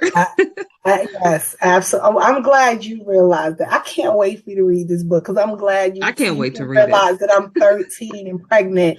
And as a woman, you can say, she's still a baby. Because some people didn't treat me that nice. Yeah. Some people didn't care that I was 13. But you'll read about that. So my mom, my sister, the person that didn't treat me well, was on the warpath against me, and I had to get to my sister. I couldn't think. I couldn't take time to think about anything, so I had to call my sister. My sister is my rider. She does not have children. Okay. And I don't care about her godchildren. I don't care about my children. That's her nieces and nephews. I am the closest thing she has to her own daughter. You claiming that right now? Oh, absolutely. And you can ask her. She'll tell you. She has always treated me well. She has always taken care of me. She has always, she's never, in all of my ups, downs, back and forth, mistakes, my sister has never treated me like, what's wrong with you? Are you dumb or something? Like, what's happening? But she's always That's all we want to hear. She's always just like, little niece, what's up? What we going to do? What you want to do? So I got to my sister, and once my sister was on my side, that was all she wrote. That was really all she wrote. You know, she was like, she had just moved into a really nice area of the Bronx. She had 2 bedrooms, and she was like, if you want to come and live with me, you know, with the baby, she's like, you're more than welcome to that room. She was like, I know you might be a little embarrassed. Like, I don't know what you want to do. You know, she was like, well, I don't care. But all I know is you're finishing school. I'll pay for daycare. You're finishing school. You understand? And I was like, all right. You know, so when we went, she went with me to tell my mom. She actually told my mom for me. Oh, so good. She wasn't one of those people like, you have to say it. You're gonna say it. It was like, Mom, this is what's going on. This is what's happening. This is the part I'm playing. Like, so what? And my mother was like, what? My mother was like, like, wait a minute. That ain't a part of the plan. You know, we talk about college in this house. We talk about finishing school and education. That's not a part of the plan. And so I pretty much told my mom, you know, this is what I'm doing because of my brother. You know, my brother was very big on the things he taught me. Abortion was not one, like, we were not going to do that. So, you know, I told my mom I didn't want to do it, you know, and I was going to have this baby. You know, I made my bed and I'm going to lie in it and we going to be okay, you know. That's why I was hoping to, when I saw that you had youth and parents on there, I wanted to tell children. Because I feel like I was my most powerful at 13 years old. Even when I sit in front of people and they're like, oh, you seem so confident. You seem to have it all together. And I'm like, ooh, some days I don't. But when I was 13, I was severely determined and persistent. And like, kids are powerful. You know, kids are powerful. I think kids are powerful because they have not been in the world long enough to be, you know, some of them, because some of them do have it rough. I don't want to discount the ones that come into the world with these rough things going on. But for the most part, kids have not like been tainted. They've not been like traumatized to their core, really hurt, you know. And so they still have a lot of strength and resilience in them. They know how to bounce back quick. And so I always want kids to believe in themselves and know how powerful they are, you know. And so so at 13, I was like dynamic. I was just like, I was like, let me tell you something. I did this. This is my responsibility. I'm taking ownership of it, and I'm having this baby. I'm not gonna do it. Like I just wasn't willing to do it, you know. And I had to advocate for yourself. Yeah, and you are a really good advocate. It sounds like. Thank you. And you know what? I don't only advocate for me. Even when I was a kid, I advocated for others. You know, my mom, she used to work, she was a para for the New York City Department of Education, and she worked in the special ed department. And you would not want to make fun of those kids. You would not want to be on the side of, you know, talking down to people, or, you know, my mom, she was that person. She was not, she wouldn't allow it. And so if we did it as her kids, we would have something to pay once we got home. So, you know, we grew up looking at other people, you know, as equal to us, you know, not beneath us in no way, education wise, financially, anything of that nature. We had to respect people, you know, whatever station in life they were in. And so I think that's what made me a big advocate for kids when I was younger. I don't like bullies. Yeah, I don't like clique mentality. I have a zero tolerance for it. And so I've always been willing to stand up for those that are like less fortunate and things like that. in my book, my mission, I have a mission in my book. And so for let's get to the mission. Yes. So for a certain amount of books sold, I do fully loaded backpacks for the homeless. I love it. It's like so cute, right? So New York has this thing called the Midnight Run, and what they do is they go out at night, and some of the homeless people might know where they can go to meet up with the Midnight Run, or they go around the city and they give out different stuff. And so I used to give out blankets like during the winter and things like that. COVID came, so it kind of threw me off my game, but I'm definitely gonna get back into it. Now I like to do little backpacks, right? Make them a survival kit. Put some blanket in there, socks, a hat, some gloves, because it gets cold out there in the wintertime. Some soup, some hot chocolate, some toiletries and stuff, toothbrush and different things. Let's give out some back. I really, me and my husband did it a couple of times. It was awesome. It was really, really good. It was really good. Keep me updated.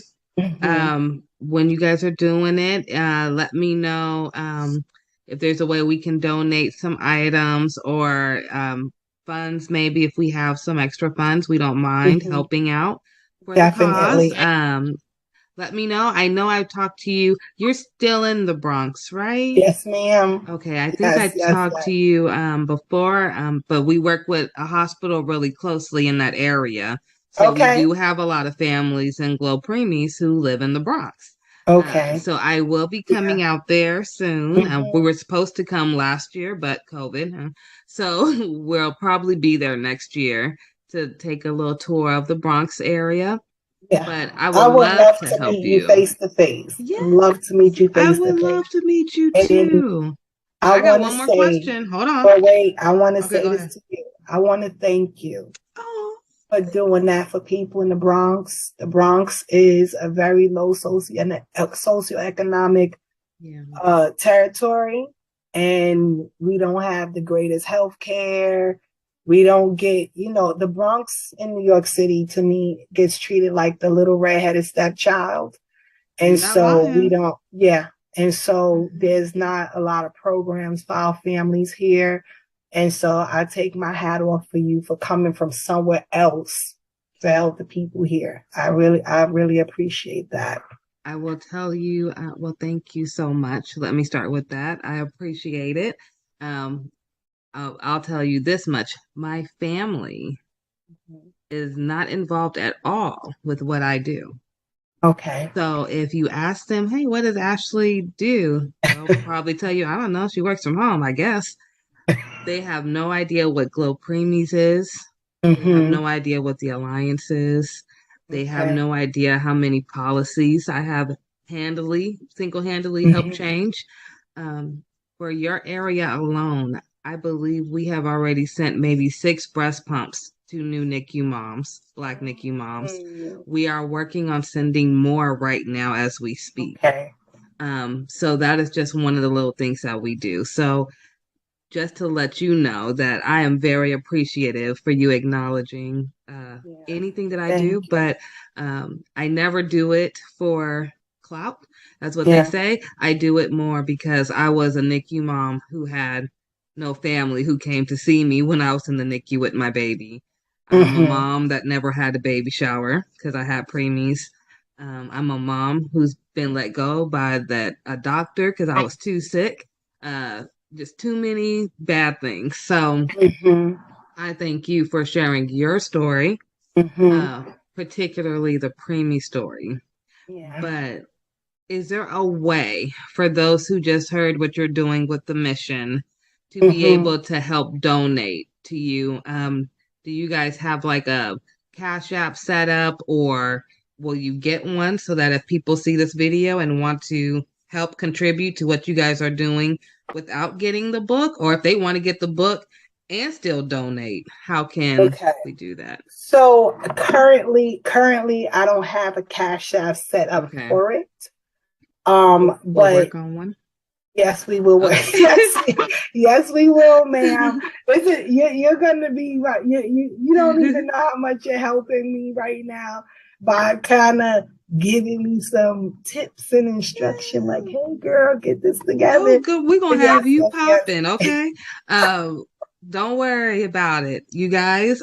So you heard her. She is gonna get a Cash App or something to that caliber, and when she do, I will post it under this video.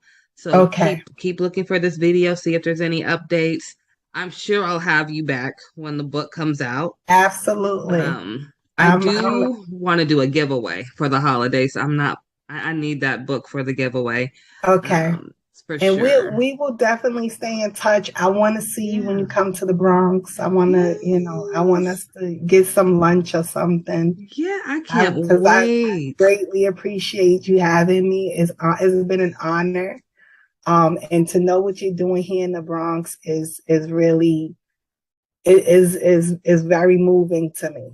Because like even when my sister was in the NICU, there was no helping. There was no, it was thank God we had my mom and my sister to do stuff and to help and to, even me when I had my daughter as a teen, I was like that, growing up, I was like, there's nothing here to help, people that have I did have a high school. I did go to a high school that had a daycare, but even with that high school is still an alternative high school, but it no longer, I don't believe it has the daycare center anymore, which was tremendous because that gave people a real opportunity to go to school and continue their life and, so, but yeah. Do they have any of those options anymore? I'm not really. Or? That was the only school. It was called Bronx Regional High School, and I forgot the name of the extension because they had an extended piece to it where all the pregnant girls went to school. So if you were pregnant, you can attend and you just be in class with other pregnant girls. You wouldn't be amongst the general population. Yeah. And then once you had your child, you were able to still come to school and bring that baby to the daycare center. But they don't have, it was beautiful. New York used to be a really awesome place to live, and it had a lot of resources, but not much is going on here anymore, so for you to still be in the place of trying to help out here, it's wonderful. We're gonna have to connect for sure. Definitely, because I'm ready. It's gonna the winter months are coming soon, so I'll be this year I'm doing something special. This year, all of the blankets that I buy, probably in the blankets and maybe in the hats, I'm gonna have my daughter sew in patches that says Jesus loves you. Because I want them to know that it comes from him, not from me. Look at you. So, I love that. I want them to know that he is thinking about them. He's not forgotten. He's not forgotten. Yeah, because I would not have gotten to this moment without him. Absolutely. I feel the same way. Yeah. I don't. Yep. That's why I said earlier. I believe everything happens in divine timing. God little ones is what GLO stands for. So GLO stands for God's little ones. And I truly believe because, quick backstory, when I first got pregnant with Aiden, my oldest child, it was in 2010. I was going to Xavier in New Orleans and Tulane at the same time. Going to be an OBGYN, wanted to be a doctor. That was my main goal. I wanted to be a baby doctor. And I went to Tulane because I wanted to do public health, because I wanted to work in the World Health Organization. Ended up having Aiden with 2 semesters left. And here we are 12 years later. I have Glo Preemies. It incorporates both of them. So I'm still dealing with babies. I train doctors now. I educate doctors through what I do at CPQCC based at Stanford. Not only that, that was my college that I really wanted to go to. My Okay. mom said I couldn't go to Stanford because she wanted me to go to Xavier because they were known for African Americans to go to medical school. So Okay. I still ended up at Stanford. So I'm Absolutely. still there, and I'm the Still first gave you all your African American to become chair. So I have that honor under my belt. Congratulations. Thank you. I got that this January, so it's probably one of my most proudest moments. Mhm. But just like you said, your trauma makes you who you are. I only got that honor this year because of my three preemies, because I came in as a preemie parent who became advisory board member, who then became chair of everything within the NICU. So Yes. everything's divine timing. Your book Yes. is divine timing. Man, thank you. We're not going to go into your divorce because you guys, I want you to get this book. Help her with the book as well as help the mission. So if anybody do want to donate before she has it, you can donate to Glo Preemies. Please put the mission in the description so we know where to send the money to. If you're sending it to Glo Preemies, just put donation to Glo Preemies. If not, put the mission so we can send it directly to her. Thank you. Thank you. And then, yeah, we'll get that going. I'll put everything in the description. To everyone, we are now on iHeartRadio now. So we are on iHeartRadio, Anchor.fm, YouTube, as well as Roku TV and Spotify. So you can look up Glo Preemies or the Ashley Randolph podcast. If you have a question that you would like to give to Miss Marie to have her answer for you, maybe by email, you can do so at anchor.fm/Glo Preemies/message. And we will make sure she gets it. And we are just so grateful. Now, before I let you go, because it's amazing, and I am going to bring you back for part 2. Before I let you go, where can people find you? Because that's the most important thing. Is where can they find so you? I am on Instagram at marie.d.mosley, Mosley. And I'm also on Facebook at Marie Mosley. And like you said, email, they can email the pretty divorce at gmail.com. And I'm also going to I'm going to set up a Cash App and send it to you. So if anybody wants to donate, I would greatly appreciate it. I will share photos so you can see that your money is going to good use, because I would like to do at least 50 backpacks this coming winter. I want to do more, but I'm saying my minimum is going to be 50 to give out to the homeless. Yeah, so there's a lot going on out there right now, and people need our help, And let's not forget that it does snow, so it's very, very cold. So this would be going to a good cause. If everyone helps, even $5 adds up. I do hat, glove, scarf, and socks, and a blanket. And the blanket. So, yeah, I think it's wonderful. You have such a good heart to say everything you've been through. Your family sounds amazing. Thank you. So we know that you came from some kind of good background. We may not know them personally, but we know that they're tough, they're strong, and you're the baby. So you're gonna just take everything that you've seen from them. So you have to be a tough cookie. So we are so appreciative of you and thank your you, my work. dear. And I appreciate you.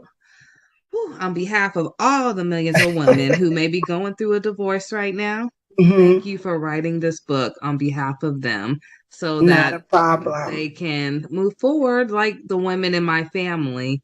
Hopefully I'll never have to go through that. I don't think I will, but you don't want to go through it, but it's those that have been through it, or those that feel like they're stuck, I definitely feel like my book would help them, because I have a little bit in there about us divorcing ourselves, not only from men, but some other toxic behaviors. See what I'm saying? So Yeah. it's, it runs, it's a pretty, I'm proud of it. I'm very proud of it. And I can't wait for everyone to read it. I appreciate you. My husband appreciates you. My 4 babies and my 2 grandsons appreciate you. I could not get off the here without mentioning my kids. They are awesome. They are resilient. They went through this divorce with me. Yeah. They empowered me and I empowered them. And we built amazing bonds with each other behind it. And so, yeah, it's doable. It's okay. I got a question. Yes, ma'am. How comfortable is your husband and kids with being on TV? I don't think my kids will have any problem with it. Let me tell you something. First of all, not for our interview though. My son is Mr. Congeniality. He's so astute, and he's such an awesome young man. My girl, I have one daughter though. She's very much into her faith, and she's very modest. And so she might be like, Mommy, I don't want to be on TV. But the oldest two would get ready for you. Like, here we are. I'm here. Yes. And hubby, like I said, hubby's an alpha. He's very confident. He believes in himself. He would have no problem. We'll show up. We'll definitely talk after this. Yes. We're doing a holiday special for our Roku TV. Okay. And I would love to offer you and your family a little part in it. Okay. And I'll talk to you off of here Yes, about ma'am. it. And then, I just want to offer it. We are trying to uplift as many Black voices as possible because when I first got started, there was a lot of people who are at the top right now in the NICU world who told me I would never make it unless I had everyone included. And I said, absolutely not when we have the highest rates. So I know how hard I had to fight, and I'm going to try to make sure that you guys don't have to fight as hard as I did. And I appreciate that. And I want to say this, my book, anybody can read my book. Okay. But I really did have us in mind. Yeah. We go through a unique set of circumstances in almost every situation out here. So I have women that might not have resources. You know, I talk about court and everything in there. Like, you got a lawyer, all of that stuff. The good questions. You know what I'm absolutely. Because we have to speak up for one another. We have to, and I don't shun anybody. Like I said, it's because we all women, we all go through divorce. But when I was going through divorce, I didn't have, $10,000 to get a lawyer to fight for the house and the Rolls Royce. I didn't have all of that. And so I want to talk to people that really do need the assistance, and that need someone to be able to be a voice for them. And so I appreciate you for that, and just know that I am following in those footsteps as well. I'm so happy for you. This time next year, you're going to be like, ooh, girl, I'm on book number 2. It's like, good. When is it coming out? Oh, you already have it out? No, I don't have it out, but it'll be done in the next few weeks. Like, I'll be ready to send it off for editing. Ooh, all right. Okay, so when book number 3 coming? So it was. I think the Lord was like, I want you to do 3 this year, but I didn't. I've been going through a lot of because my mom passed away. Okay. And so I've been finally coming up from that, from that she passed thing this year? Stuff. No, she passed in 2020. Girl, it's so much stuff. Let me tell you something. It is so much stuff. And I'm gonna quickly say this. My daughter, the one that I said is modest, this woman, this cult leader, talked her into. No, I'm being honest. I'm not. I'm serious. I'm being very serious. She talked my daughter into leaving home and not speaking to us anymore. No. Yes. In 2018. Yes. And so we were going through that and trying to get her back.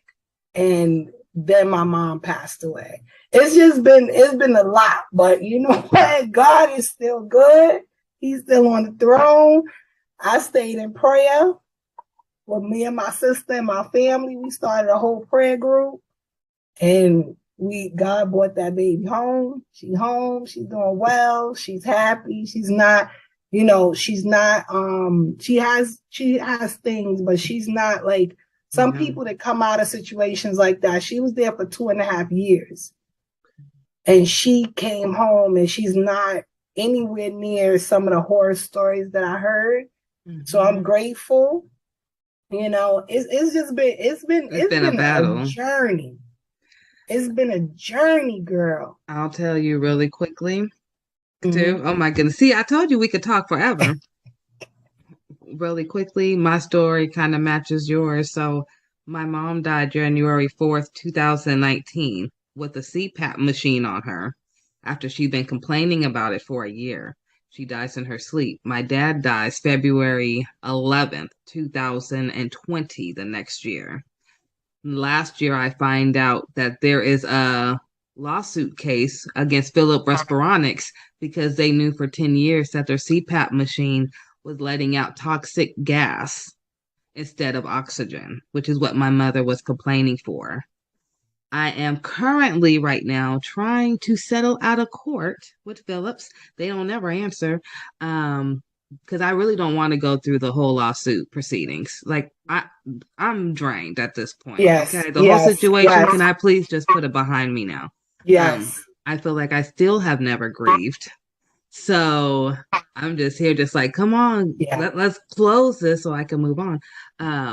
But all of that has happened really fast. And then my grandmother, my mom's mom, she had a stroke this year. She had a blood clot in her brain earlier this year. So she's still alive, but she's nowhere to where she used to be.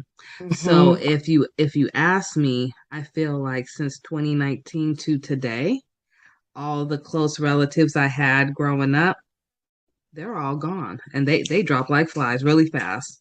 So, close uncles, everything, just girl, we lost, starting with my mom, we lost 9 in 7 months. Starting with mommy in 7 months, we lost 9 back to back. In 1 month, we lost my aunt. 2 days after that, her son-in-law, and a month after that, her husband, my uncle. So one of my cousins lost her mother, her husband, and her father in the span of a month. Girl, I'm telling you, it's like I don't know what is going on. Woo, but let me tell you something. Woo. I trust the Lord, and I don't think He let us go through all of that for nothing. I agree. It just cannot be for nothing. There is some sort of something. He got something waiting for us. And let me tell you something. Do not be weary in well doing. For in due season you shall reap if you faint not. He cannot lie. It has to. You understand? Yeah. All of what you're going through, all of what you've been through, losing your parents, it is all for a reason. Is not all in vain. You're gonna be able to bless so many people's lives behind it. I know it don't bring them back and fill that void, but God will fill that void for you with His love. And that's really how I have to move through life. Yeah. And it's not for money. I will say that it's not for the money, but I definitely want, I don't even, I ain't gonna say no number because they'll be like, oh, listening. But what I will say is it's about the fact that they did something wrong. They knew they were wrong. And the advocate in me won't let me be quiet for my mom, but be loud for a million other people. Oh, no, you can't. You cannot do that. You have to. You have to. When the thing happened with my sister, my mom, she was so out of it.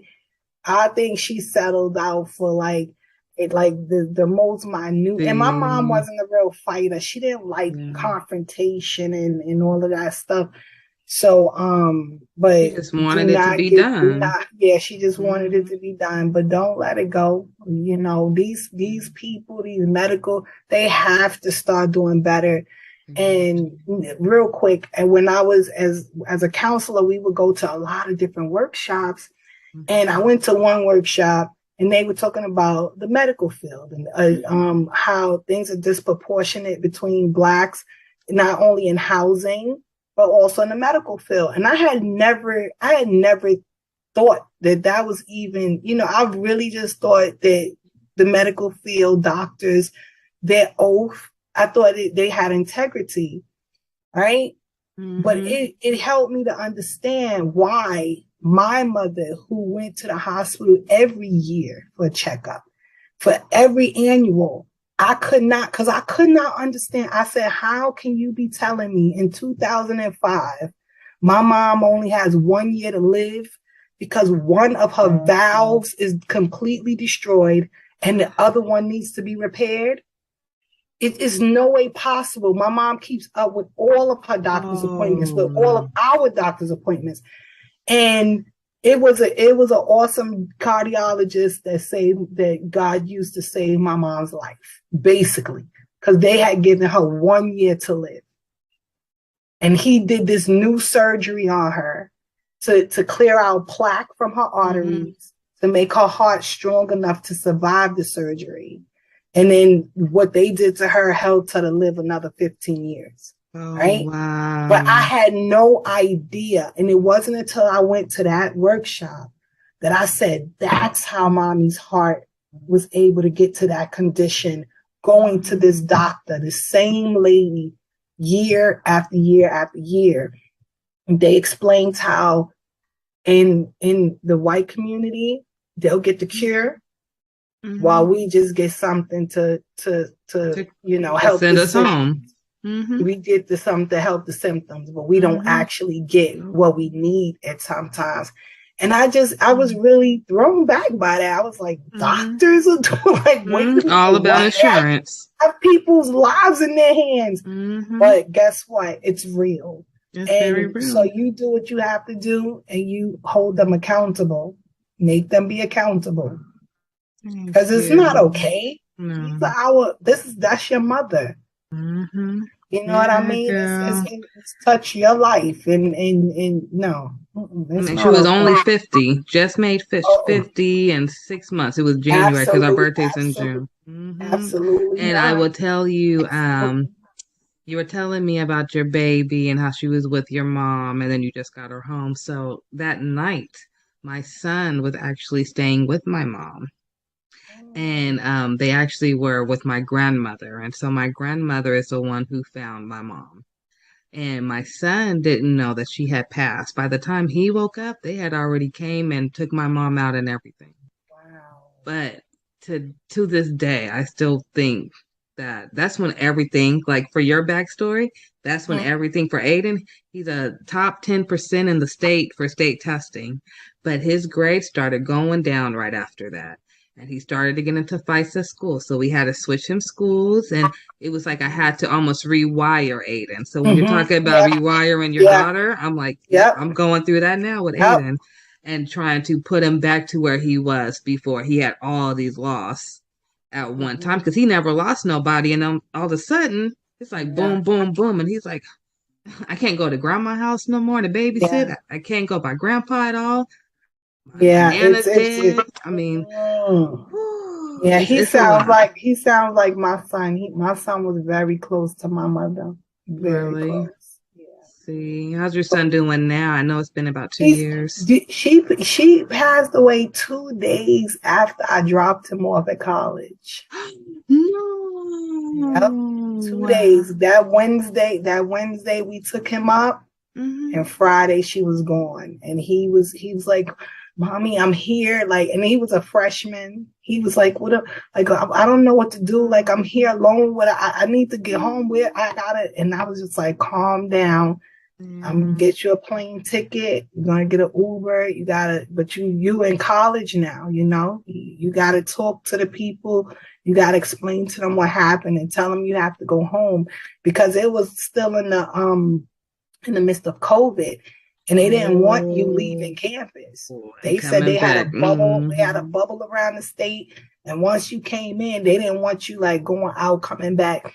But my son was like, I don't care if I can't be in school, then I was like, no, we're gonna talk to them first, and then we're gonna get you home. But I got like I'm terrified because you're there by yourself. I need you to calm down, and we'll figure it out. If I tell you, boy, let me tell you, my son, while my mom was sick, my son was washing her, helping her, like without me even knowing, because I had hurt my back. And I was like, what are you doing? You can't be changing, Grandma. He was like, but Mom, your back is messed up. Like, I have to help you. I have to help Grandma, you know. Them boys are something else. They're amazing. And that's why your son is going through that, because of the love he had for his grandmother, you know. And you just got to help him work through it. You got to just help him work through it and keep talking to him, you know. And it's difficult. It's difficult. Loss is difficult. It very is. I thank you for talking to me through that. And we were supposed to be talking about you, and we done ended up helping me out. Okay, that's how a good interview goes. Okay. Yes, and we will definitely stay in touch. Yeah, we'll have you back for a part 2. And thank you so much. And everyone. Yes. Please share and go visit her Instagram and Facebook.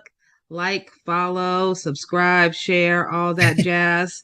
And look out for the mission. That's what we're going to call it now. So if you hear me say we're getting ready to do the mission, we're talking about them backpacks, okay? So thank you again, Marie, for talking to our families. And we will talk soon. Yes, ma'am. Take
Hi there.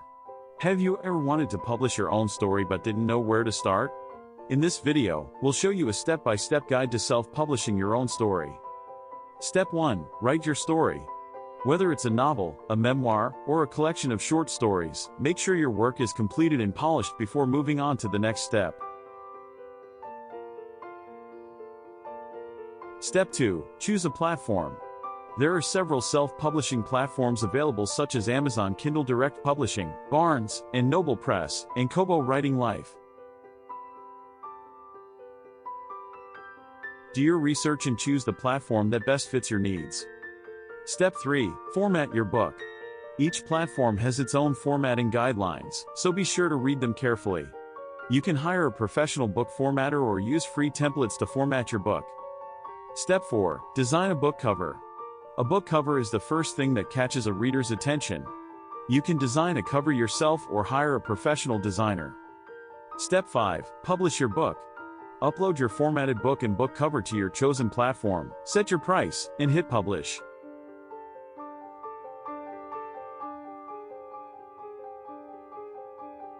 Step 6. Promote your book.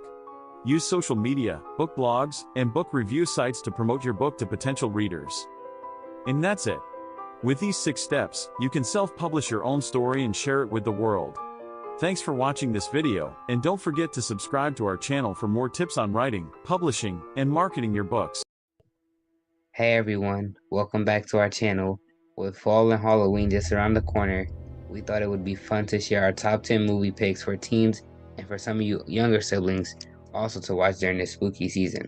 So grab some popcorn, turn off the lights, and let's get started. First up, we have Hocus Pocus. This classic Halloween movie is a must-watch for anyone who loves witches, magic, and a good laugh. It is perfect for a cozy night with friends or family.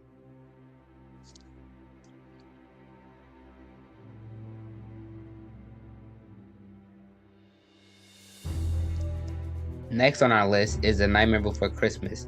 This Tim Burton classic is a great choice for those who love a mix of Halloween and Christmas. The music is catchy, the animation is stunning, and the story is heartwarming.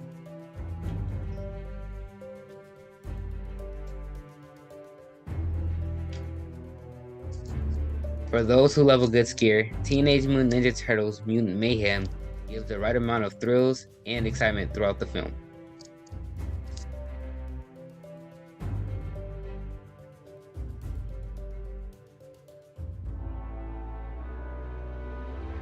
If you're in the mood for a classic horror movie, The Monkey King: The Legend Begins is the reimagined version by Hollywood of the film The Monkey King: Havoc in Heavens,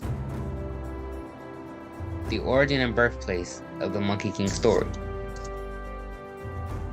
For those who love a good mystery and a good movie to watch with your younger siblings, and Paw Patrol: The Mighty Movie, a magical meteor crashes lands in Adventure City and gives the Paw Patrol pups superpowers, transforming them into mighty pups.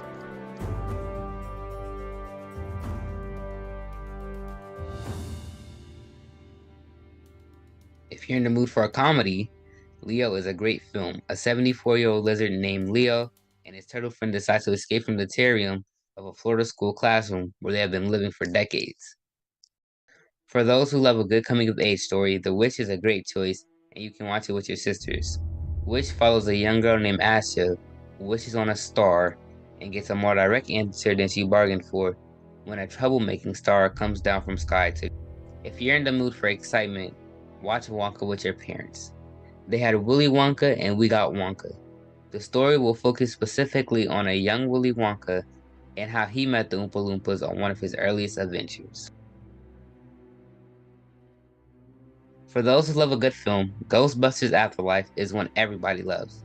Set 31 years after the events of Ghostbusters 2, it follows a single mother and her children who move to an Oklahoma farm they inherited from their estranged father, Egon Spencer, a member of the original Ghostbusters. The sequel will come out in December 2023.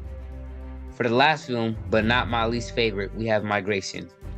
Migration is a film about a family of ducks trying to convince their overprotective father to go on the vacation of a lifetime. A film for not just you, but for the entire family.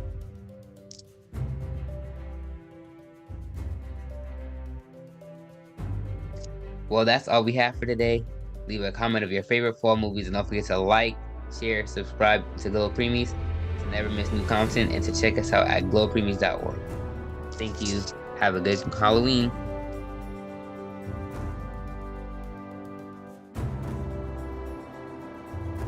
Host, welcome back to our channel. With Christmas just around the corner, it's time to spread some holiday cheer. And what better way to do that than with festive wreaths? Today, we'll show you some amazing DIY ideas to create your very own wreaths. The first step is to gather your materials. You'll need a wreath frame, some evergreen branches, pine cones, holly, ribbons, and anything else you'd like to add for a personalized touch. Start by attaching the evergreen branches to the wreath frame. Use floral wire or hot glue to secure them in place. Now, let's add some pine cones and holly. You can arrange them in clusters or evenly spread them out. Get creative and make each wreath unique.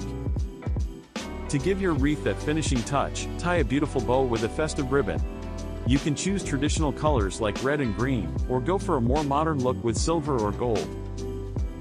And there you have it, a stunning DIY wreath, ready to spread Christmas cheer. Don't forget, wreaths can be made in different shapes and sizes.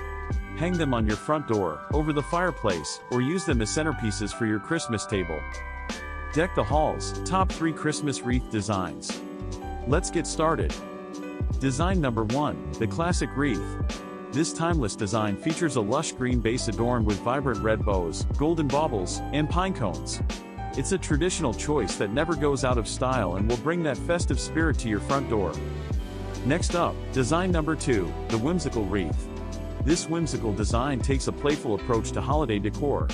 It's filled with colorful ornaments, sparkling ribbons, and jingle bells. Hanging this wreath will surely bring joy and smiles to all who see it. And finally, design number 3, the rustic wreath.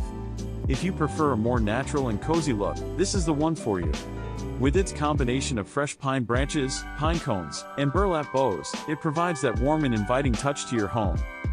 There you have it, our top 3 Christmas wreath designs. Which one is your favorite? Let us know in the comments below. Don't forget to give this video a thumbs up and hit that subscribe button for more festive inspiration. Thanks for watching, and remember to have a joyful and magical holiday season.